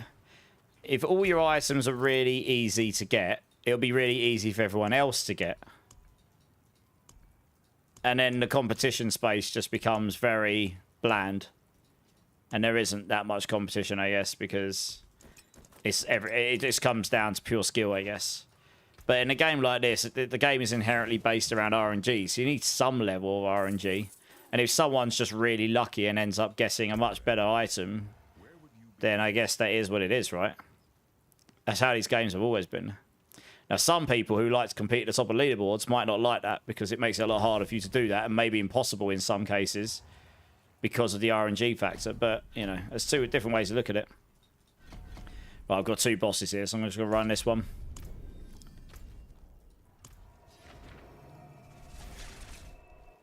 You always play at least all meta builds and then some YOLO builds. Nice. She gets to play good range of builds. Hey, JN, how's it going? Just wanting to pop in and say thanks. Your Rake Simming build is amazing. Nice. That will still be good next season. That doesn't use any of the evade tech. That will probably be better next season. So, yeah, watch this space. Crushing everything with it. Poison gear in the shed. Nice. That's good, because that was the only build I really put out there that wasn't evade-based, that had some half-decent mobility in it. So I'm hoping that'll be decent. Maybe it'll go and use... maybe we will use the Rod of Kep next season, because it's been made a bit better. We'll see how the math adds up. It might actually be worth investing in it in next season. But yeah, thanks for the kind words. I appreciate it. Glad you found it useful. Too much RNG? Well, you can craft though, right? Remember that. You can cube craft. It's your heart's content. So I think it's fine. There's still some RNG, but there'll be some skill in your gear. You can do it on your mythics as well, I think. So you're going to be able to cube craft your gear. So it's still going to be possible to get some really good items. And then if you want the Giga 4 GAs, yeah, it's going to be crazy. But that's fine. That means there's only going to be a handful of those ever in the entire game. And if someone's lucky enough to drop that, then so be it, I suppose. Like I say, it will affect some people more. It'll probably affect you more than me, never mind. Because I normally only push the leaderboards early on in the season. And then I focus more on build crafting and helping the community have a good time with the class and the game. I don't really push the top leaderboards most of the time, especially if there's any exploits in my leaderboards, I will just stop engaging with them, full stop. I'm not going to get my account banned trying to keep up with them. So, yeah. Nothing wrong with engaging with leaderboards, honestly.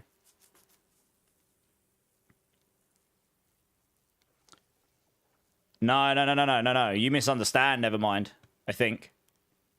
I think when they say you can only equip one crafted mythic, I think it's you can only equip one mythic. This is how I took it. You can only equip one mythic that you upgraded from unique to mythic, crafted. Not you change the affixes on it. Because you can change the affixes on your uniques using crafting, right? I could be wrong, and I guess we'll find out next week. But that's how I took it. Because you could find 7 different mythics that you legitimately found, and then you could craft them with the you could craft the affixes, and then if it made it so you can only equip one of those, then what was the point? Yeah. But if you drop them, I took it as in you only be able to equip one that's been crafted on as upgraded to a mythic. But if it is any crafting at all on the mythic, then I guess that's a different story. I guess we'll find out next week. That'll probably get some that'll get some negative feedback. You do also have to remember it's a PTR, never mind. A lot will change from the PTR. You know, we give them feedback. So I try not to be too negative about it. I'm just like, okay, well, there's a load of changes here. I can already see some of these aren't working. Like, literally, right? I asked them 3 or 4 seasons ago, why are the Thorns nodes so low in the Paragon? They're literally irrelevant. Like, 19 Thorns is nothing. It does nothing for us. And finally, they have pushed those up to a much more sensible value, like 100. You know, 150 on the magic ones.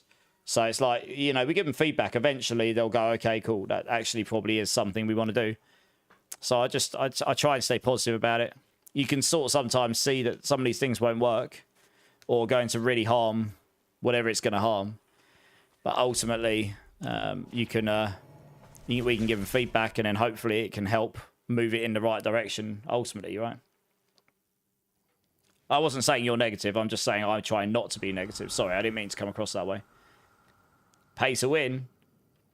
Oh, I mean, the HEA Necro builds, yeah, their accounts are probably getting banned, so lol. Rip them. Anyone who did that would have been flagged. Because it's very obvious cheating and very easy to write a script to catch every single person that did that ever.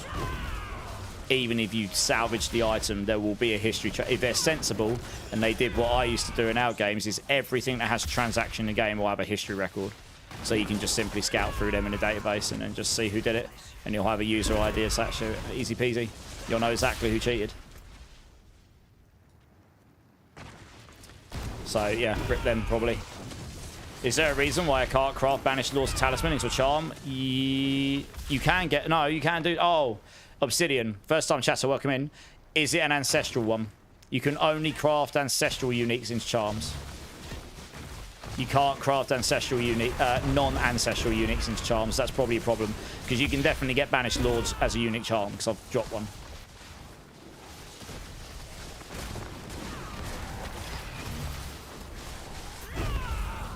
Yeah, and that's fair enough, never mind. I mean, I guess you like to play the top druid build, so if the companion build ends up being the top, then I guess you play that, right? But I don't know if that's going to be the top build next season. I'm no druid expert, but I took quite a hefty amount of nerfs, and there's a lot of other stuff that got some buffs, so... Yeah. I'm guessing that was your problem, Obsidian. Thank you for the kind gift sub, I appreciate it. Well, that's stupid. Unfortunately. Well, do you need a Banished Lord's charm? I might have a spare one. If you bear with me 2 seconds, I can go have a look. Let me just grab another chest here. Because I'm not going to use it. I will never use that on the Spiritborn. Because we can't generate any more than 4 overpower. And there's only like... That's the only way to generate it. And we'll never use it. Not in this season anyway. Maybe next season, but not this one. Yeah, let me... You'd rather grind it yourself. Ah, okay. Okay, no, that answers the question. That's fair. I understand that. I'm kind of the same. Yeah, unfortunately, Banished Lord's Talisman can't be farmed anywhere easily because it's a generic unique, so it's just a matter of dropping one. And that can be quite rare in, well, currently anyway. You got a pair of Sid's Ancestral Gloves and Sword and couldn't make... No, there are certain uniques you can't do it with. Certain uniques cannot be charms, and they said that today as well because they're probably because they were never intended to be able to use with another specific power. They were always meant to be because you could never have them in like 2 different unique pair of gloves could never be used together before in the past, sort of thing. And I guess they've decided those ones that needed to be exclusive stay exclusive. Yeah. Okay, so we've done that. I've got another boss. Let's go smash him. What's that going to push me up to? I've got to be pretty close. Yeah, it's going to push me about halfway up. So I need 2 more bosses after this.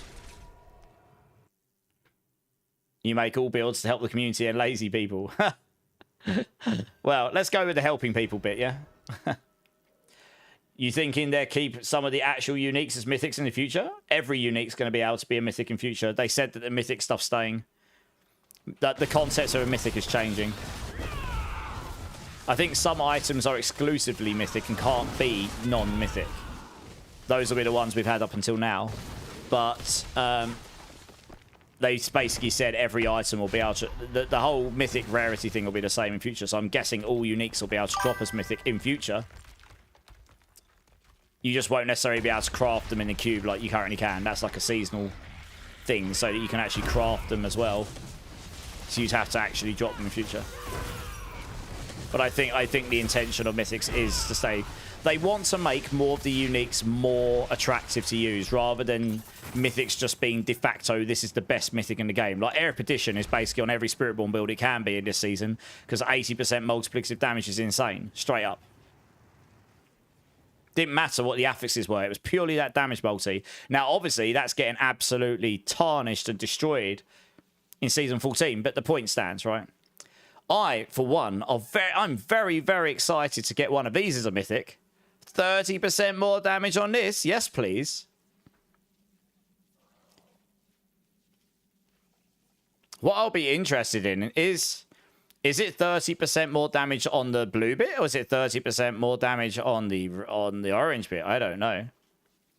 But I am very looking forward to a 30% stronger. Yeah, all your affixes roll maximum, not GA, but maximum. But I'm very much looking forward to a 30% stronger one of these. I think this build will be okay next season. It might play slightly differently. It might build slightly differently, but it will still be viable for sure. The crit chance, so what's it rolling with? It still rolls crit chance, right? It's actually going to give you more crit chance. That's what they've changed it to. You're going to be it still rolls the guaranteed crit chance, and I think it gives you a bit of damage. And then I think it gives you 15% damage, and then it's still the stealing mechanic steals crit chance from other people. So I think it gives you more crit chance. Lord Soul, no worries, thank you. No, let me look. 1 second. I am fairly sure Aerith Edition. You still get 1 guaranteed stat on these. Oh no, it guarantees movement speed, rip. But the Mother's Favour now steals 15% crit chance from other players and always retains its damage bonus. So you'll still get crit chance. If you're playing on your own, you'll get loads of crit chance from it, right? In theory.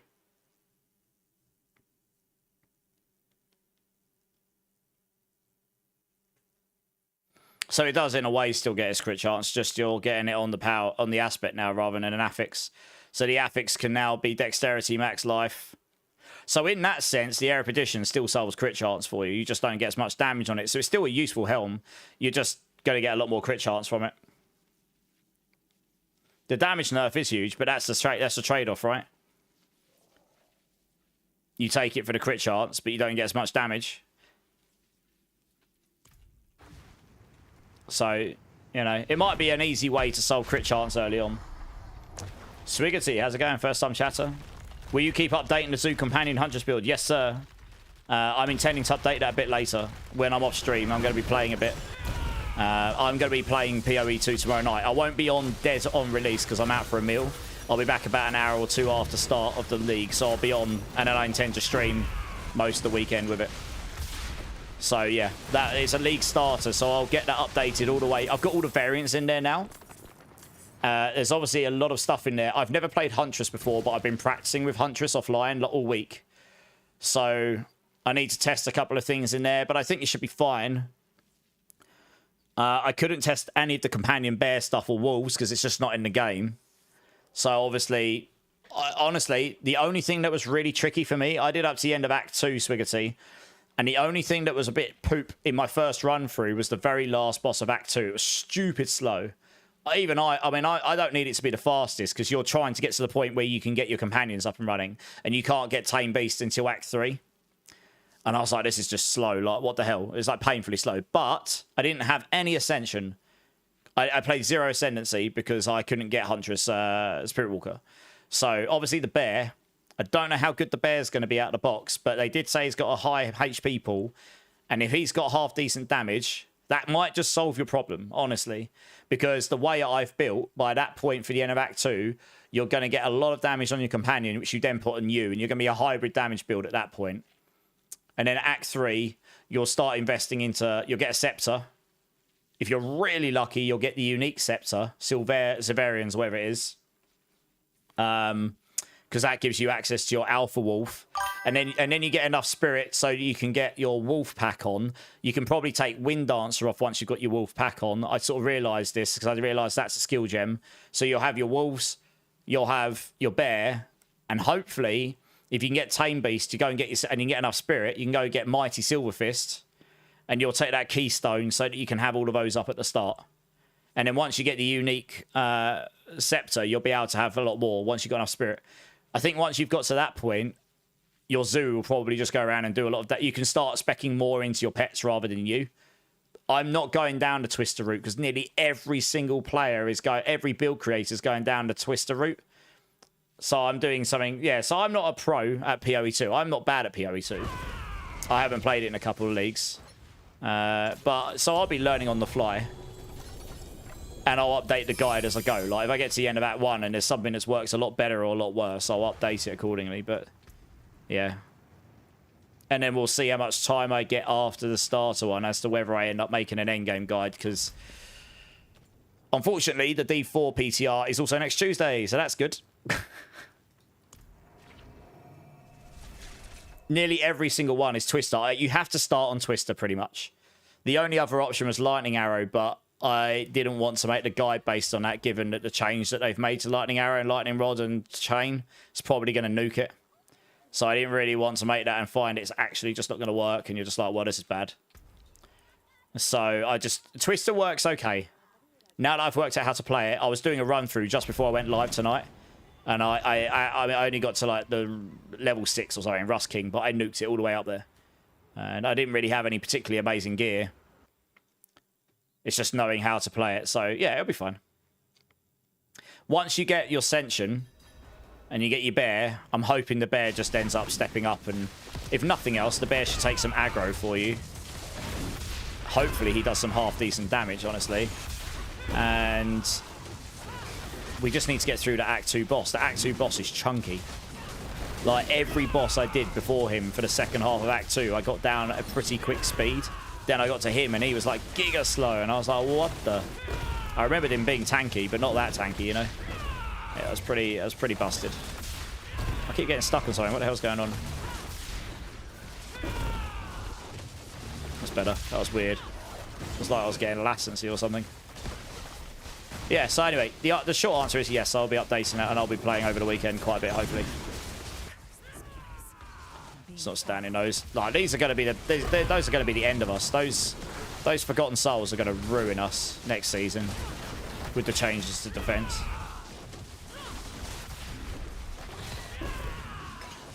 Oh yeah, never mind. No worries. You've probably gone already, but yeah, have a good seat, dude. Yeah. So yeah, it'll be good. And then I'm sure anyone who plays a similar thing can tell me what's working as well, and I can update the guide accordingly if needed. You know, I'm not going to sit here and say I've got everything in that guide perfect. I'm by no means as good at PoE as I am at this game. But I'm reasonably good at seeing interactions and stuff. I do a lot of build stuff for Mobalytics in general. What the fuck? I deleted all them. Excuse my language. What the hell? Why'd they die so fast? It's like a snapshotted something there.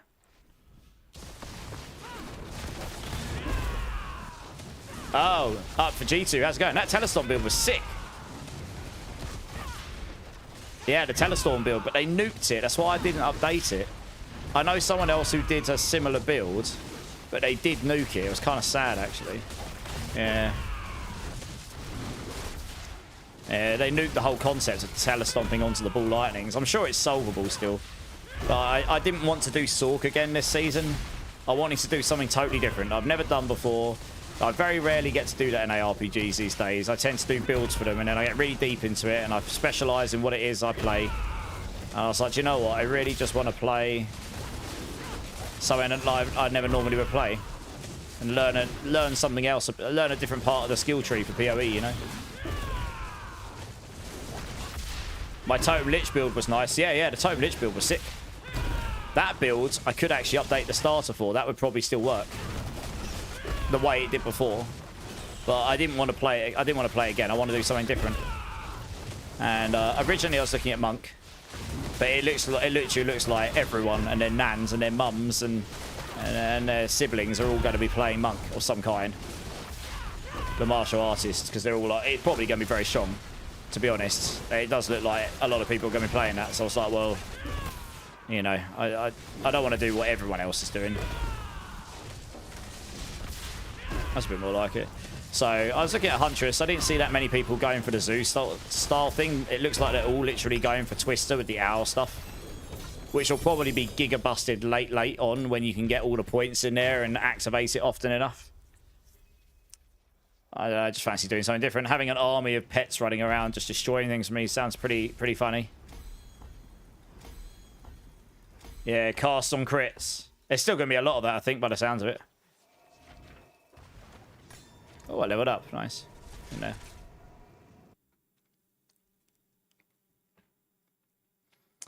Hey, Average Carpo and Gonzalo, thank you so much for the subs on YouTube. Appreciate it. So you can have a Mythic Purified Lightbringer. Potentially, yes. I think so, yeah, potentially. Do I think it'll be endgame viable? Absolutely, they showed it. Did you not see Swiggerty? No, let me find it.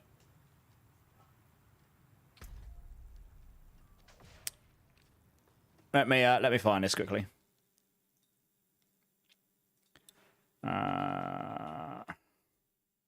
So if anyone wants to come and watch me play something very unusual for Immortalize, that will be happening. Path of Exile 2. Spirit Walker. I'm just finding it.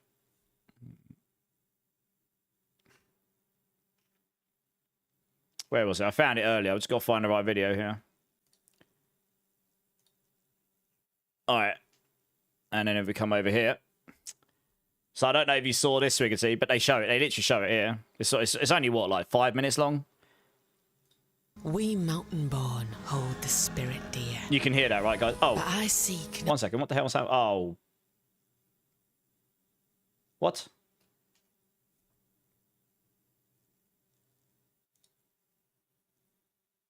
What's happening to my stream? What?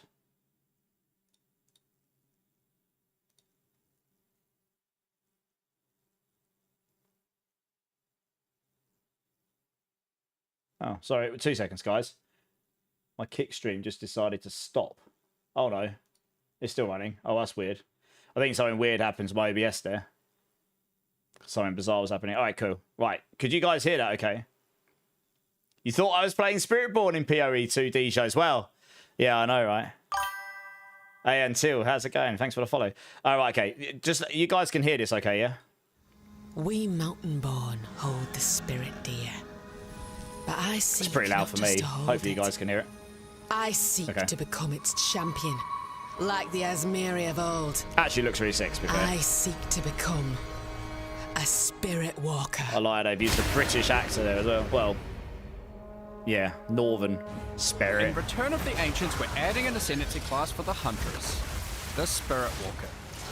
We covered some of this in our recent content review, but here we will dig deeper and even showcase some potential builds.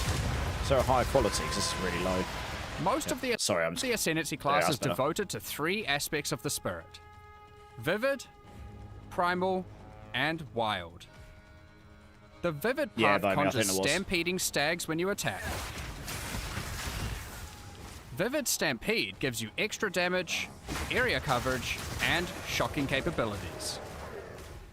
If you want to really focus on the stags, the Morrigan's Guidance lets you create even more stampedes with even more damage, trampling your enemies into dust. The Primal Path, meanwhile, is all about This is where a lot of projectiles. people will go, I think. Gazillions Owl of grants you twisters, yeah. boons in the form of their feathers, which can be spent to add extra projectiles to your next skill. If you'd rather unleash the occasional it does look crazy. the Mucker's Gift lets you store up and use multiple feathers at once. It does look insane. And if you're really keen, the Owl Feathers work on spells too. For those who prefer their animal Yeah. companions to be more This is where I was literal, probably going to go. summon a Wild Protector to give your enemies a bear hug they won't soon forget. A bear hug. The bear is a powerful companion in its own right, and can also provide significant utility. Breaking enemy armor, maiming enemies, violent intimidating roars, and keeping itself fit to fight with its large health pool and life leech. Best of all, the bear doesn't even take up your companion slot, so you can keep your tame beast alongside you too. The Cartha's balance skill can take your companion's damage one step further by giving them extra damage based on your weapon. Yep. Spirit Walkers who master all 3 aspects of the spirit may attract the favor of the elusive Sacred Wisps. The Sacred Unity passive is free. It provides enhancements to all 3 skills. The Stags seek out enemies and can turn mid-stampede.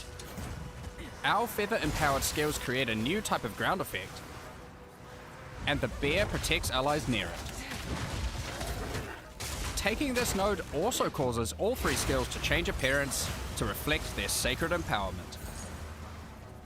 The Spirit Walker has a couple of tricks up her sleeve outside of animal spirits. Idolatry provides massive bonuses to more minion-focused builds. And last, but definitely not least, the Yeah, just Natural Carl. Order passive grants Tame Beast the ability to tame bosses. Yep. This is where I'm going. Tame a boss. Got to do it. Yep, all of these. It probably won't come as a surprise to hear that these bosses can cut through packs and bring the pain to their former friends. If you like the look of the Spirit Walker, but need some further inspiration for what to do with her, we've put together a couple of in-game builds to give you ideas. Kindly made by some of our developers. First up, we have the Stormbringer. This is where a lot of people are going to go, I think. We have a standard-looking twister build dialed to 11, Look at it. where we utilize Whirling Slash and Barrage It does to look- unleash twisters to devastate That our is a enemies. frame rate destroyer if I've ever We seen will it. use a combination of Barrage and our new notable Primal Bounty to create so many twisters it more resembles a full cyclone. Allocating Wild Protector, Primal Bounty, and Vivid Stampede will unlock a notable that empowers all three, giving them more utilities and features. Thanks to Primal Bounty and the Mucker's Gift, we generate a Primal Owl Feather every few seconds that will be used when we dodge roll to empower our next projectile attack, firing more twisters and increasing their speed. But now, Yep, we bone meal. want to start to empower our Wind Ruckus with the elements, gaining significantly more damage. To do that, we take Vivid Stampede, which grants us a Vivid Wisp every 10 meters we travel, which we can do faster by following our soaring ground. And then we expend those wisps to unleash a stampede of stag spirits. Not only do they help kill enemies, they also create shock ground. No, I know, right? A party of There you four have with it. that build, it would destroy All that PCs. combined, we have our Storm. I think my PC would take off through the ceiling. And for our second build This is where today, I'm we going. have the Zookeeper. This is where I'm going to go. This build is for those who prefer to sit back and let your animal army do all the work. Yes. The Spirit Walker has enlisted the entire zoo to fight on her behalf, Yes. with a whopping 6 companion skills active. This is thanks to Sylvan's Effigy, Yeah. a new unique scepter coming in Return of the Ancients that completely removes the companion cap, and also gives us a big bad alpha wolf that buffs all our other companions. We've also got a pack of regular wolves, 3 different tame beasts, including the mighty Silverfist, and our trusty bear, with our last bits of spirit used on some skeletal clerics to keep everyone healthy. All you have to do is sit back and enjoy the show, and maybe remind your alpha wolf to summon its spirit friends every once in a while.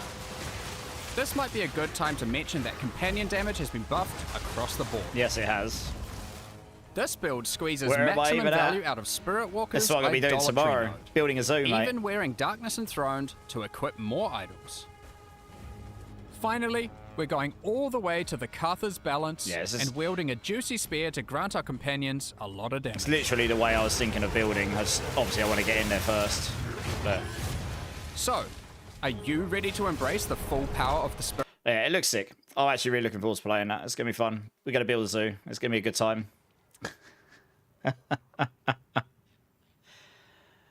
Companion minion druid, yeah. No, companion huntress. So anyway, that's what we're going to be doing. So Swiggerty, if you're still here, that gave an example of how the zoo can do millions of damage. And if you can do millions of damage, you can, in my experience, you can do a pretty decent proportion of the game content. Then I mean, look, you're going to start off Twister. You're going to be the damage. Eventually, you're going to get your bear. And then you start splitting it, and you're going to go more and more hybrid. You'll get your wolves, and you'll probably get your first tame beast. And then once you've got that, you can start swaying more and more into companions being your majority of damage, and you're like support DPS. And then as you get more and more further into it, you're just going to be going more and more support and less damage, and your minions are going to go more and more damage and less support. That's kind of how I vision how it goes. And I don't know all the items in the game. There's a lot of new uniques coming in. That scepter is absolutely going to be on there though, because it unlocks the zoo thing. But there's other uniques coming that we haven't necessarily seen yet. And you can do that new mechanic on them, which makes them so that they get, you can make them go higher levels, so they get more stats. As God knows what you can unlock on them there. Yeah, it's the new ascendancy for Huntress, yeah. You're playing Rampage, nice. So anyway, I'm looking forward to it. It's going to be fun. It's going to be very different to what I've done before, honestly. And I'll figure it out as we go. And I've got 4 days to absolutely degen the crap out of it before the PTR D4 drops. But when I'm not, I'll do D4 PTR, and I'll do a bit of, even if I don't do PoE2 on stream, I would like to get an end game build for that build written up guide. But there's no point me putting one of those up yet because I haven't played it. League starter, you can like relatively theory crafts based on experience and testing, and I can update that in the first day. I'm not very fast at the campaign. I'm sure some people will beat me to the end of the campaign. I'll probably take like my first stream, like 15 hours or something, and some people will complete in like 5 hours or something. But I'll get there and I'll make sure that the guide's updated as I go. Yeah. You have an entry for the Echoing Hatred? Yeah, maybe at some point. I'm not too fussed. I'm trying to get my war plans level 10. I'm almost there. But it should be fun, yeah. So if anyone, I mean, I know not all of you are necessarily into PoE 2, but if you fancy seeing something a bit different, that's what I plan on doing tomorrow night when I eventually get online. I'll be online a little later, I think, because I've got going out for this meal. And it should be a fun time. I don't generally die too much in the campaign, not in the first 3 acts, because I know them quite well. I will probably die a whole bunch in Act 4, though. And 5. I've only ever done it once before, so I can't remember any of the bosses at all. We'll see. We'll see how good the companions are. Maybe the companions just nuke them all for me, and then maybe I just don't need to worry, and everything just dies. Monkey smash. Maybe Silver Fist will just smash everything for me, and it'll be easy peasy. That'll be ideal. But the guide is relatively up to date. They added rewards and stuff to the planner today. I can't add the loot filter in there because it's too long. They need to expand their character limit for starter stuff. I think it needs to be more refined, more specific. To have less than 200,000 characters or something. I haven't bothered putting a path of building in there because they hadn't updated their passive tree. Maybe they have now. Maybe I can sort that tomorrow. I don't really use path of building much, I've got to be honest. But you can download the file from the guide and you can put it in your folder, and it will... I've put some notes in to test it, but I can add more notes as we go. So it will tell you what to get at what levels and stuff. So that'd be pretty cool.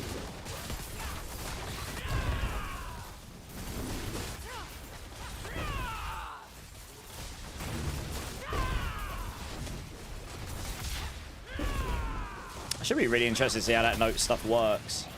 Yeah, I'm not sure. Yeah, PoE 2 on your PC. Your friend gifted you the free key you got for purchasing. But your PC is old and, well, yeah, it is quite a graphics intensive game, actually. It's been optimized since it first came out. It does run better now. Definitely runs better now, that's for sure. But it's definitely a graphics intensive game compared to some, yeah. Have they added more campaign? No, there's still Act 4 and then the interludes. I think the final version, they said they're releasing in the end of this or later this year. That will have the final campaign stuff, I imagine, because it'll be the full version of the game. You don't have to repeat acts anymore. You do acts 1, 2, 3, and 4, and then there's like 3 small interludes, and then you're into the end game.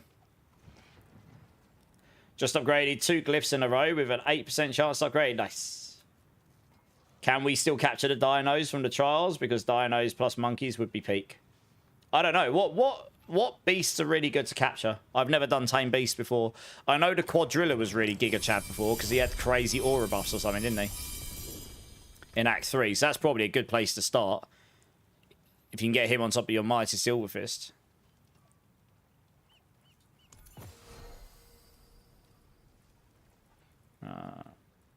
Tibolts. Mainlander, what do you think?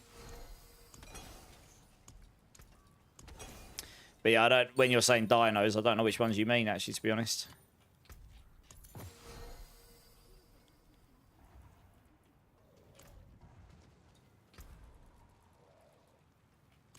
What brings you to the ancient? Okay, we just finished clean up a little here.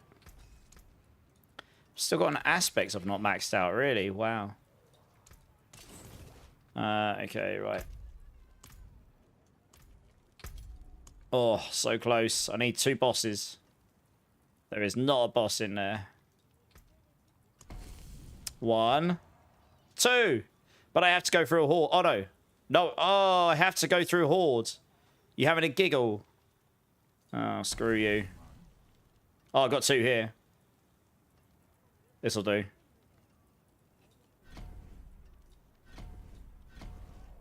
Doesn't even matter what the boss is, honestly. It does not matter to me. 2 bosses. This might do it. This might level up my war plan to level 10. This might be the war plan. Nice, this is a good hell side as well.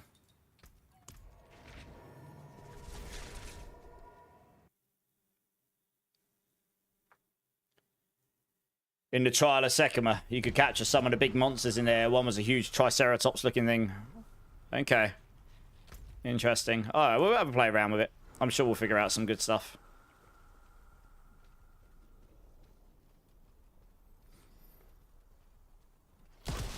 You can only... so once you've got that unique scepter on, you can have as many companions as you like, as long as you've got enough spirit, and as long as they're all a different type. So you can't have multiples of the same. They have to be different type. So you won't be able to have like 10 quadrillas or something, you know. And the unique thing in the Ascension node, I think it limits you to 1 boss as well. You can only have 1 boss. So I guess, honestly, you're probably just going to want to capture every single boss. And then try them all out and see which one's good. But the monkey's obviously a good starter one, because you can first get these things in Act 3, and he's in Act 3, right? So he's probably going to be a solid place to start. And then you need to play around with the others and see what they all do and see how they feel, I guess.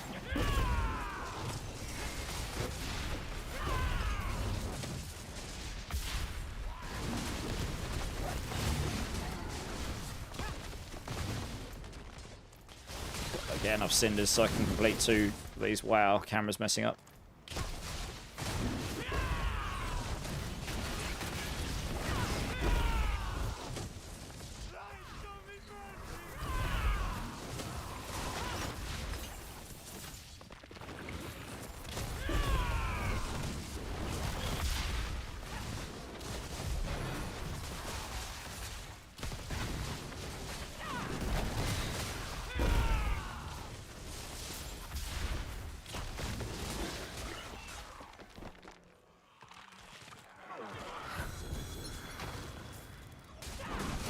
What else we got? Oh, that's an explosion of those. Nice.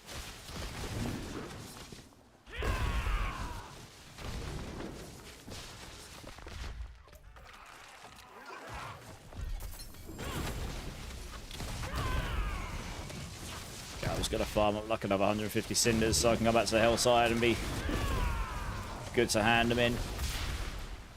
At that point, that shouldn't take too long, to be honest. It's like a couple of those or big worm attack. Yeah, we get them in no time.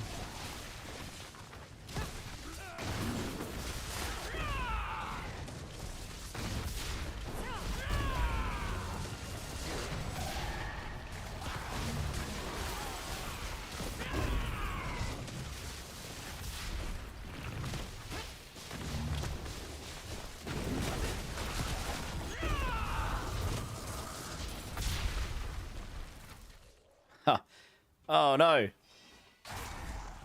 What? Oh no. I think my internet's playing up. I think the stream just blipped again, didn't it? I think that was my internet, that was. I actually felt it in game as well. It looks like it's working. Yeah, no, yeah, I saw it too. That affected all 3 streams and my game. There must be something weird going on with my internet tonight. It's alright, it was only a short blip. It doesn't seem to have nuked the stream, fortunately. No, it's doing it again. Oh my gosh, something's... Oh, one sec, I need to have a look what's going on here. Something's affecting my internet here, but I don't know what. Let me have a look. What is going on here? It's not just the stream PC. Yeah, I've had some drop frames. Why? What is going on?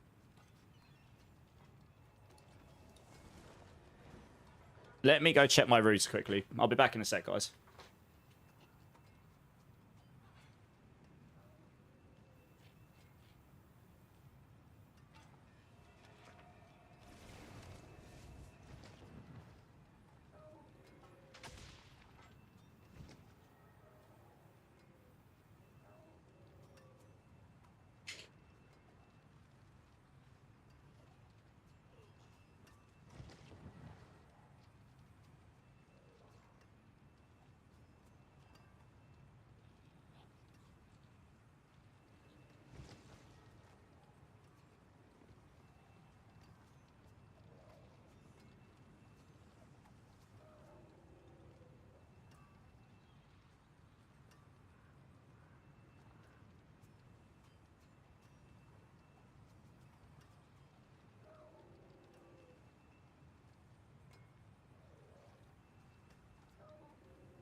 Alright, I mean, it should be okay. Well, yeah, I don't know. But that isn't my stream PC that's having a problem. That was definitely internet, because my game was holding up as well. Yeah, I haven't had that problem in a long time. My internet's normally pretty good. I have to keep an eye on it. I can't see anything obviously wrong with it. There's not a lot else I can do about cutting out the stream, so just got to hope whatever the problem is, it goes away, I guess.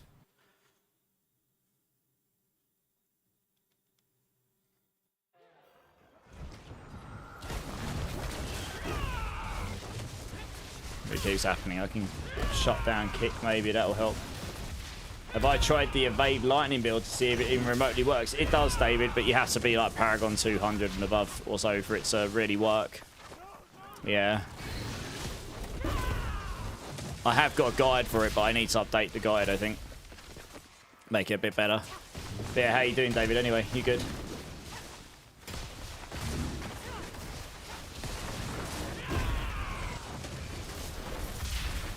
Right, there you go. That's what I needed. Explosion of cinders.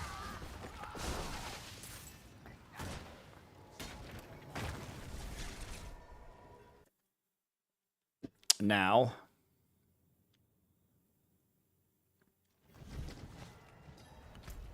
Yeah, let's set up over there.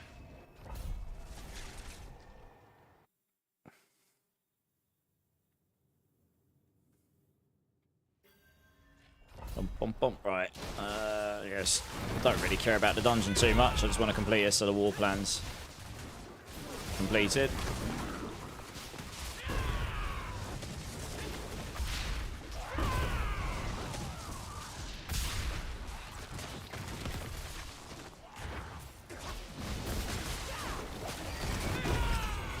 How's the PCR looking, Packwag? Everyone got violated. Nerfs everywhere. It'll be fine. We'll figure it out. What have they done? Have you looked at the notes, Flavo? I don't know if I should rip the band-aid off or if you already know.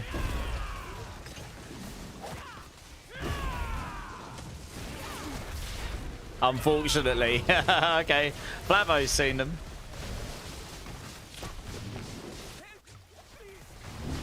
Super nerfs. TLDR it for you. Expect to do much lower in pits and towers. No matter what class you play. Pretty much.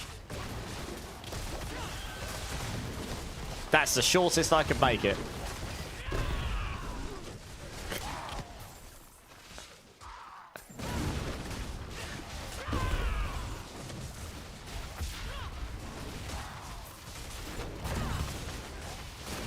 Yeah, I mean, the evade claw stuff is gutted. Although it might still work somewhat for this build, funnily enough. But I'll have to have a play around with it on the PCR. But yeah, if a build can make it work, this is one of them. So this build might actually be okay in a slightly different build. Like, it'll have to be built slightly differently, but I think the Firestorm stuff might actually be pretty good still. The Rogue changed up. Yeah, so Rogue got some nice buffs. They just had their giga broken bugs fixed, didn't they? So, yeah, I mean, if you take out the equation that you knew that obviously the very broken stuff was going to get fixed, then yeah, I think Rogue's probably looking okay. No, I agree, Waskless, yeah. Some of the nerfs were obviously going to happen, right? Because they were just completely and utterly busted.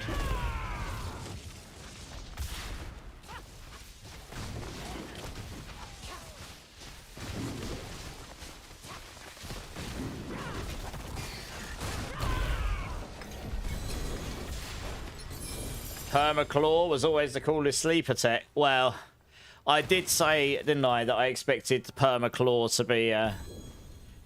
to be changed in some form, and then people started having a go at me going, don't get it nerfed, we like it too much. And I'm like, well, I don't want it to be nerfed, I'm just being realistic. It's probably going to change. I didn't necessarily expect them to gut it, but, you know, so be it, I suppose. It is what it is. Right, just go hand in those 2 extra chests, do the 2 bosses, and there should be more war plans done. Rod of Kep looks okay. I think honestly, by the time we get to the season, I think Rod of Kep will get buffed again. That's what I predict. If it was me, I would have doubled the buff they've given. I think it needed to go back to between 1% and 1.5%.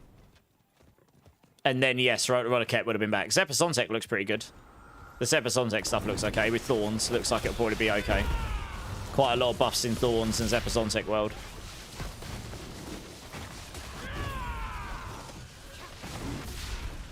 I actually said to them, I don't think it needs gutting, but I did expect the entry to be changed, yeah. I didn't expect them to gut it. But there you go.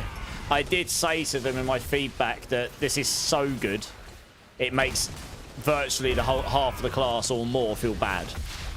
So I did expect it to be changed in some form. When you've got something that's that good that if you can't use it on a build, that build's going to feel really bad to play. Because it's all comparative. Then yeah. And there's a lot of builds that can't really use it. Not really. So yeah, I am not overly surprised that they nerfed it. Like, gutted it, to be honest. But I was kind of hoping they wouldn't completely annihilate it. I was hoping maybe they'd make it 30 ranks required or something. No, 1.5. I think 1.75 will be too high. I think the Rod of Kep change makes it questionable whether it's better on Rake or not. If it was 1.5 max, then it'd definitely be better. Yeah.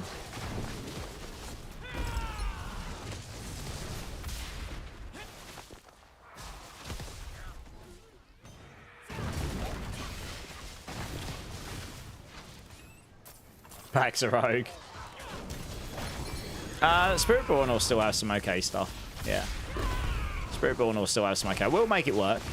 I'm not too upset. No point. You know, this build here, anything that uses the Storm Feathers will have this sort of movement speed, so we'll still be really fast. We'll run really quick. And then you can still use Rushing Claw, and you'll just get your charges. And then, you know, you can reset your mobility cooldowns using Storm Feathers. So it'll be fine. We'll still be pretty quick. We just won't be as quick. Like, we're like the fastest class in the game right now. As long as there's no walls.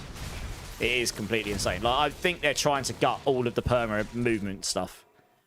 To make it so that some of the other class builds actually don't feel terrible to play if they can't use it. Yeah, I'm sad to see that Spiritborn got basically no changes again. Like, really little.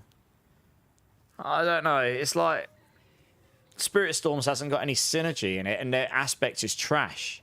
So until they change that Spiritstorm aspect, it's not really going to be any good. It needs to change so when the Spiritstorms die, it does the damage, not when the enemies leave them. If the enemies leave them before they die, they don't do any damage to them still, and it just does nothing. Now, I could suggest that. Maybe make Claw go through walls now instead. Now it's not perma. Yeah. That'd be a nice change, to be honest. I guess we'll see, Flavo. I'll get some builds, don't you worry. It will be fine.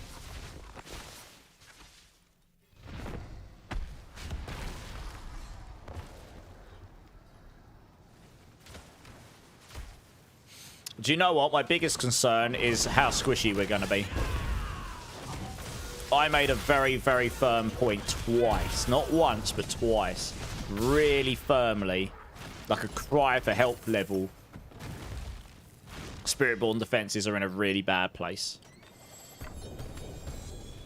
And the only thing we got that was our saving grace this season was Glynn's Anvil. Nothing else we could have used even remotely came close to being enough. Without Glynn's Anvil, T10 Mephisto on our highest HP build was still really stupid hard. We were still getting one shot by everything. Not T12, T10. And now that Glynn's Anvil only goes to 40%, not 90, 85, 90, everything will start to one-shot us again. Tyrells will not be enough. We can't stack enough max life. So I am actually, I can kind of see where the PTR is going to go. We're going to test. It's going to be like, we're stupid squishy. Cannot recommend this on hardcore because you'll just get one shot by something random after pit 100.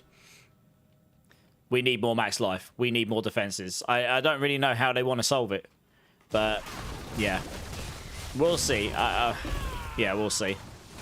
We've got too much direct damage reduction stuff and no indirect damage reduction stuff. And that's a problem because there's a lot of indirect damage in the game these days, including some of the explosions that happen.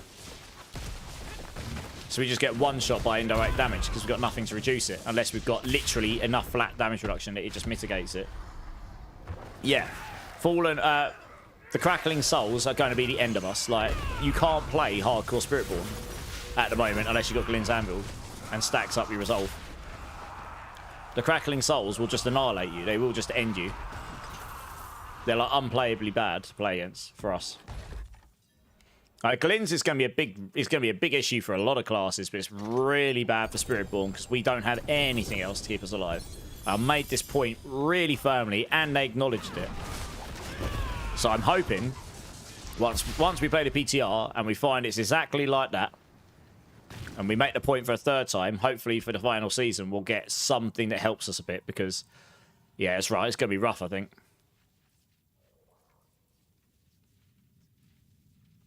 Right, that should be my war plans to level 10. Yeah, as long as the builds do like 120, I'm happy. I don't need them to be doing 150, I guess. Somewhere between 120 and 130 for the max builds is probably about right.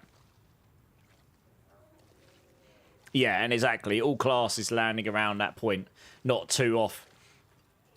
Easily farming 140 to 150 and nothing else can come close, yeah.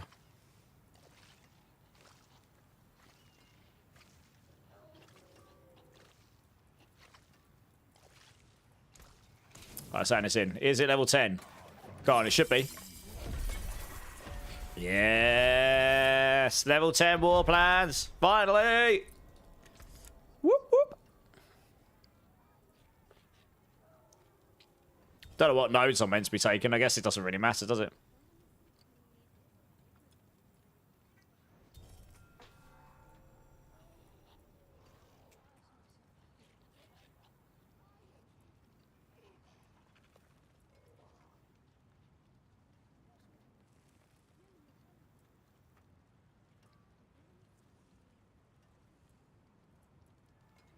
Yeah, I don't really know what node to take here, really. It doesn't really matter.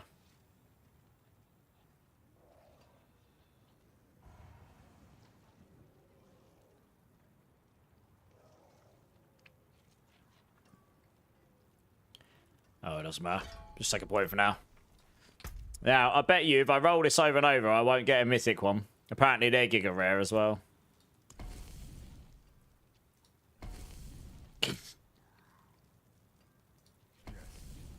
You have to look carefully.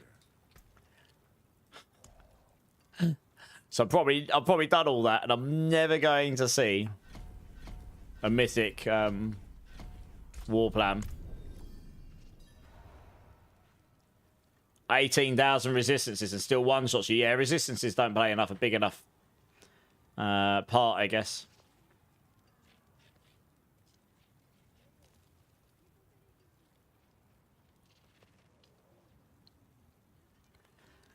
Yeah, I mean, the Immortal Barb was obviously going to have something done to it because I don't think they want anything to be literally immortal, right? That sort of somewhat defeats the purpose of having defenses in the game if you've got an interaction that allows you to make every build on that class immortal. So those are the sort of things I'm not surprised are being changed, to be honest.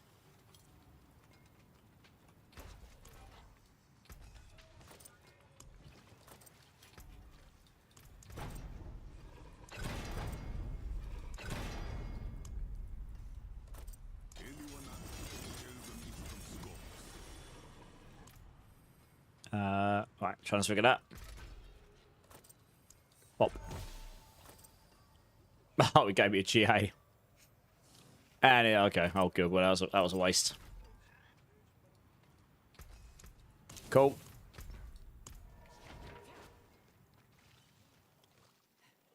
Hey, Sir Knight Brave, how you doing? You got a mythic war plan before getting it to level 10. You got one before level 10. Well, lucky you. That hasn't happened for me.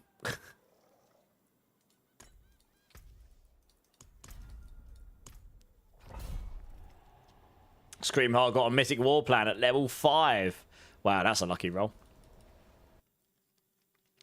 The cat-wide war plan stuff, I think they will bring eventually, Flavo. There's probably some technical reasons why it can't just be switched to that. So, you know. That's something... They said they're investigating it today in the Sanctuary sit-down, so hopefully that means at some point that will come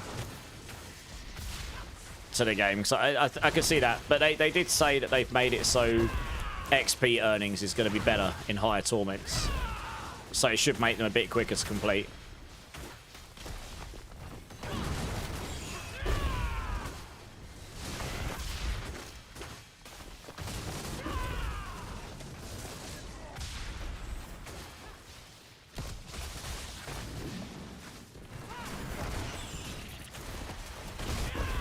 Yeah, party war plans will be okay, although it costs 2 tokens to do it.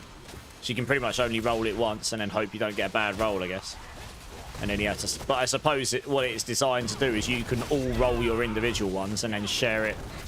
You can all roll once and then take the best of them, I guess. The Goblin event thing, I don't actually know. When is the Goblin event? Eclipse, how's it going? They could create a new item, like a satchel, that the Spiritborn can wear. That'll give him another aspect. They could. Can't imagine that's happening anytime soon, though. Be nice if it did. Yeah.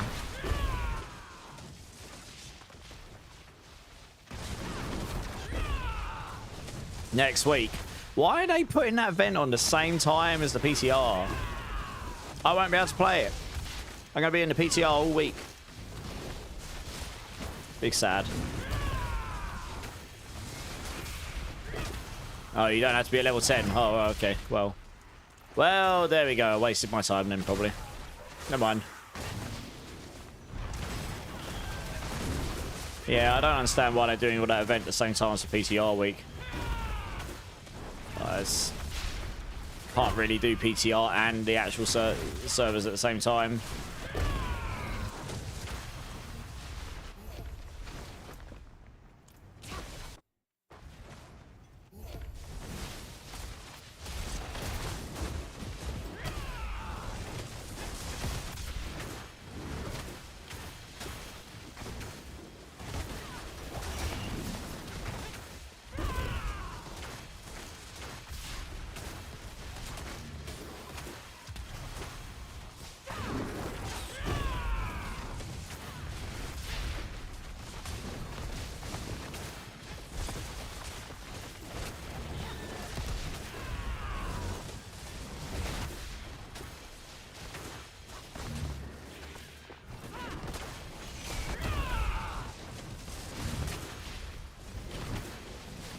Alright, cool. Onwards. If anyone wants to jump in with me, by the way, I'm just blasting war plans. See if I can get a mythic one to come up and maybe drop a mythic seal at some point. Let's see if my luck changes for once. Probably not, but you never know.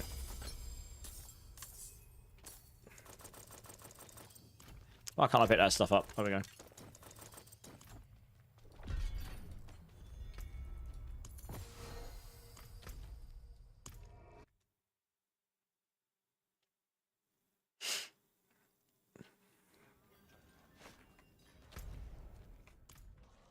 I have some whispers to hand in. It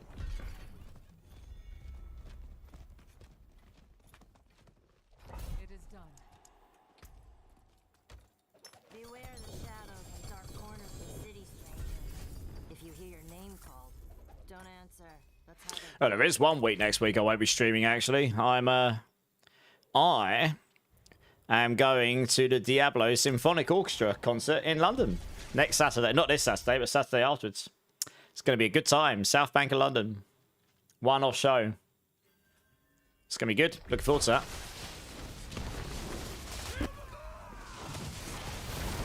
Yeah, yeah. Did they say anything about the demon bind or horse armor not being able to be redeemed? No, but it wasn't really a campfire stay. It was more of a sit down, and honestly, they answered a few questions, sort of, and they were like, oh, time over now. And yeah, I don't know. I feel like we watched it and that's 40 minutes of my life that I could have not watched it. I was trying to find a nice way of putting it, really. Not to throw shade at anyone, but it wasn't really, I don't know. We didn't really need it.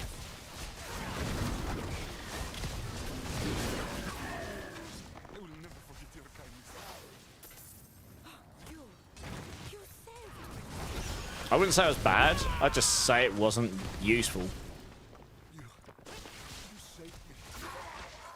You know. Like the patch notes gave us a lot more.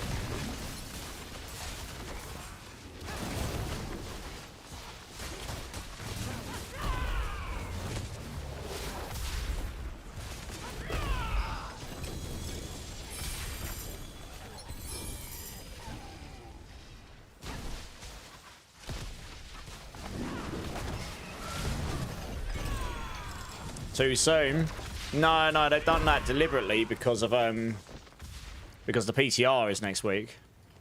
So they wanted to, I guess they wanted to get it in before that, but yeah. We're gonna have to come back for that Royal Amethyst I just dropped.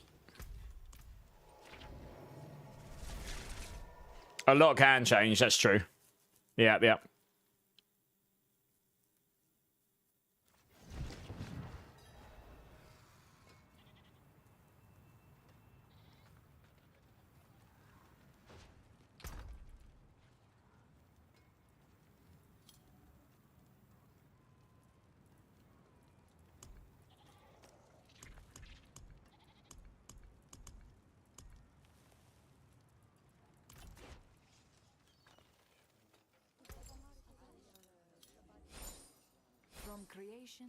Yeah, we really need a gem tab.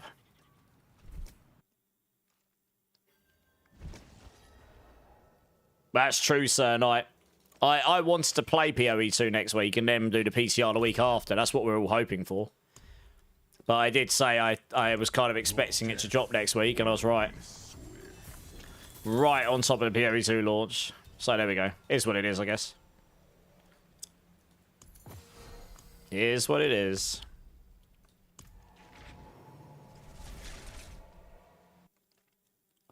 Yeah, I hope they had a second week's anniversary event as well. Hey, Todd, am I looking forward to PoE 2? I am. I'm not playing Monk. I said originally I was thinking of playing Monk. But after going and looking at how many other people were actually going to be playing Monk, I changed my mind. I am going to be building a zoo. That is what I'm going to be doing. Something very different for me. And it is going to be animal-tastic.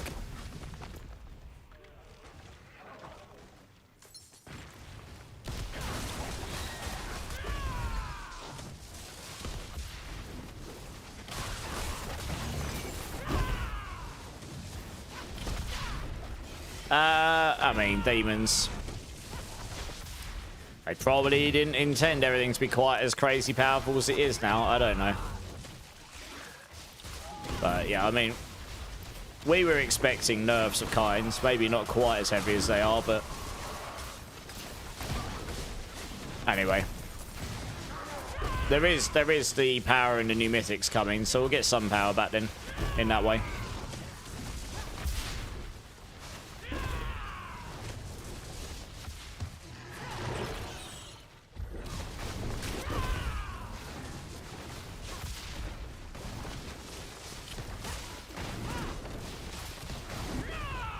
Are you going to be playing PoE 2, Todge?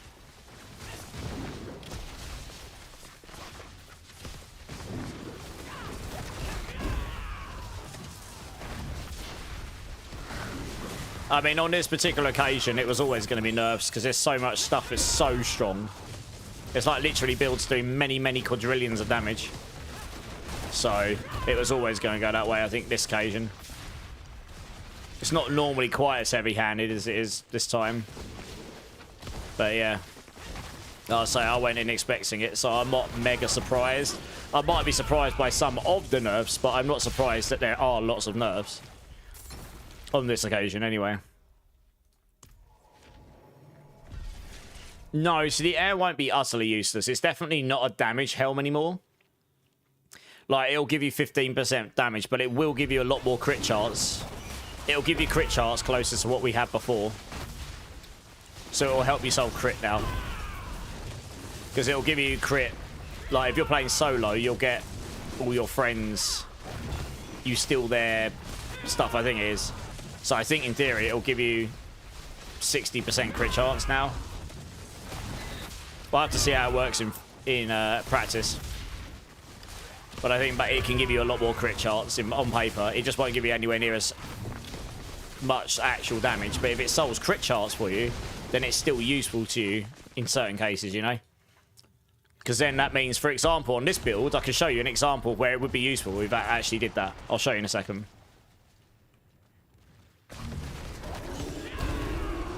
Because this build will probably still be viable.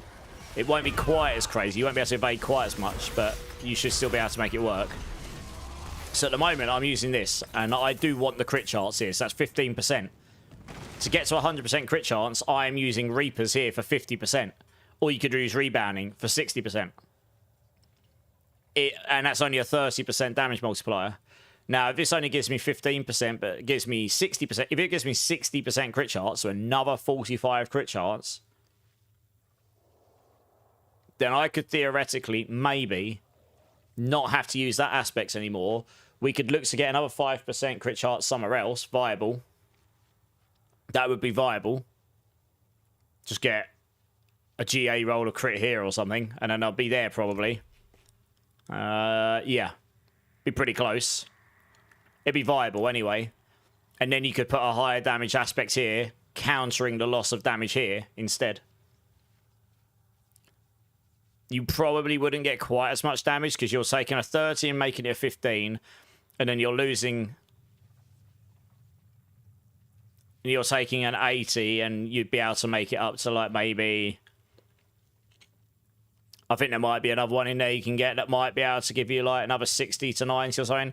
So it'd be slightly less damage, but you would be able to flip them around, and you'd solve your crit chance through those means. So you could potentially do that. There's other avenues you could take as well, of course, but yeah. Could potentially just use those. That solves crit charts for you. Take crit charts off here. Although I don't know how useful that would be. And then you could roll a damage multi there instead of crit charts.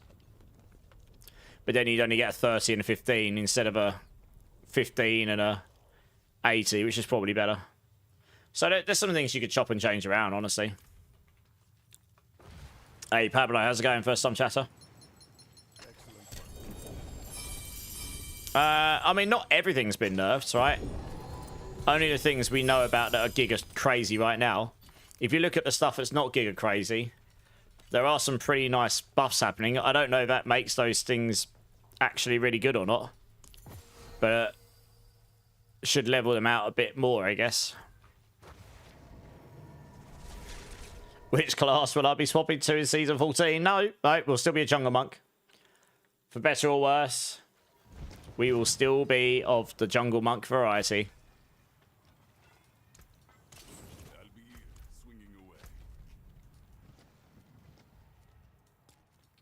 What about you, Scans? What are you going to be playing? Thanks for the lurk, Oldman. Appreciate you.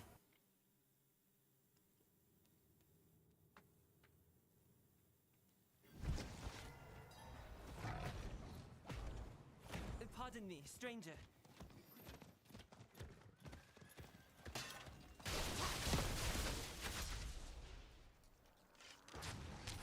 What? Where the hell's all the chests? Is this bugged out? Hey, it's not actually the hell side. Yeah. Yeah, it's not. the count. The timer's not even going down. That's not the hillside. This is...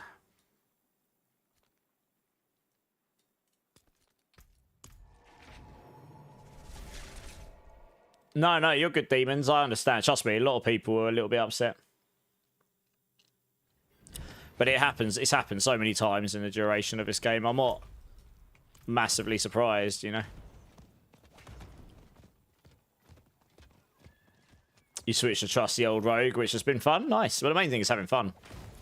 You know, finding the classes that you enjoy playing and have fun on them. And hopefully there'll be some fun stuff for that next season. It looks like rogues have had some pretty nice buffs, actually. In general. You just need to forget about the crazy broken stuff right now. Because that was always getting nerfed. The things that's allowing them to do 150s in like 30 seconds or 15 seconds or whatever it is. It's completely busted.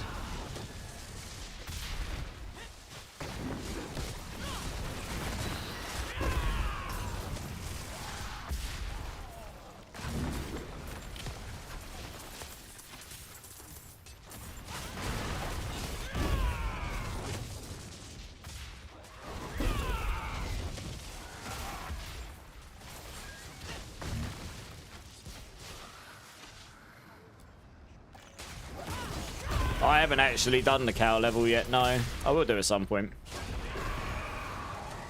And get us that war plan done. Yeah, that Umber Crux has been a problem for the game since it was very first introduced, I agree. That has been an issue. It's always had crazy bugs. You're 100% a sucker for monks, and I'm very interested in New Ascendancy, especially the channeling ability that has echoes attacking enemies. Yeah, I think a lot of people are going to be playing that. I think it's going to be crazy. Oh, I'm going to be playing the Spirit Walker, Todd, yeah.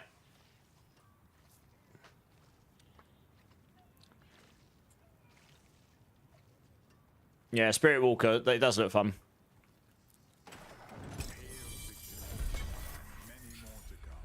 Got off of Spiritborn for a while, and I'm now doing a pen shop build and have more fun than I've had in a while. Nice. Like I say, having fun is the most important thing for sure. Absolutely. I guess what you do is you just roll, you YOLO roll these and hope you hit a mythic one, right? And if you don't, you just roll whatever war plan you get.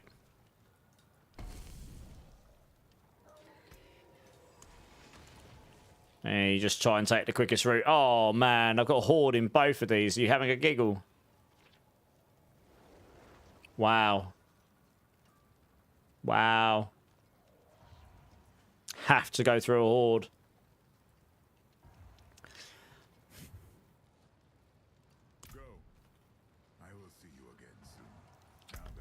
I don't actually know if I can be bothered.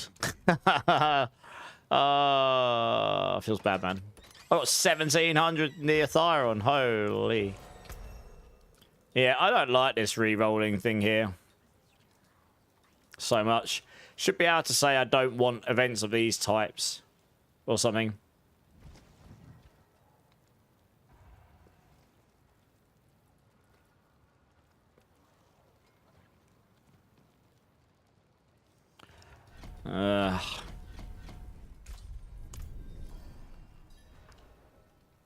The cow level felt kind of lazy with what they did. I haven't done it.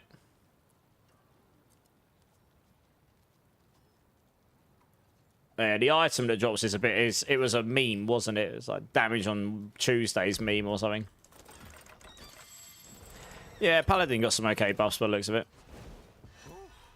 I mean, look, they're going to try and shake up the meta, aren't they? And try and balance the game a bit better than it has been, so... Probably see some pretty major changes in that regards.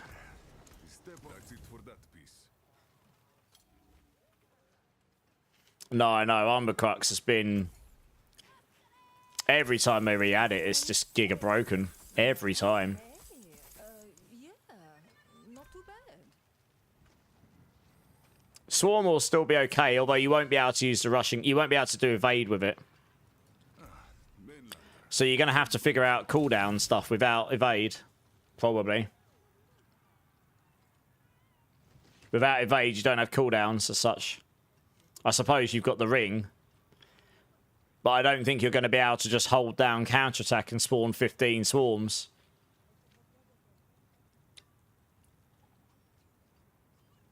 You might actually have to use Stinger to do it. It doesn't look like the Zik damage bug's in there. No, they're fixing the resolve bit of it. Oh, so the evade tech's just dead next season. Todge, they've just gutted it completely.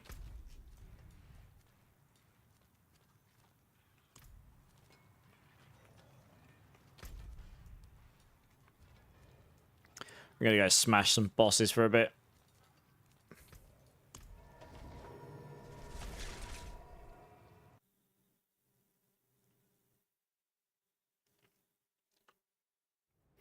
Yeah, lots of bugs. I mean, there was always going to be lots of bugs when you got a new expansion dropping. I think they are trying to steer away from classes having perma teleport, perma evade, that kind of stuff. It does have a problem with it if you have that. If you have that in the game, everything that doesn't have that or can't use that feels really bad to play, right? So I can understand why they would want to narrow that down a little bit.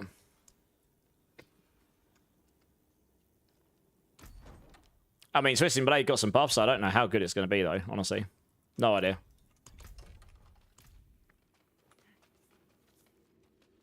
I think that's something that'll probably make it into the final. It'll probably make it into the final season. Probably just didn't make the PTR.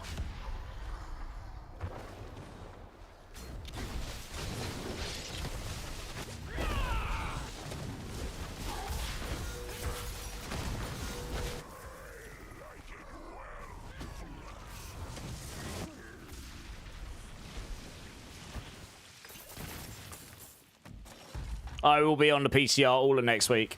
I was kind of hoping to get more time on PoE too, but yeah, next week I'll be on the PCR. The only day I won't be is when I'm up at London watching the Diablo Symphonic Orchestra concert, which is on the Saturday, I believe.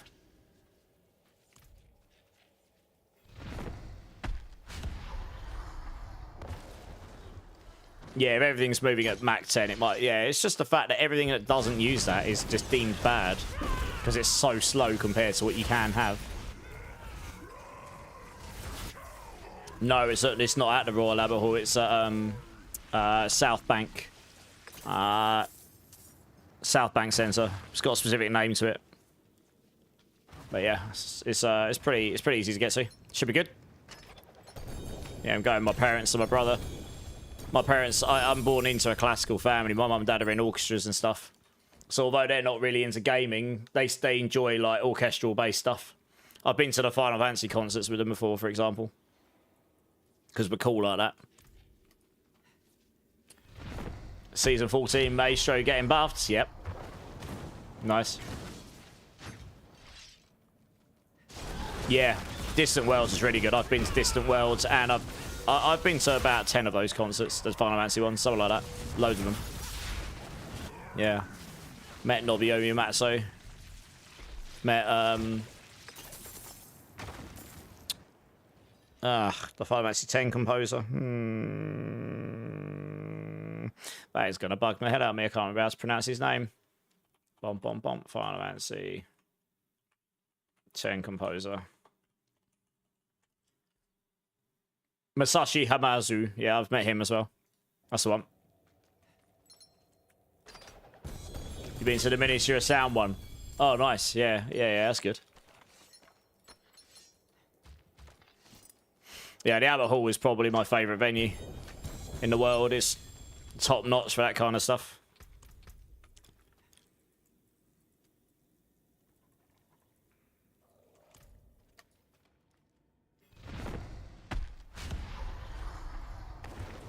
Yep, the one that put the Jack song together, and he composed most of... He was the lead composer for Final Fantasy VII Remake. He's done loads of stuff. Hamasashi... oh god, I've forgotten his name. Masashi Hamauzu, yeah. Yeah, let me see what else he's done. Masashi Hamauzu, yeah. He's got a thing down here. So, I mean, he's done a bunch of stuff. But yeah, he did some stuff for Final Fantasy 10. He did all the Final Fantasy 13. Some on Final Fantasy 7, Dirge, Cerberus. What else? Big ones. He did the rearrangements for Final Fantasy 4, the remaster, Final Fantasy 13, 2, and 3. Final Fantasy 14, Shadowbringers, a song there. Final Fantasy 7 Remake in general. Final Fantasy 7 Rebirth in general. Yeah. Anyway, I met him a couple of years ago. I managed to get to one of their concerts and got VIP meet and greet tickets for it. Yeah, okay, nice. That's awesome. The wife would be jealous. Yeah, I'm a huge Final Fantasy nerd, so it is worth going to if you ever get the chance. Yeah, it's really, really good. Uematsu. Yeah. Yeah, I mean, obviously, Nobuo Uematsu's, you know, good old Nobby. He's he changed a few people's lives with his music.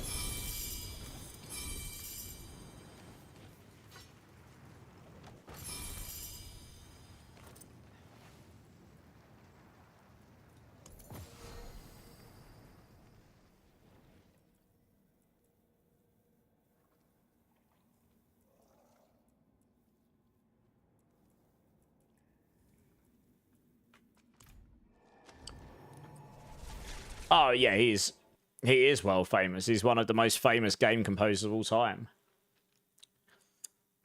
He is Final Fantasy music. Like for the first 9 to 10 Final Fantasies, he did the majority of it, didn't he? Did all of it for the first 7, 8, 9, maybe all the first 9. He had most of it. I think it's 10 they first brought in extra people in, because that's when he started moving off to say, I'm not going to be doing this forever.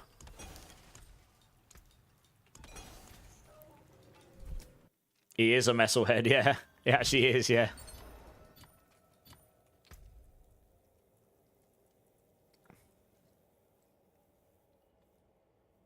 Pretty good pair of pants, that.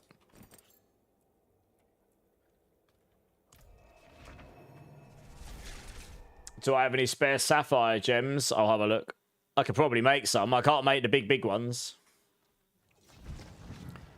But I can probably make some. Why? Yeah, come and join me, Lacey.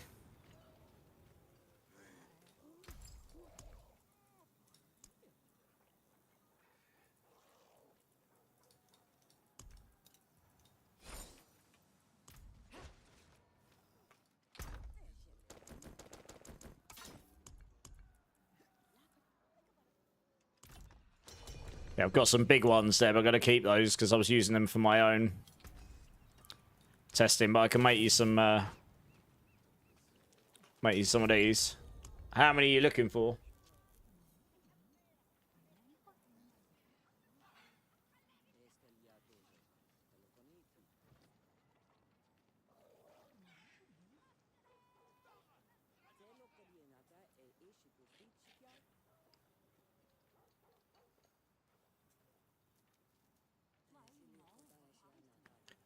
Fresh out the patch notes, which builds are coming to mind for Spiritborn?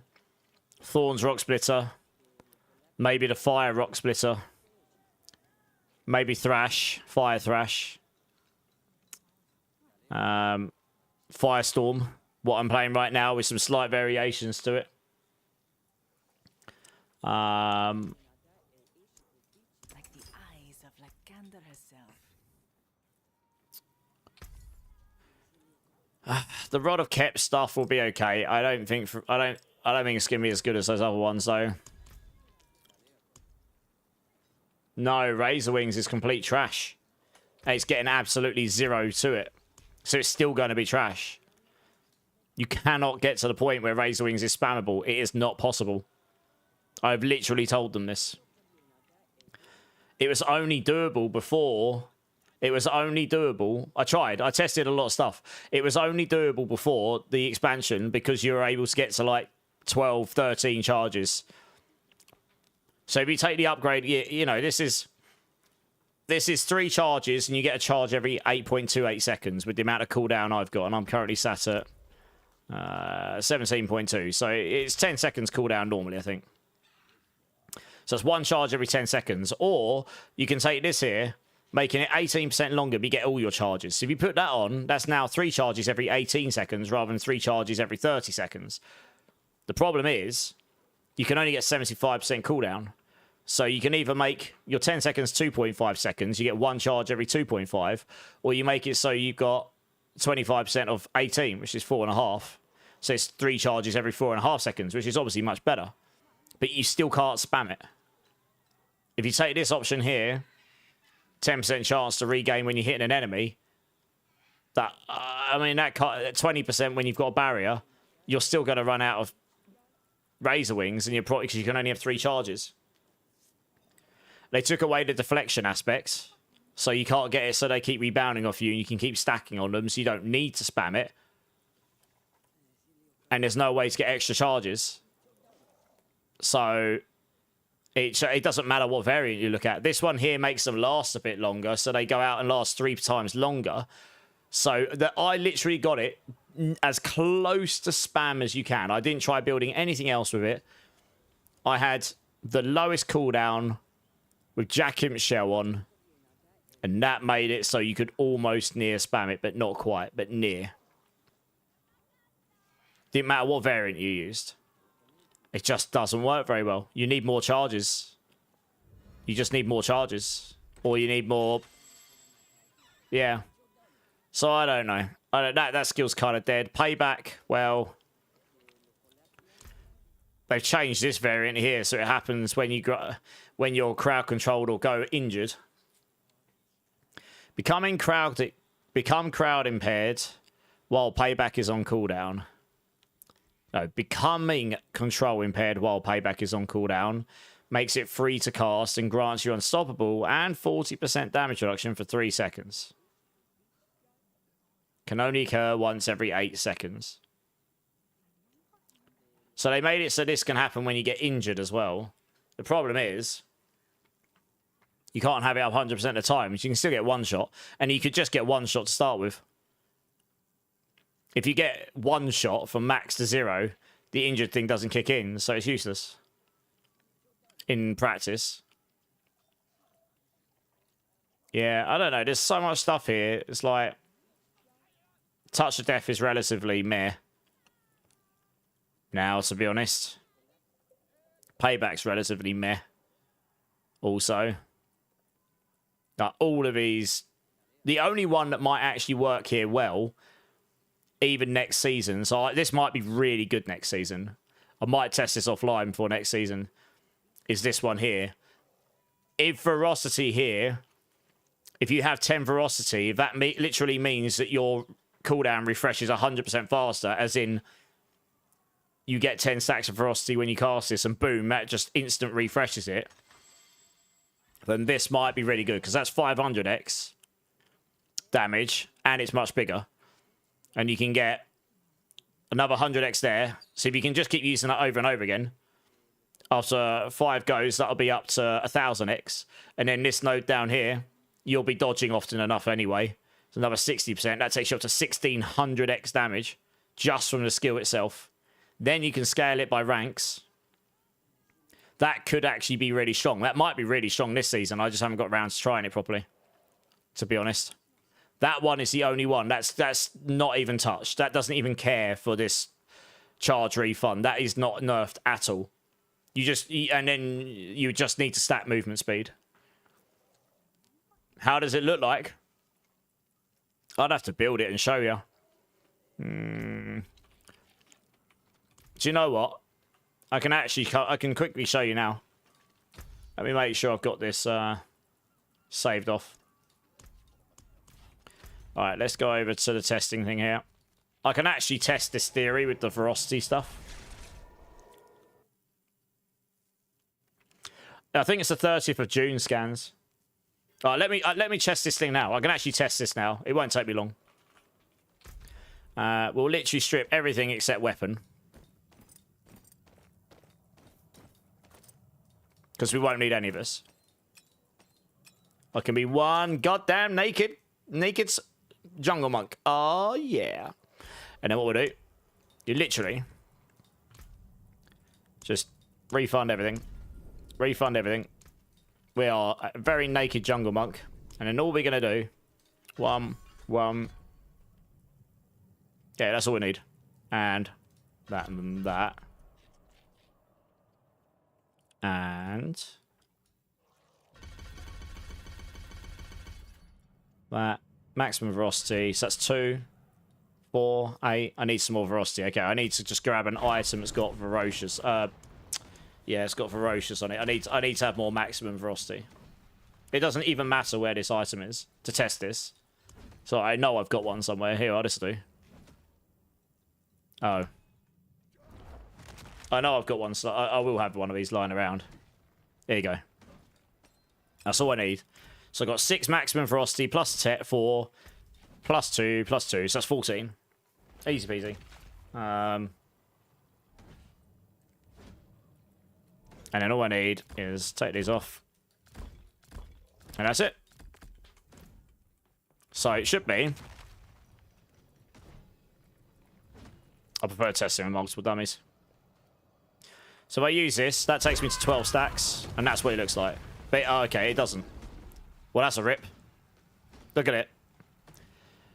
Oh, it doesn't do what I thought it was going to do. And it only gives you 4 charges back. Oh. Well, that's rip. They misunderstand. How I don't know what I don't know what their thinking is. No, it doesn't work.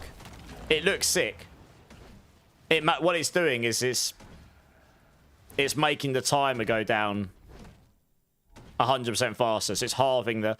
If I've got 12 stacks, that's 120% faster. So that's ticking 120% quicker. But it's not enough. Yeah, it's just flunks. I don't know who sat down and designed this. I don't want to throw shade at them, but I don't understand their thinking. I literally sent them the math of how this worked before. So yeah, that doesn't work. So no, you can just ignore what I said before. It doesn't do anything like I thought it said. I should have tested this before, to be honest. Oh, that's sad. Well, yeah, every posting skill's useless, pretty much. And I can't see it being any better next season. That's the long and short of it. It's actually annoying me a little bit because I literally mathed it all out. I was the only one that tried Razor Wings and that. I mathed it all out. I sent it all to them. And whoever sat down and changed that has gutted them both. They don't work. Or whatever they're thinking an idea for the build, it doesn't work. Like, you're never going to take Colossal Claw and want to cast it with 4 charges. But if you can't constant cast it frequently, you're not getting your main damage source. So it doesn't work. I don't know. Yeah, with 75% cooldown reduction. Okay, with 75% cooldown reduction, it would bring it down to what? Like, you still can't spam it. That's the problem. 75% cooldown reduction will bring that down to... what am I at? 17%. Yeah. I think it's 18% by standard. No, it's 20 seconds standard. Sorry. Yeah, 20 seconds standard. So, every 20 seconds you'll get 4 charges. They had this really interesting thing before where you could add more Russian Claw charges, but that also increased the charge cooldown. So you could get 8 per... You could get your charges to like 13 or 14, and then you could get 8 per, so you only had to cycle twice. At the moment, I've got to cycle 3 times to get back to maximum. So with 75% cooldown, that's still 5 seconds per charge cooldown. That's 15 seconds to get back to maximum charges. Maximum velocity is 15. That's 150% faster. So that if you halve that, 100% would take you to 7.5. 150 would take you to like 6.25 seconds to get back to maximum. It's still not enough. You're never going to be able to spam it. It's not solvable.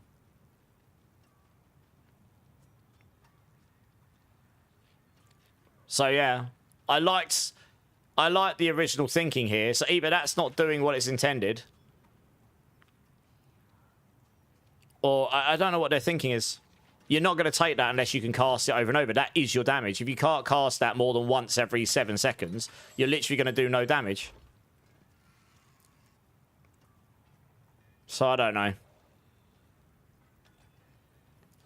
I don't know.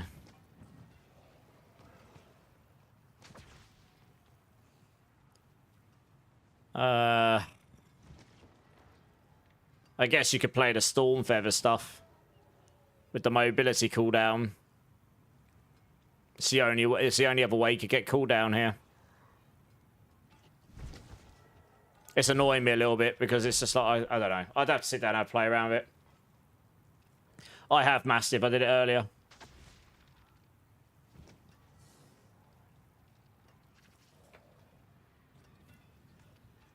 You can use a Thrash as your evade and get 2 stacks of Ferocity. I can get to 15 stacks of Ferocity. That's your maximum. That's not a problem. Ferocity caps at 15. Have I not completed this game yet, Endo? No. So, the only other way you can reduce its cooldown is because that's a mobility skill. You can use the same Storm Feather tech I mentioned earlier. So you could use this here. You can make it an Eagle skill using your primary, using your halls. Eagle skills have a % chance to spawn a Storm Feather at your target on lucky hit. And then when you pick up a Storm Feather, you reduce your mobility skill cooldowns by 1.7 seconds. But you still have to pick up 4 of those to fully recharge back. Hang on a minute.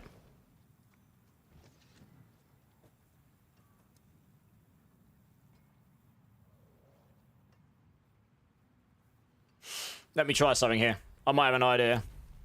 I think I've just clocked what they're intending you to try and do here. Slacking, Endo. I know what slack. I think I've just clocked what they were trying to do. Let me just quickly put that back together again. I like rage quit there a minute ago,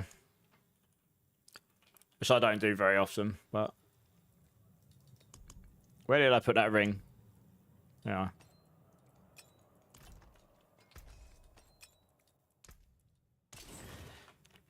Okay. So let me just do the same thing again. Oops. Okay, I don't actually need anything other than this.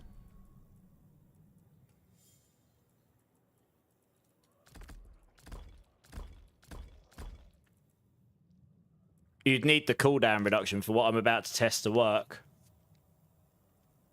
I think. Yeah.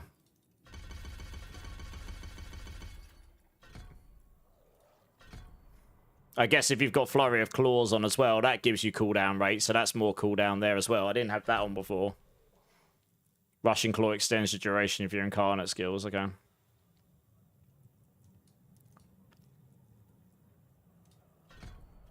So we stick that on there, and then I will put on... I'll leave the boots on, because that's got an aspects on it I want on there. Is it the boots? And the chest piece.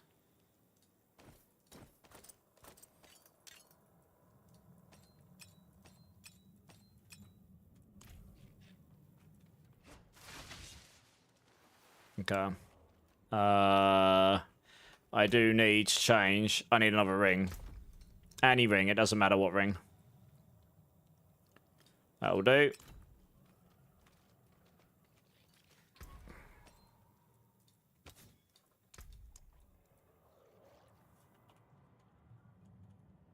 Mr. Metal Fingers. Not sure what that's meant to be showing, but welcome in, first time chatter.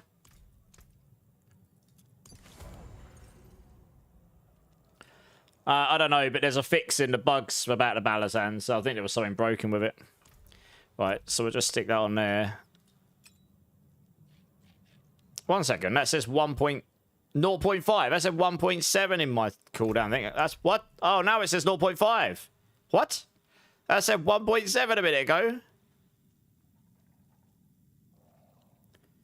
Oh, rip. That literally said 1.7 a minute ago. What the hell? Oh. Well, that's rubbish. Oh. It's just going to be clunky as hell. I think I can kind of see what they're going for, but that's still not enough. Look, I still haven't even recharged one. I know I've not got the 75% cooldown going on right now. Like, if you can get to the point where you use it and you drop loads of feathers behind you, but you'd basically need the feathers in front of you to start with. So you do that, and then you can pick up some feathers, and it would help you reset your cooldown. Yeah, it's not enough, look. Look how long I've got to wait until I get back to maximum charge again. With Ravager on, you do reset your cooldown a bunch of time, and then obviously you get your feathers as well. But I don't know, it's just... yeah. I know I've not got 75% cooldown. I'm like 50% short here, so I've got loads of cooldown I could get. I don't know if I've got any cooldown gear, to be honest. I don't think it's going to be enough. I mean, actually, I can test this really easily, actually. Where's Loyalty's Mantle? There you are.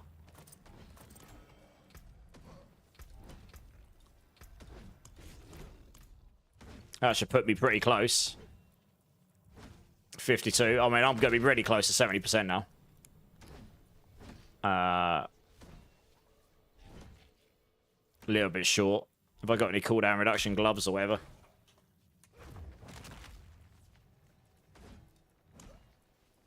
$14. I'll do.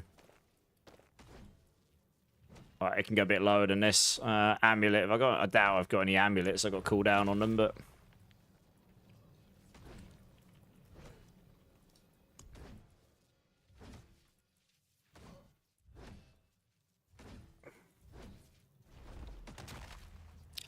Alright, let's stick that on and just put that aspect back on again.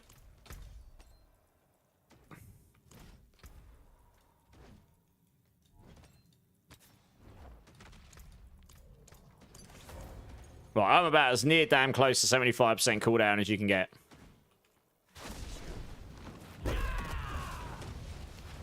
It resets pretty quick, look. Interesting that when I cast Ravager, that instant reset. What the?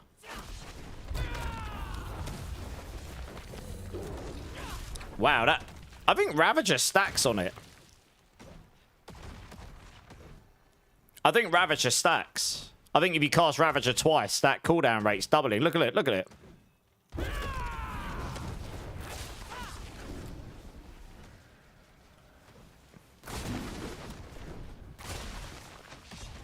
I think this is what they were intending, honestly. With the feathers. But it's a rubbish playstyle. I mean, look, you can't spam it. This is about as much cooldown reduction as you can get. So I don't really know. That's probably the closest you can get. That's perma-solving. I should probably send them a video of this, really. I could take the clip from my stream and just be like, I don't really know. There is no way I can think of that would be better. Like, you don't want to be doing this. You don't want to be running around like a potato. Picking up feathers, doing nothing.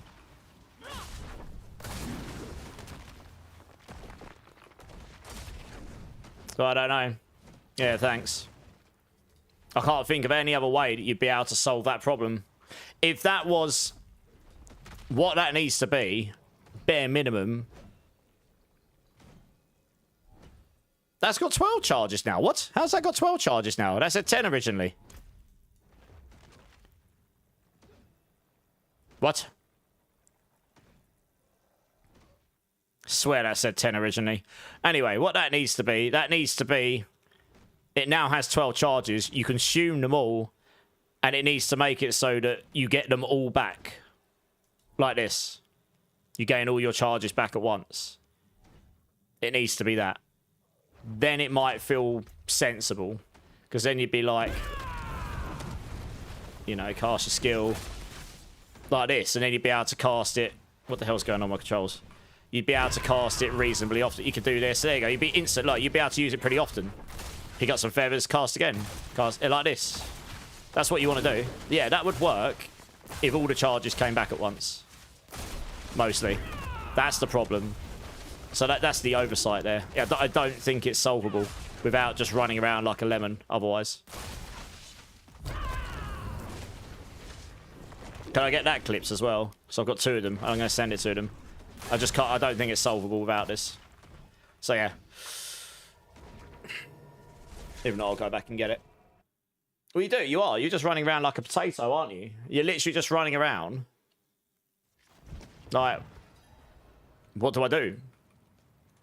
You know what I mean? So anyway, it's not particularly fun. But if it was just one cycle, then yeah, I can sort of see how that might actually be doable.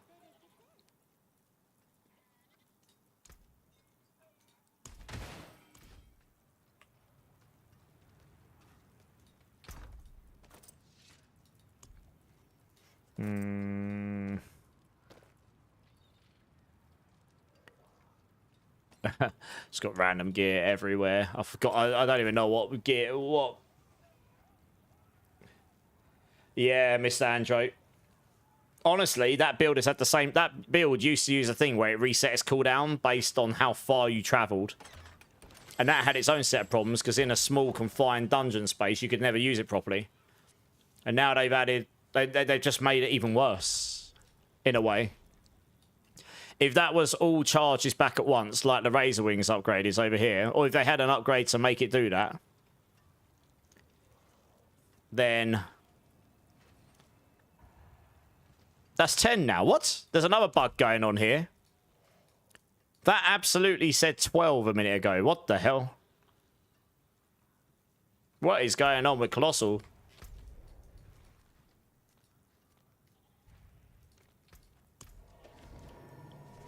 Something's increased that from 10 to 12. Look how fast you move at 300% movement speed. Oh, yeah.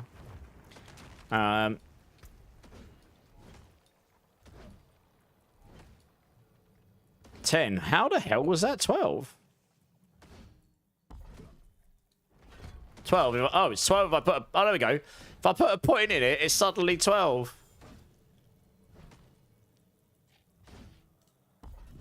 Oh. Oh, no, I understand. No, it is 12. Yeah, no, I understand. Evasive swipe reduces it by 2. Okay, no, that does make sense. No, it does make sense. Okay. Alright, that isn't bugged. But yeah. You still need 3 cycles. It needs to be made so that it's 1 cycle. Then it would feel decent, probably.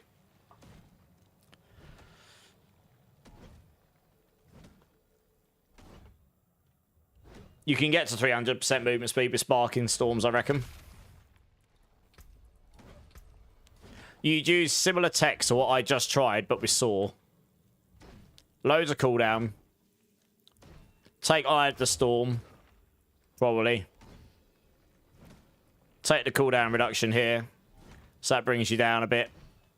75% cooldown plus is 3 seconds. And then you put it on the boots. You get the boots. I've got a really good pair here somewhere. You want a pair of boots that's got like max evade charges on it. Like this pair. And then you've got 4 evades. Your evade cooldown becomes your Saw cooldown. You can use that. You'll be able to use that Storm Feather tech to reduce your cooldowns. So you can saw. Yeah. Maybe possible. You could probably get your Saw cooldown down pretty low. I'm running what, like 17%? Just double check this. 17% is it? Yeah.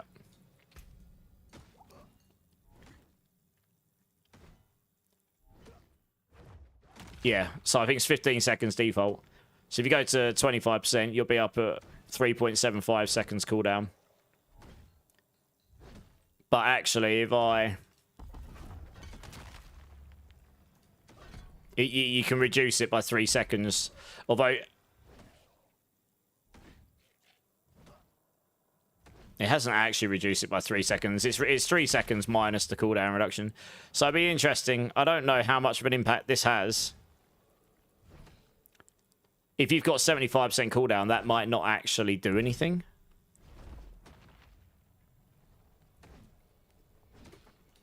Let me try something here.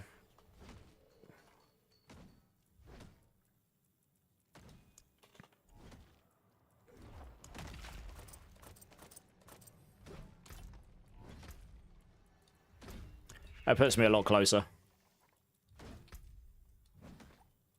Yeah, 5.97 only gives me 1.27, only 1.2 seconds.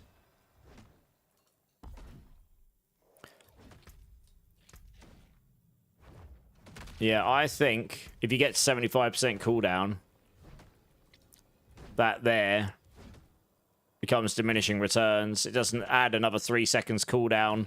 It doesn't take the cooldown and then do your 75% cooldown reduction on the skill. It does this after the fact, but I think it's basically reducing that by the cooldown reduction as well, I think.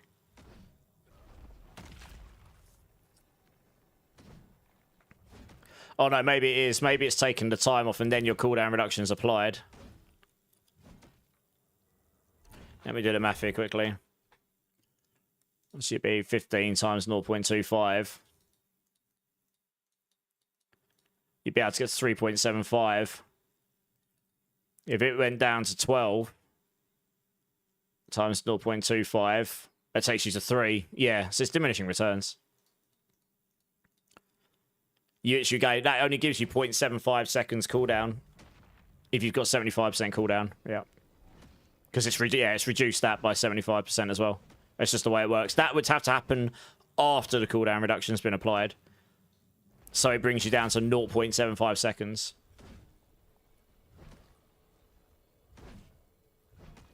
And I don't know if that's how it's meant to work or not. But if that was the case, if it worked like that, you would be able to get to a point where you could near enough permasaw. So I might feed that back to them. That's probably all you would need for that to work. I actually tried it. Saw was pretty good for damage. But you couldn't get it, so you could spam it enough, really. These aren't things we're going to get changed for the PTR or even this season, but yeah. I was spamming Execute Saw. That's the one I tried. It was actually pretty good. The only thing about the Execute Saw is it goes up and down. It doesn't move. You wouldn't be able to use that as mobility. But if you're using Storm Feathers, you get 300% movement speed. Maybe it'd be fine anyway.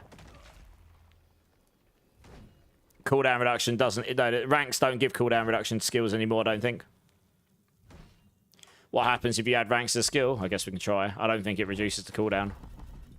No, it doesn't. It doesn't affect the cooldown. I don't think ranks affect cooldown of skills anymore. Yeah, so anyway. That kind of leaves you in the PTR.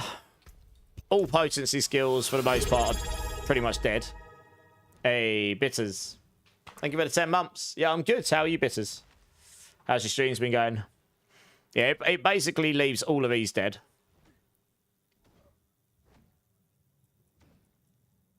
Razor Wings Razor Wings suffers from the same problem.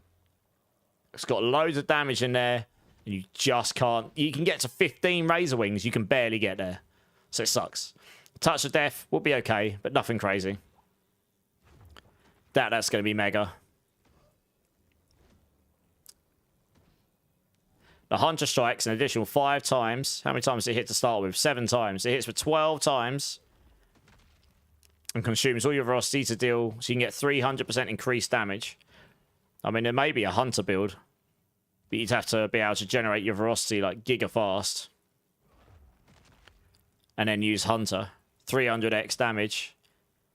And you've added 70% damage in terms of strikes there as well. So you could literally go 200% over 7 strikes. Multiply it, divide that by 7. Times that by 5. Plus 200. Yeah, you're at 343% damage rather than 200. And that's with 0 ranks in there. If I put like loads of ranks in, that'd probably scale really high, actually.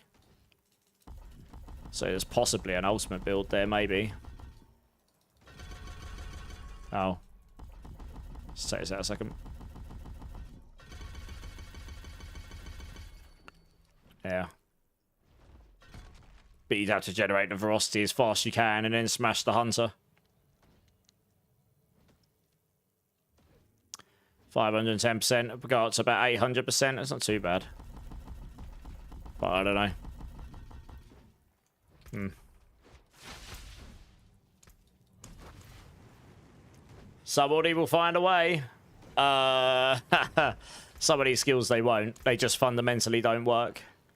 I think all of these are going to be potentially okay. Thorns Rock Spittle will definitely be usable. That'll be viable. That'll be what I start on probably. Inner Veracity, the fire, that's probably going to be quite good. Never tried any of the Thunder Spikes, to be honest. I don't even know what Infected Ground does as a third. Your third attack pierces further, dealing more damage. This one doesn't specify what it does at that point. Maybe it just does more damage? I don't know.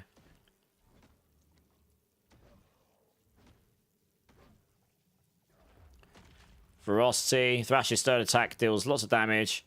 Creates a moving spirit storm that sparks enemies.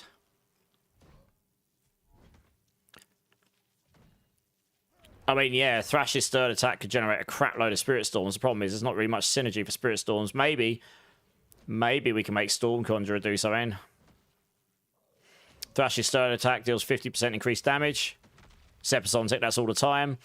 Thrash continues to unleash its third attack if cast again. So you don't even need the Zepasonic with that. Thrash's first and second attacks have a 30% chance to also unleash its third attack. That is 100% larger. And deals 2% increased damage. So yeah, maybe Storm Conjurer.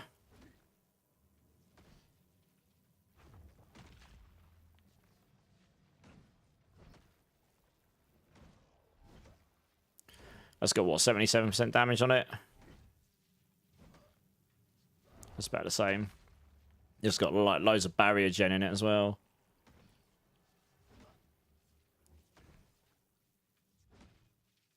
Or you got Precision Strike. It just does a lot of damage.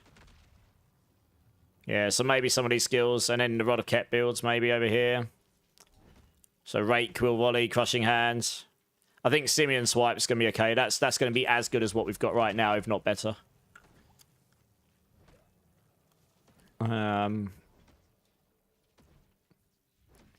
They tried to make it so Ravager's going to do more damage. I mean, you've got this damage node here, and they're making this down here damage node as well. The minimum velocity is going to be a damage node. But I don't know. To make this work, you'd have to... You'd use Thrash, but this would become your damage, I guess. I don't know. And with the Zik Rune damage bug, you're never going to play a concussive stomp build because you'll never be able to get that damage. So that's a 6x damage loss straight away. So yeah, there's a lot of builds in here that are just a bit meh at the moment. Oh, that one doesn't work properly. So we can't use that. Not tried the protector stuff. Yeah, there's a lot of builds in here that just don't function properly. It's a bit sad, really. Hey, Dante, how's it going? Your browser froze and hasn't been able to get off this page? Oh. 60 watt streak, though. Nice. JB, hey, do you think the Spirit Storms could be viable with the Thunder God Ring? Yes, you would use the Thunder God Ring with it.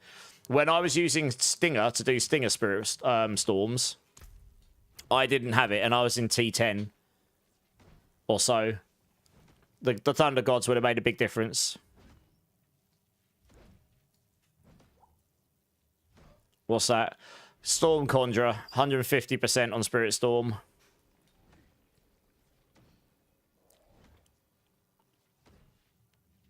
A second. 330% at 1.3 million. 150% at 1.3 million. What the?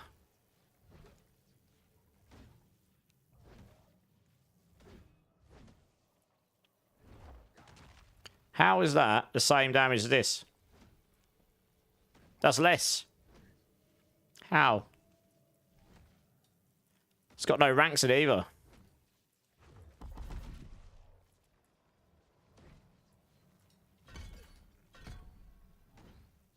Alright, there was something wonky going on there. It says 330, but I think there's something wonky going on. Because once I select that, it suddenly goes from 345 down to 247.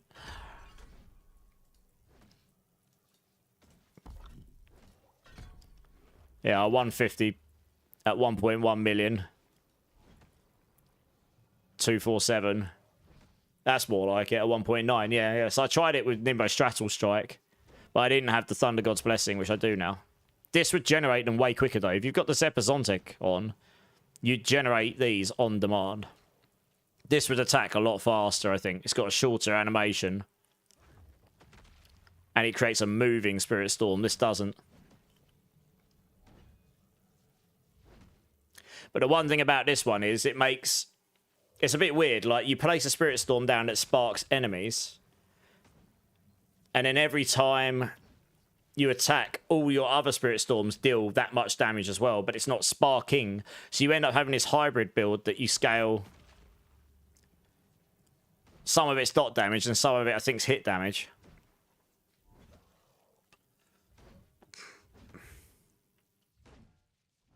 And you can't scale both. So you're going to scale one. You could scale one or the other, I suppose. You don't have to go to dot angle here. You could go to crit angle with that. Spirit Storm also is... You keep placing them, maybe. To boost the odd thrash damage. Why?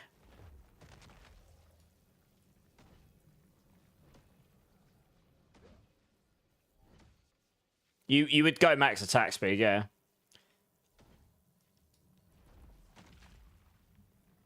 The thing is, Storm Conjurer is sparking.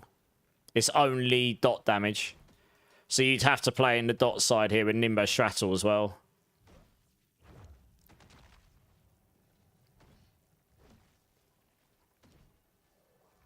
Yeah, I don't know. I don't know. I tried it early on. Yeah. And then you have them down here as well on the Eagle. And this is way more damage. But you can't spam it often enough. The biggest problem with the Storms, honestly, is not the skills. I think the skill... And I even used it with Touch of Lightning as well. Which you could... The cooldown Touch of Lightning was fine. When you conjure a Spirit Storm, reduce Touch of Death's cooldown. So you stick this on. You can either spam Thrash or you can spam Stinger. Either way, it reduces cooldown super quick. And that's sparking enemy damage as well. And that was creating... The reason I did Stinger is because the more of those Spirit Storms you got, the more damage you deal with the bottom bit here. The problem we've got with Spirit Storms is you don't have a Paragon board for it. Because the poison stuff doesn't work for it. And the only aspects we've got for it, which has got a high multi, 100... Your Spirit Storms spark enemies, so more dot damage, for an additional 100% damage over 3 seconds after they leave one.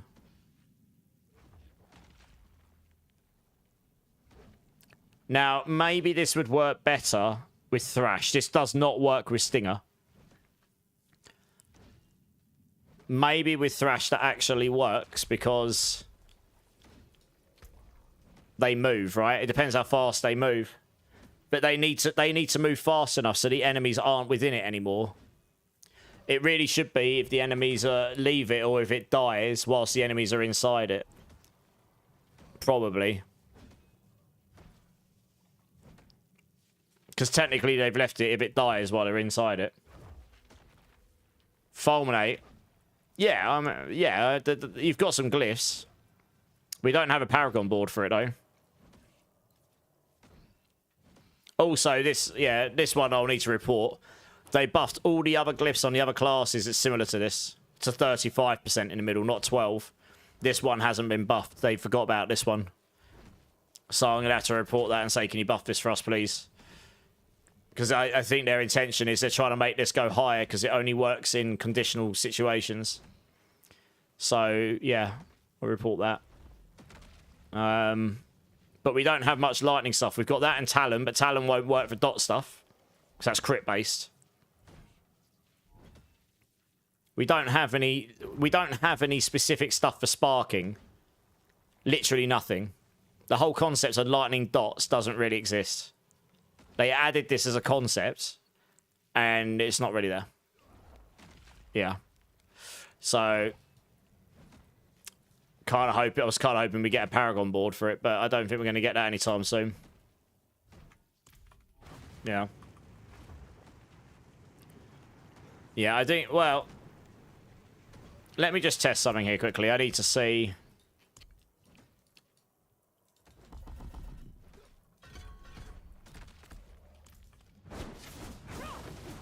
Yeah, look how slow they move. That's the problem.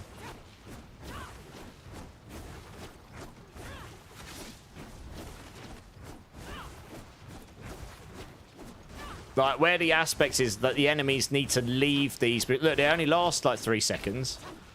If the enemies stay within that, and it dies, they don't take any damage from the aspect.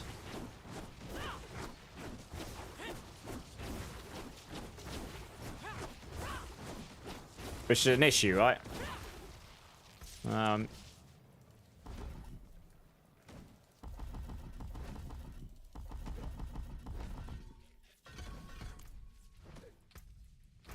Let's try this here.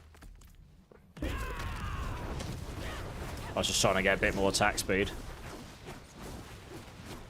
I need to grab that ring so I can get more ferocity.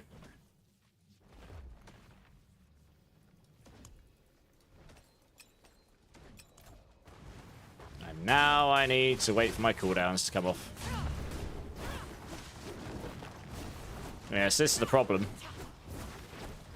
Especially big bosses, it's never going to leave them before they die. And then they're not going to take any damage from it. I don't think.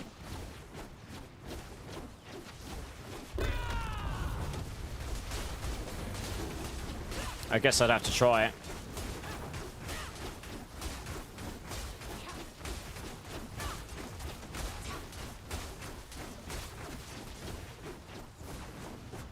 Like, if they moved a bit faster, then yeah, maybe.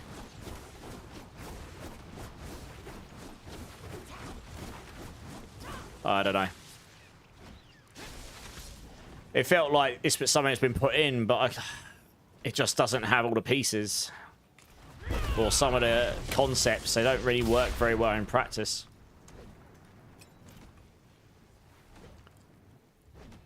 It doesn't. I'm pretty sure it doesn't. I tried this already.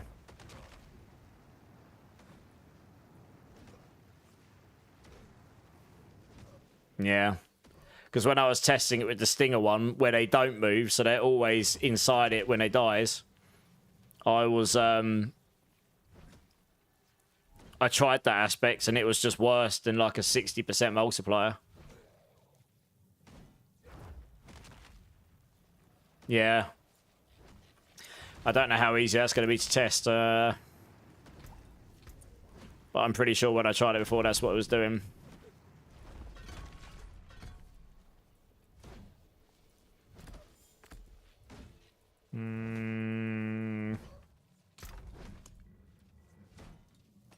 It doesn't even matter what a ring is, honestly. That's my point. It's just flawed, I think. Let's tell him now. Stop it there. Just trying to make sure it's affected by the least possible things.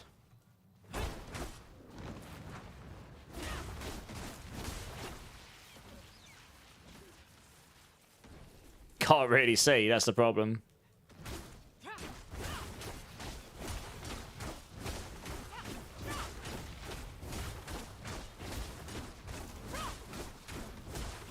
I don't see any dot ticks happening here. Oh, one sec. I don't have normal numbers on. Yeah, I won't see any dot ticks there. Let's try again. Now, these storms do sparking to start with. But that's not increasing by 100x or anything.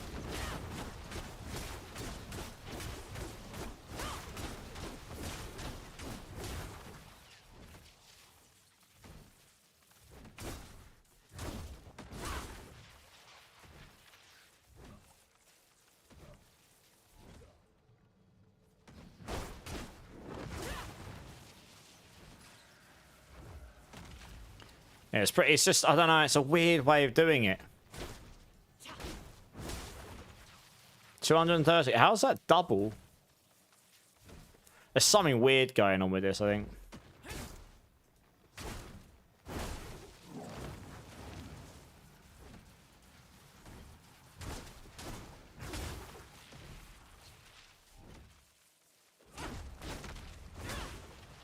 The numbers don't line up. Oh, it's because the Zik rune, I think. Oh no, I haven't got the Zik rune in. It can't be the Zik rune, so I haven't got that in. And it isn't supremacy, because I haven't stacked any supremacy up.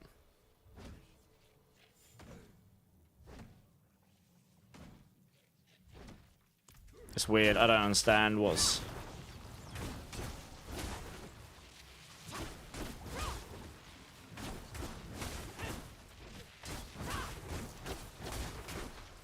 Yeah, I don't know.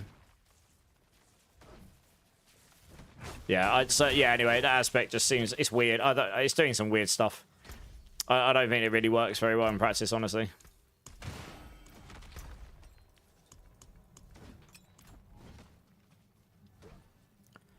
Yeah, it's just a really weird condition. Exactly right. Yes, exactly, Staff Sergeant. Yeah. Hey, Bloodfarts. Thanks for the alert. Hey, how's it going on Latry? Is Spiritborn getting gutted next season? Well, perma evade is, yeah. But there'll be some builds. Don't worry about it. We'll have some builds to play. We'll make stuff fun. This build here, the one I'm running here, will probably be okay still. You might not be able to perma evade quite like this, but you'll be able to get the evade somewhat there, I think. And we'll be able to make the Firestorm work. You'll be able to run Giga fast like this. So I think with a little bit of changes, we should be able to make that viable. But anyway, that pretty much sums up what I mean. At the moment, half the class doesn't really pop so well.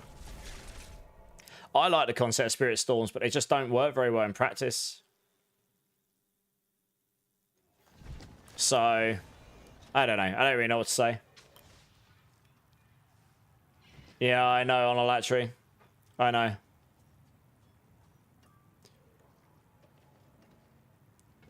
You're talking about the, yeah, I don't like that very much, Staff Sergeant. The Mystic Circle stuff. Mystic Circle needs to be twice, it needs to be twice the radius. It needs to activate twice as fast. And that Sky Power aspect needs to make it an aura on you or something. Yeah, you can either make it twice as fast and activate twice as fast, or make Sky Power make it an aura on you, so it's always affecting you. But, yeah. Anyway, that's kind of where a lot of the builds are. I'm going to have to see what other people's general consensus is, I suppose. Andre, thanks for subbing YouTube. That's kind of put me in a bit of a downer, because it's reminded me of how many builds I had so much excitement for when I first saw this skill tree. And they just don't really work. Yeah, Zombie. Yeah, that would do it. It's make Sky Power make it an aura on you, and then you'd be golden. Oh yeah, the Poison Swarm will probably still work, but it'll be nuked. It won't work with Evade at all, I don't think. Not really. And oh, sort of. Both of its aspects got halved. The resolve stacking's gone. You'll be way squishy because Glins. So yeah, I mean, Spiritborn, I think the PTR is going to look very doom and gloom Spiritborn, and we're going to give a lot of feedback, and then we're going to get some buffs. I think that's what's going to happen. That's my prediction right now of what I think is probably likely going to happen. But we'll see. There are some builds I think will still be okay. I don't think we're going to be quite as insane as what we are now, though. Yeah, the Zepazontek builds are probably going to be up there, to be honest. Yeah, exactly. We need to see the 3.0, the 3.0 mythics, yeah. Exactly. Zepazontek mythic, for example, 30% buff on the aspect. That brings you up to what, like 2... 18, 36, 54, 236x. That's huge. Massive.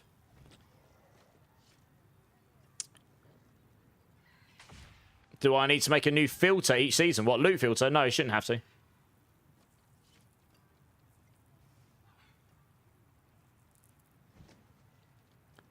Yeah, the Zebra Sunset builds will be okay, I think.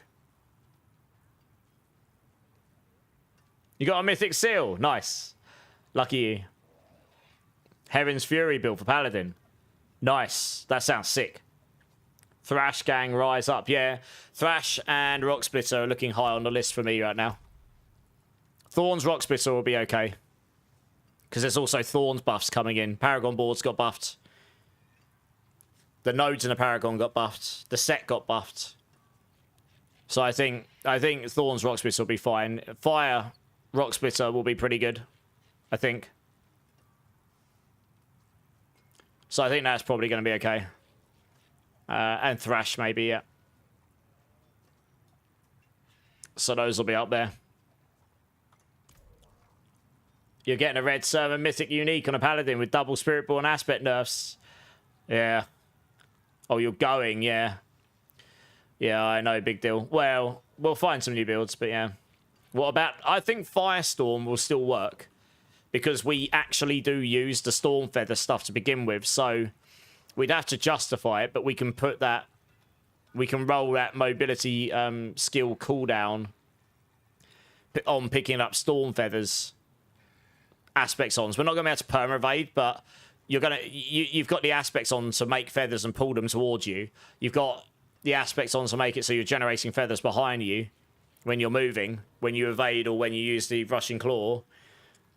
And then you get enough cooldown reduction on your gear and then put on... the aspects where when you pick one up, it reduces the cooldown by 0.5. I think we might be able to make it work still on Firestorm. Yeah. Balazans, maybe. Maybe Balazans will be decent, yeah, because the skills suck. You take Balazans, you can go and hit with Thrash, right? Thrash Balazans or something. Could be cracked. We're not allowed to have fun. Yeah, Mist, how's it going? The Rogue Crux build. Oh, yeah. Yeah, the Rogue Crux build is ridiculous. That's getting... I think that's getting fixed. I think that's getting nuked in Season 14. But so enjoy it while it lasts. Also, 4 months missed. Thank you. I appreciate you, dude. That's awesome. It is a fun build. I don't think it's going to be quite as crazy fast because I don't think you're going to be able to reduce the evade cooldown quick enough. But I think if any build can do it, this will be the one. And it doesn't matter. In between, you'll have so much... Look how much movement speed you get on this without the evade. Let's go back to the testing thing. 300% movement speed is giga. So you're going to be able to move pretty quick, I think. Yeah, look, we do this. Just create a load of feathers behind us. Pick all those up. Look how fast we move. So as long as you can evade like a couple of times every now and then, pick up some feathers, reduce the cooldown. Just do that to generate some more feathers. You're casting these to generate feathers. Yeah. Your eagle generates feathers, so you've got loads of feather generation on demand, and every single time you pick one of those up, it's going to reduce your evade cooldown, and you can do that. So I think this will still work. You know, if you're just evading every now and then, picking up a load of feathers, you'll have to sacrifice a damage aspect for it, but I think the build will still work. That's the first thing. It's like, my first thing I test with any build is, does the fundamental thing of the build start, like, work? Like, Razor Wings, can we spam it? If not, it's not going to be a primary damage skill. If we had the deflection aspect so that we could keep them out and they keep deflecting off you, then yeah, maybe it would have worked, but yeah. Hey, Gaming Hellfire, how's it going? I have got the aspects of recalling feathers on right now, yeah. And I think next season you're probably going to have to need it. You're going to need all of the Storm Feather stuff. You would need all of it, I think. So yeah, recalling feathers, so when you cast a focus skill, if there's none around you, generate some, otherwise it pulls them towards you. Aspects of falling feathers, so when you use a mobility skill evade, you generate them behind you. Possibly you could get away without this one. Because you're going to generate them here if you're hitting stuff with eagle skills. All your skills can be made eagle skills, for example. That says 1.7 seconds, but it goes to 0.5. I don't know why that says 1.7. That's weird. But yeah, lucky hits can create more for you. Plus, you've got the feather generation from your eagle. Maybe you'd be able to get away so you could put a utility on your chest and put this on your amulet. Maybe.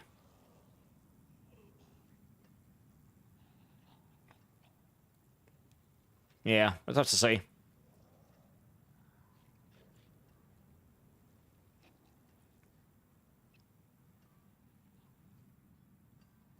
Yeah, I don't know. You don't really want to sacrifice an offensive aspect for this. I can't remember if you can roll out on an amulet as your secondary aspect. Your Coolian. I don't think you can. I think you can only do utilities. Let me see if I recognise any in it. Yeah, I don't think you can get any of those on your Coolians. I think you'd have to put it on a ring. This really probably should be a utility aspect, honestly.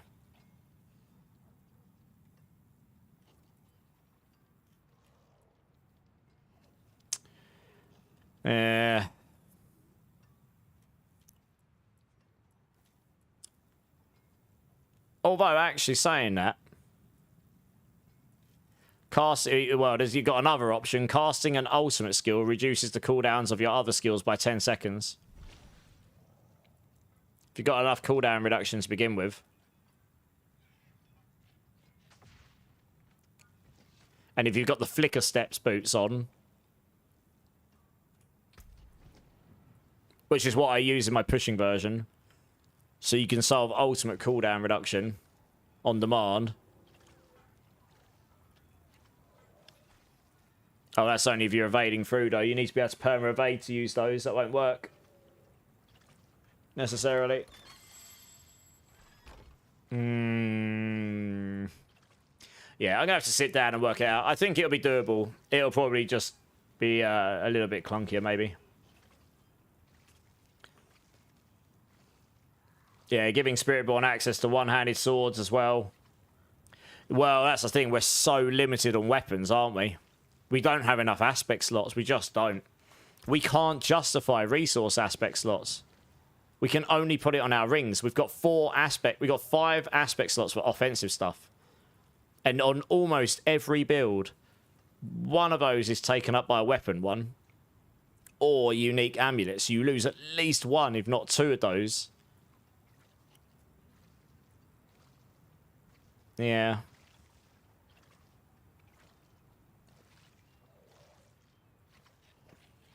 I don't know.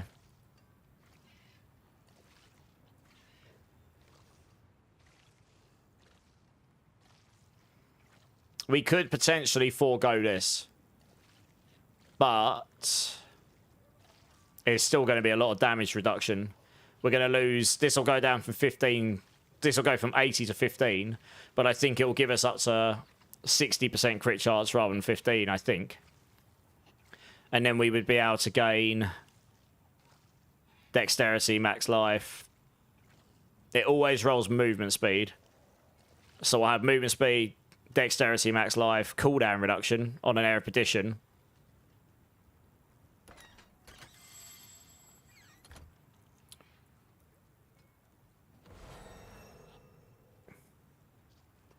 And then if that gives you 60% crit chance, you wouldn't need the crit chance from this, so you could put your resource aspect here to help with cooldowns.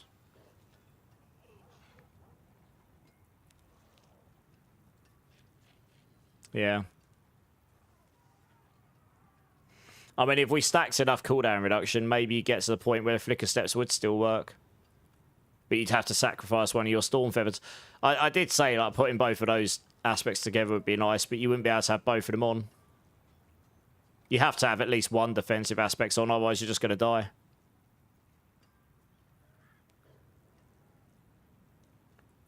So I guess you wouldn't use Glins as well. You wouldn't use Glins necessarily anymore. Look what else there is. So I'm going to have a think about it. Yeah.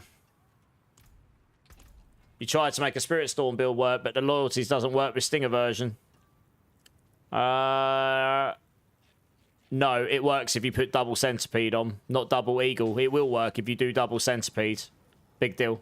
That's the bug. Loyalties will only reduce cooldown on your skills of their original spirit type right now, not if you've converted it. One of the many things that we've reported.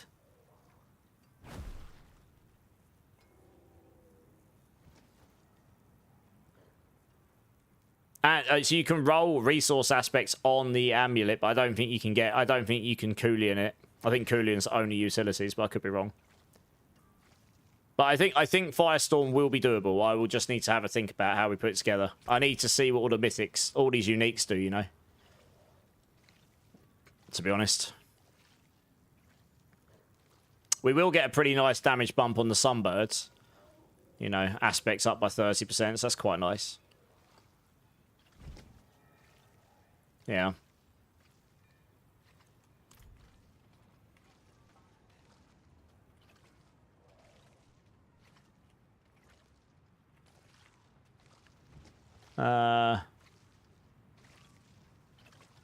Yeah, exactly. Big deal. I get you. Yeah. The Eagle and Centipede Ultimate 13 seconds was nuts. Yeah. Yeah, the problem is, the Lord's Mantle, you lose too much damage by not... Well, I don't know. I need to have a play around with this stuff when we get there, I guess. That's not too bad. We'll keep hold of that. Have I got space for it? Moat. No, at this point, I'm just going to throw that out, probably. Screw it. Let's hope the devil listens to players who aren't playing the new classes. Oh, yeah, I mean, we'll play it. We'll figure out what works. There's a lot of skills I can tell them straight away. They just won't work. I don't think they're going to let us put 2 aspects on quarterstaffs and pole arms, though. I don't think that's going to happen.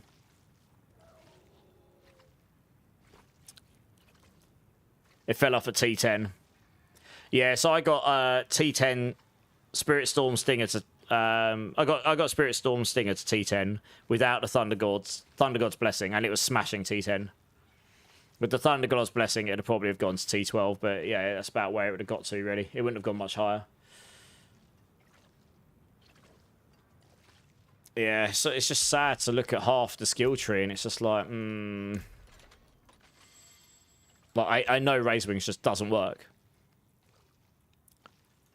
Until you can make that somewhat spammable, it's not going to feel good. That just doesn't work. Colossal Claw, I tested it a minute ago. There's no way to solve that. Touch of Death will probably be okay. Like, it'll probably Swarm of Swarms with the Rod of Kep will probably play okay, and Wrath of the Gorilla will probably play okay with the Rod of Kepaleka.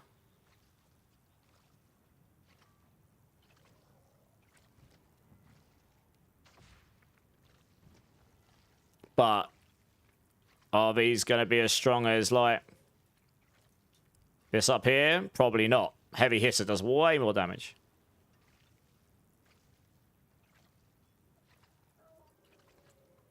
And like Simian Swipe, way more damage. 481. 271, but it's higher damage, yeah. So I don't know. Yeah, 700. Oh, it's got 8 ranks, 701.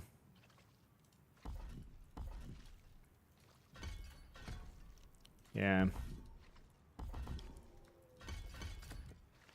I don't know. Maybe a saw build, to be honest. That might be viable.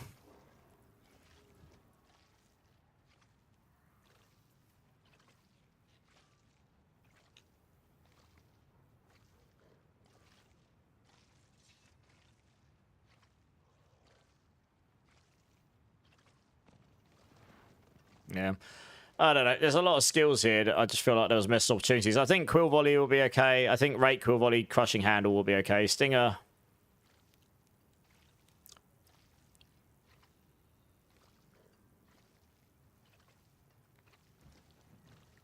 Yeah, I'd have to try it, but 50x there. How much damage is it doing to start with? Low, I guess. Yeah, it's much lower than this. It's got a much higher damage to start with, 691.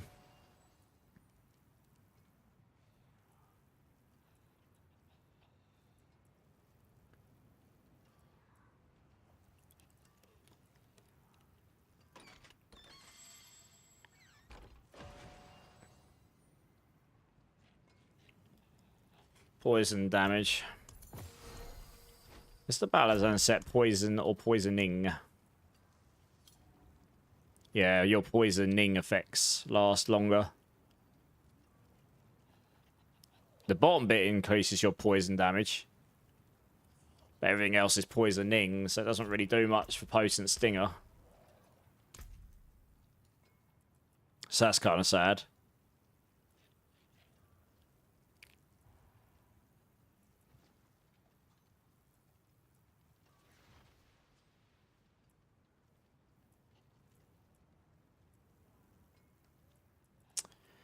Yeah. I don't know. This is what next week's going to be, honestly. The Wamba set got buffed a bit, yeah. Gorilla Thorns, yeah, I think so. I think Rock Splitter Thorns is looking okay. Yeah, Rock Splitter Thorns or Balazans, maybe.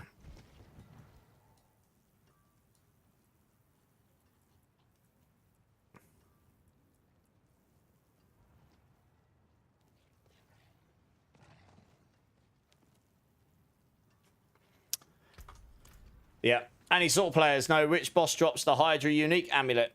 Does anyone know where the Ophidian Iris drops? That's my biggest concern is the Glyn's nerf. Big deal, honestly. That's my biggest concern.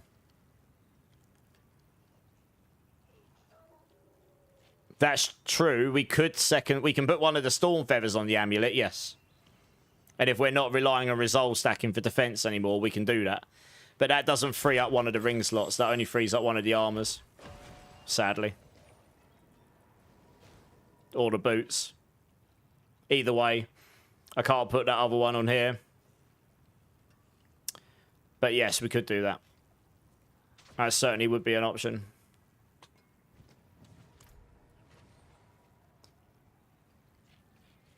But I'll tell you what, I might actually call it a night off of that as well. I am planning on doing a rather long stream tomorrow, and I will be deep in it by this time. So I am going to need to get off and get some sleep and all that probably. That's, yeah, I mean, look, Flavo, we'll have to see how it goes. I think the Firestorm build will work. But I don't know how well it will play. We'll have to see. I'll have to try it in the PTR. Hopefully I can take my armory over me, so I've got a build already somewhat built, you know. Let's see who's online here. Raid over to someone we can show some love to.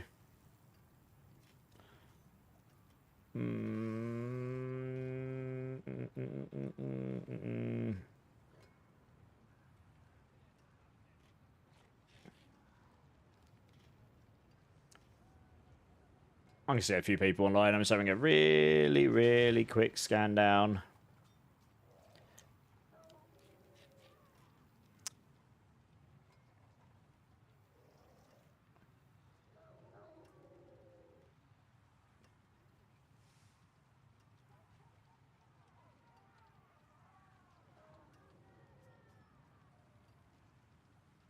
Alright, I doesn't know there's anyone down there. Fine.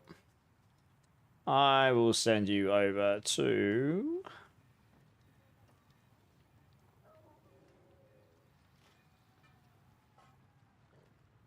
maybe over to them. Yeah, 3.0 Mythics will be fun. I mean, look, it'll be fine. I'm not too worried. I'm not too worried. We'll always find something good to play. You know, Spiritborn sucks, then it sucks, I suppose. And we'll tell them that, and hopefully it means Season 15 will be good, right? But we'll find some builds to play. That'll be fine.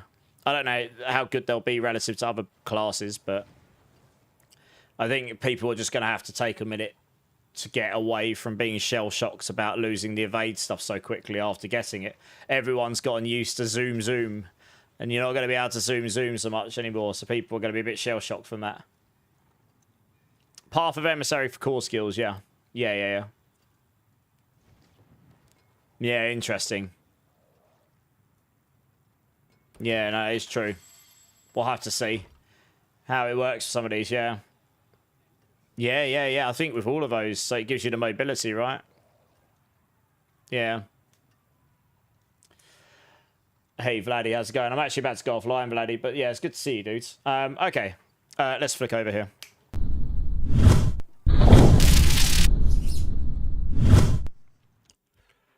Oh, dear. Just making sure that's... I think my stream is a little bit behind because of those delay cuts earlier. Okay, a little bit shorter today because I am planning on doing PoE 2 tomorrow, so I know that doesn't appeal to everyone, but it is their league start. I haven't been able to play since 0.3, and I only played for a couple of days then, to be fair, and that's nearly a year ago. So I was quite keen to jump in and get a little bit of game time on there.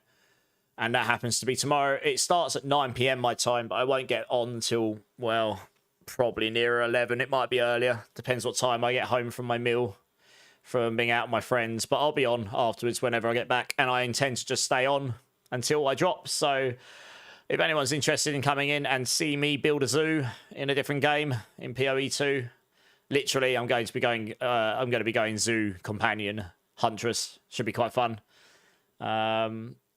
Then yeah, hopefully see somebody there. It's gonna be pretty fun. I mean, it's a different kind of ARPG, but it's a pretty fun game. Obviously, we've got the PTR next week. That starts on Tuesday, so I will be heavily on that from Tuesday onwards next week. So if anyone's interested in seeing the state of Spiritborn, then I will be testing everything and anything Spiritborn pretty much as I can. We'll see how sad it is or how good it is. Probably sad, but you know, we'll see. I think that's about it. Yeah, as usual, if you need me, you can get me on Discord and stuff. So what class am I starting in PoE 2, Ali? I'm going to be going Huntress. Yeah, Huntress, and we're going to be going down Spirit Walker and going full Zoo, which we can't really start till midway through Act 2 onwards. But yeah, hopefully by the end of that stream, we'll have a Zoo starting up. That'd be good. Okay, guys, I am going to quit there, though. So I'm going to get something to eat and chill and then get to sleep. Thank you so much for chilling in, guys. I appreciate you all. Anyone who hasn't hit the like or subscribe button in my channels, please consider doing so. Really helps me out. Love to see you again. Yeah, so we'll be doing PoE 2 for the next couple of days, next couple of streams. But yeah, default all of next week because of the PTR. If anyone wants to get hold of me offline, as I say, Discord's the best way to get hold of me, or you can get me my YouTube comments, but Discord is the best place. So I'll link that in all the channels for you. I think Zach's already done it, but we'll do it again. That is the best place to get hold of me. If you want to join the clan, if you want to join the growing community, etc., etc., feel free to come join. We'd love to see you there. It's totally fine if not, but it's there if you think that'll be of use to you. All channels except the purple platform, I will be shutting down. So thank you, guys. I appreciate you. I hope you have a great rest of your day. Twitch, I'm going to send you over to a friend of mine, Spirit C. I don't see her streaming all that often, but yeah, she's a good laugh. Really nice person. Come over, say hello. I'm sure she'll really appreciate it. And I'll go and hang in there for a few minutes while I sort myself out. And yeah, I think that's about it. So as I say, I think the PoE 2 launch starts at 9 PM my time tomorrow. So in like 19 hours, something like that. Just under 19 hours, I think. I will probably... Yeah, Gorsh is obviously looking forward to it. It's like I'm coming. So I will be on a little bit after that, and we'll be just getting straight into it. Hopefully by that point, all the servers will be nice and stable. But yeah, no, I'll be on. It should be a good time. And yeah, hopefully see somebody there. And if not, next Tuesday for the PTR. And that is about it, guys. So I hope you have a great rest of your day, whichever time zone you're in, guys. Keep safe, keep blasting. Much love. And I'll see you soon, guys. Cheers.